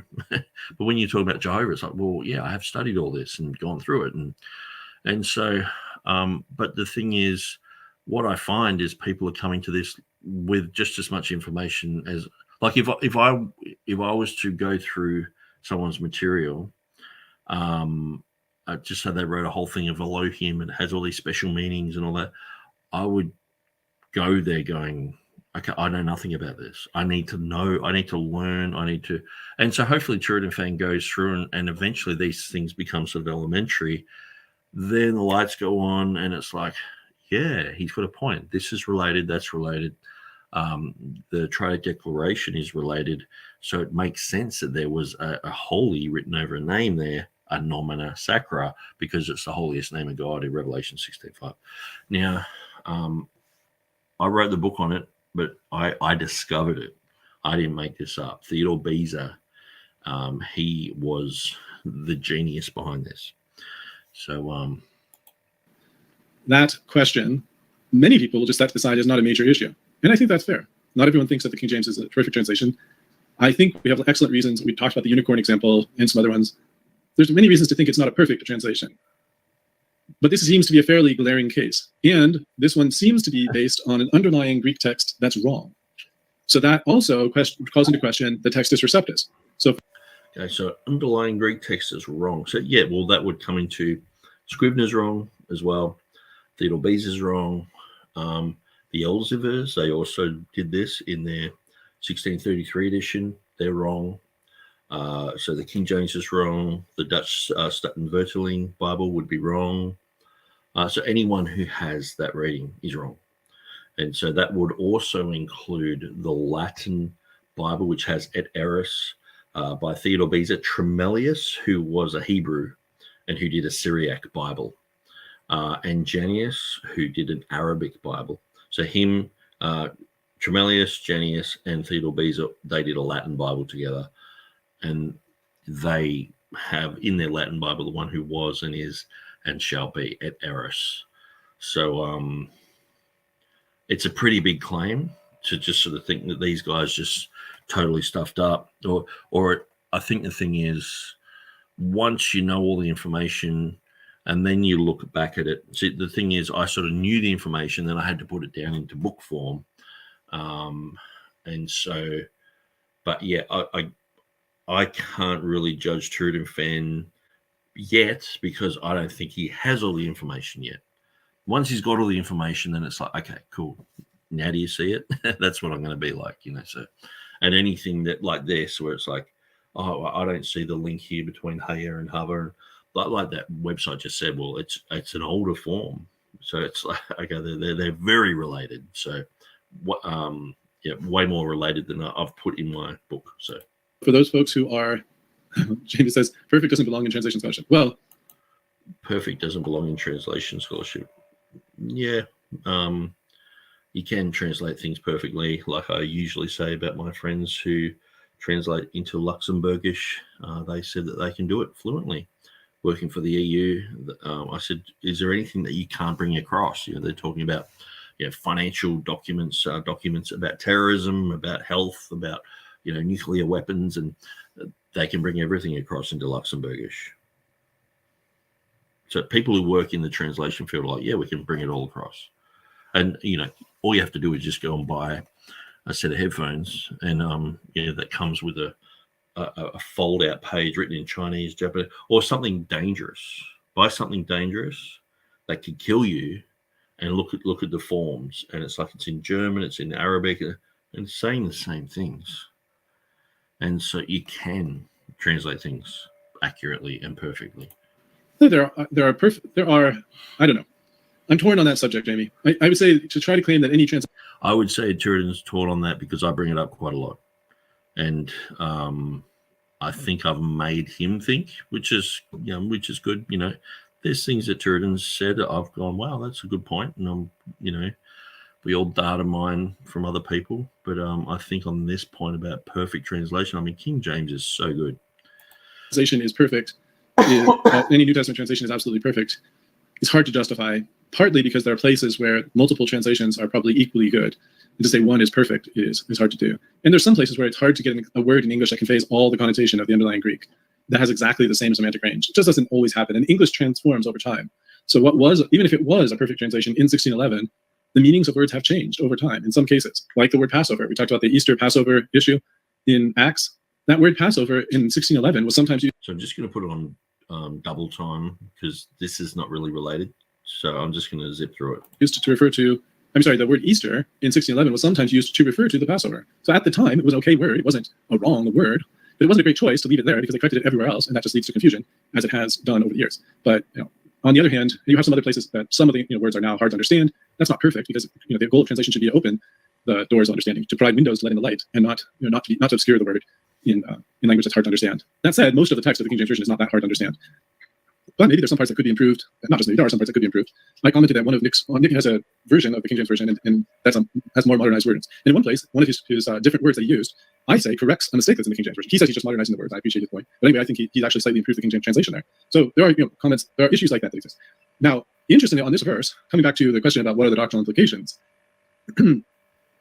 as it says in the title of this book, Nick is claiming that this, the Greek word here, which are in what the Greek words, which are in was and shalt be, form a triadic declaration.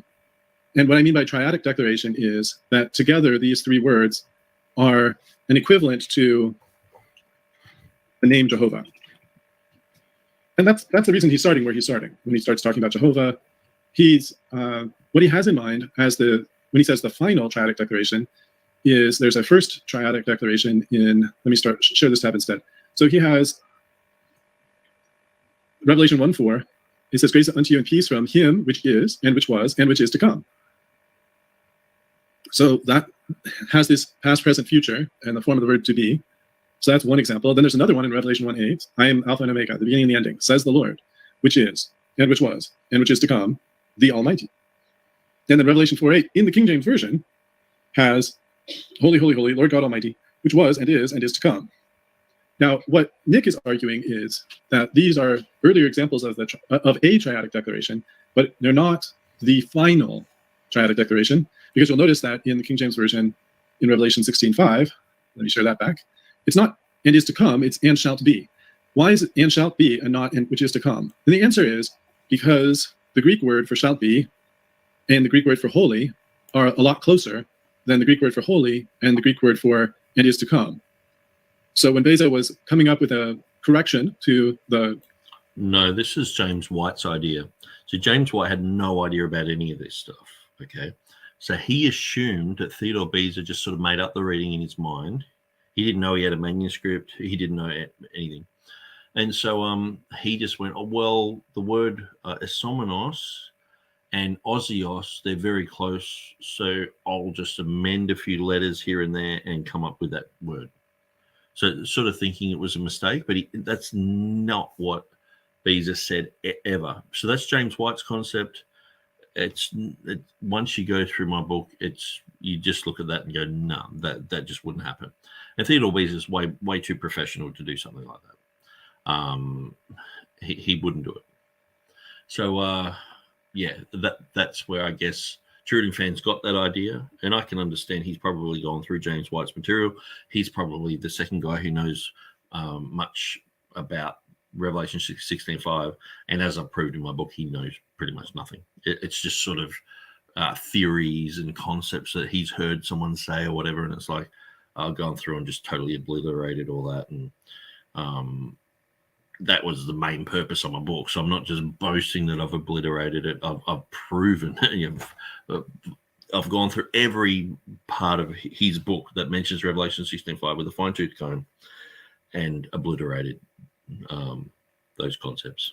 Text that he had, his correction to the text went with shalt be here rather than is to come here because of the closer similarity between those Greek words. In other words, the argument is, now Nick is going to dispute this point, so I'll let him dispute it at the appropriate time, but the argument has been for a long time that Beza was making a conjectural emendation. In other words, he saw the Greek, and it's actually tough. I would normally show the King James, the Textus Receptus Greek here, which should have esomenos, but doesn't. For some reason, they've got a different Textus Receptus version here. I don't know why, and it actually has made me distrust a little bit the Blue Letter Bible's Textus Receptus, because they have now there are different editions of Textus Receptus, and some of them do. He's probably just showing the 1550 edition. Have it this way. So that may be the answer, that they have it this way. But you'll see that they do line it up, Hosios, but Hosios means holy. You can see that here, holy, holy one, mercies, and then one place it's as shall be. That's the one that's wrong. But you can see that this word, Hosios, is fairly similar. So I'll just go back a little bit there. He does seem to sort of Hosios. Okay, so this is really weird. You can see that here, holy. Yeah.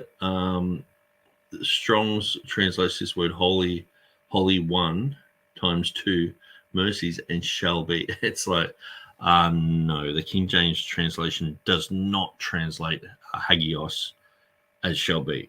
It's just, see, this is where I guess you've got a mismatch of, the earlier TR editions have holy there.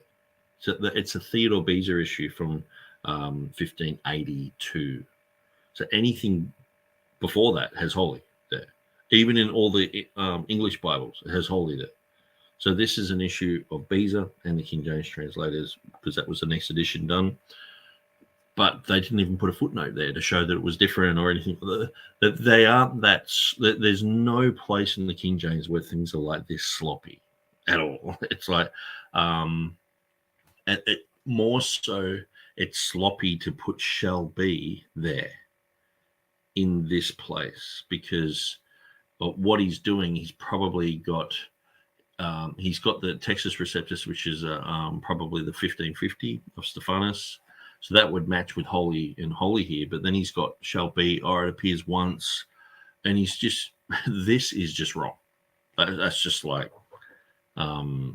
it's absolute confusion.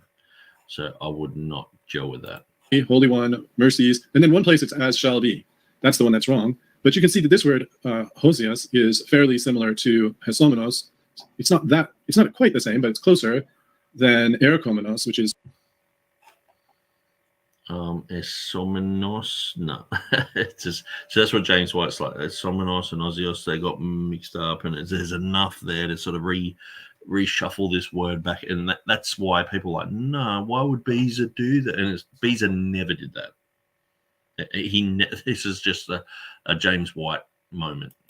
To come, which is the one found. Erokomenos is found in the other three cases. So that's the reason, I think psychologically, that's the reason that Beezer didn't correct it in that direction. So what else? Because it's this holy name of God, and it's supposedly the final and best expansion of that name, this would have significance in terms of defining the name of the Lord and emphasizing God's eternality, I suppose, as opposed to which art and was, but which without the shall be, which would then emphasize only the holiness of God, because that's the word is instead holy, because you have judged thus. And it would say that the angel of the waters is talking about the righteousness and holiness of the Lord in view of his judgment, as opposed to being a statement, a kind of a praising statement of God and referring to him as the one who shall be, and thereby suggesting that we should use such a title for God. So not major, from my standpoint, not perhaps major implications. Also, as he mentions in the very title of the book, his assertion is that there's a nomen sacrum. This is an odd position. It's a position he expressed during his debate with me when we did a very brief treatment of this subject. But it's an odd claim because usually nomina sacra are abbreviations of words. So for example, Jesus might be abbreviated by 2 letters and a line over them, or theos might be just 2 letters, like a theta sigma, if I remember correctly, and a line over it. That might be the way to abbreviate theos, and Jesus is abbreviated, and so on and so forth. A variety of words are abbreviated in that way, and that's usually what's referred to as a nomina sacra. But here, okay, so this is good that TurretinFan knows what nomina sacra is, because a lot of people have no idea, and then it's really hard to get past that. So at least he has that understanding, but then once he sort of figures out that this is a name, with was and shall be, then it's not hard to go, okay, so how do you turn that into a nomina sacra? And knowing as well, as I write in my book, the name of Jehovah, what the names were shortened to from Jehoshaphat to Josaphat, that's the first ever nomina sacra. So Jehovah was the first ever place for nomina sacra. Then carry that through to the New Testament.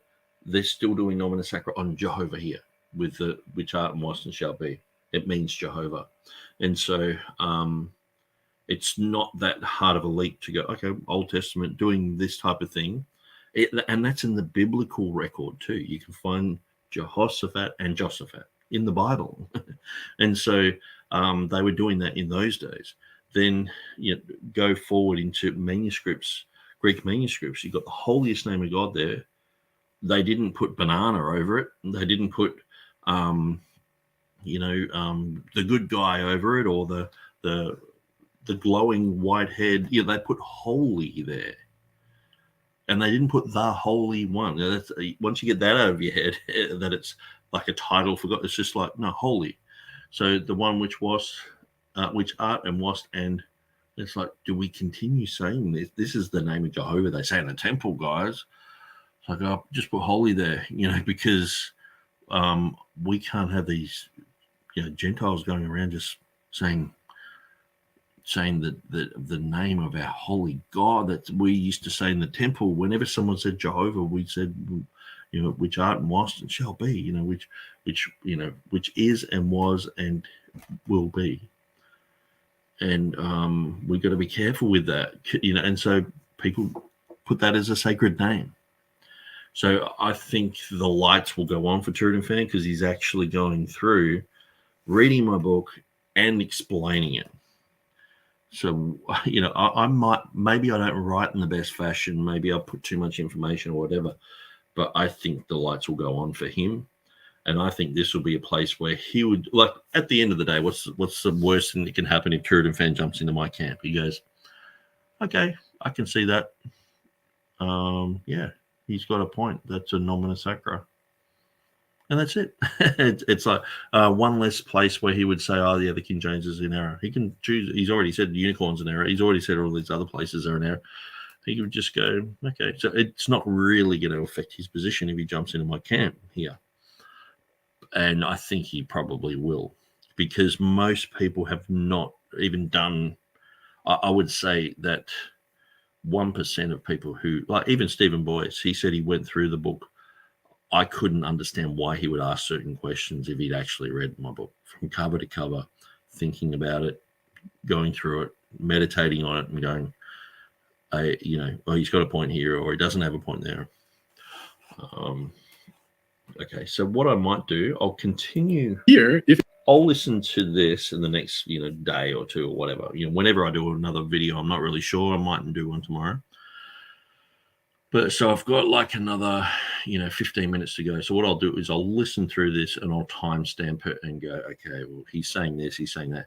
If I don't do another video on this, it means there wasn't really much else said or he's repeating other stuff. I think he does a few questions. People pop up and say things, which might trigger a few thoughts. And so maybe I will go through this whole 15 minutes, but I'm going to bail now because it's already 4 hours and 21. One last thing I wanted to show you. Here is a really interesting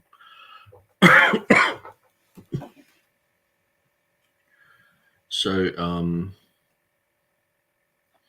in Hellenistic Greek culture, the Jewish diaspora Aya was rendered in Greek ego imi hoon, I am the being. Aquila and Theodotion both made Greek versions of the Old Testament and translate Aya as the single Aya of Exodus 3:14. And the single Aya of Exodus 3:14 into the Greek word esomai, hos esomai, and esomai respectively, which in turn translates to I will be who I will be, and I will be, which is equivalent to shall be. So this is one of the things I go through. I am. Many times it's like I shall be who I shall be. And I think the Coverdale Bible says that. It's like this became like a translation. I am that I am, or I was who I was, or I shall be who I shall be. So it's one thing to go through the etymology of Jehovah, but it's a whole another thing when we go through the etymology of I am, or how this is related also to the Triadic Declaration. So they chose to replace the words ego imi with esomai, which is to replace the words I am with I will be, the future form. And so that would be equivalent to Hova and Haya, basically. So you can see how I'm sort of like these are related. One's just future form. And in the keeping with the apparent intention of the Hebrew text, they translated all occurrences of Aya in this way. So Victor P. Hamilton, so this is a bit I want to show you, suggests some legitimate translations. Now there's 9 here. I am who I am. So these are legitimate translations of the Hebrew Aya. I am who I am. Most Bibles go with that. I am who I was. I am who I shall be. I was who I am. I was who I was. I was who I shall be. I shall be who I am. I shall be who I was. I shall be who I shall be. And to me, this thing, it sort of blew my mind in a way, but it also showed me, notice it doesn't say, I am who I, like the whole thing of who was and is and is to come. Is to come is not shall be or will be. It's the second coming of Christ. I was in the past. That's great, and it matches up with all this. I am, in a sense of, I exist, and then it's like, I shall be. That's why I say this is the purest form of the Triad Declaration, because that's the name of what the name of Jehovah means. Having is to come. It's like, it's not really. It is saying that you are going to be in the future, but only when you come. It's like, what about after that sort of thing? That's why the final Triad Declaration is shall be. But the other ones are is to come, is to come, is to come. And the final one, just before he comes, is you will exist forever. And that's the name of Jehovah. And isn't that a beautiful thing in the Bible? That right at the end of the book of Revelation, the final name it's the name of Jehovah. I mean, to me, this study, it just really opened my mind up to how amazing the Bible is. And it's like the name of Jehovah. It's revealed earlier on in the Bible, and then the last thing, an angel's like, the one who was and is and shall be, just mentions the name of Jehovah there, and it's like, I was so stoked when I found all this. I never would have looked into it if James White hadn't said there was a mistake here. I never would have found all this. I would have just been, Triad Declaration. What's that? But now I'm like, man, God, it's almost like I feel privileged to be able to see this, because and this was elementary to people in the Reformation period. When you read through their stuff, they knew this stuff. Like this was like bread and butter sort of doctrine. And so anyway, I think you guys can see where I'm coming from, and I think TurretinFan will be able to see my concepts of Haya and Hava and why I've written what I did. So we're at the 46-minute mark, and so I'll just get that down. Hide that so I can see the timestamp there, and we'll finish it there. And so I might continue on with this video, or I will he's got a part 2 out, so I'll jump onto that one. And so he might, I dare say he will watch this and the next one that I do concerning his second video, and so he might bring out a third one addressing some of these points. But if he is watching this, which I dare say he is, I probably wouldn't go back through all this. Maybe there might be a little bit here and there that you might want to talk about, but to go through a 4.5-hour video, I mean, that's a long time, and that'll be like a 10-hour rebuttal sort of thing. It's like, man. So, hopefully you can see where I'm coming from. Maybe I should have worded things a little bit better, but and I have gone through your second video and your quotes on Calvin and things like that, which I'm like, okay, cool. And it doesn't really disprove my point. It's just, and one of the things was I actually put Calvin there because James White's a Calvinist. I was just like, well, Calvin's saying it, see? Where I don't, even if I didn't put that, I think I put like about 15 commentators. It's like Adam Clark's and Barnes and Gill, and most of the guys are saying the same thing. Jehovah means the one which was and is and shall be.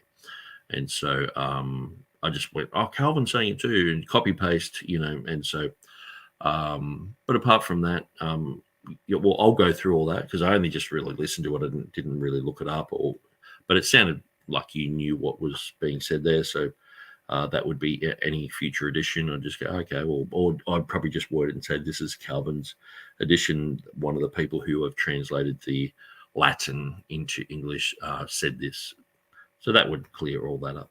So, but then it sort of becomes like, well, why bring up what he's saying? We want to know what Calvin said about it. So it's a bit disappointing that it's hard to, find that stuff. I guess if you're in Calvin's material all the time, that's not Calvin, that's commentator. So I'm not really that into Calvin. And so, to me, I thought I was quoting Calvin. So I'll have to go through that.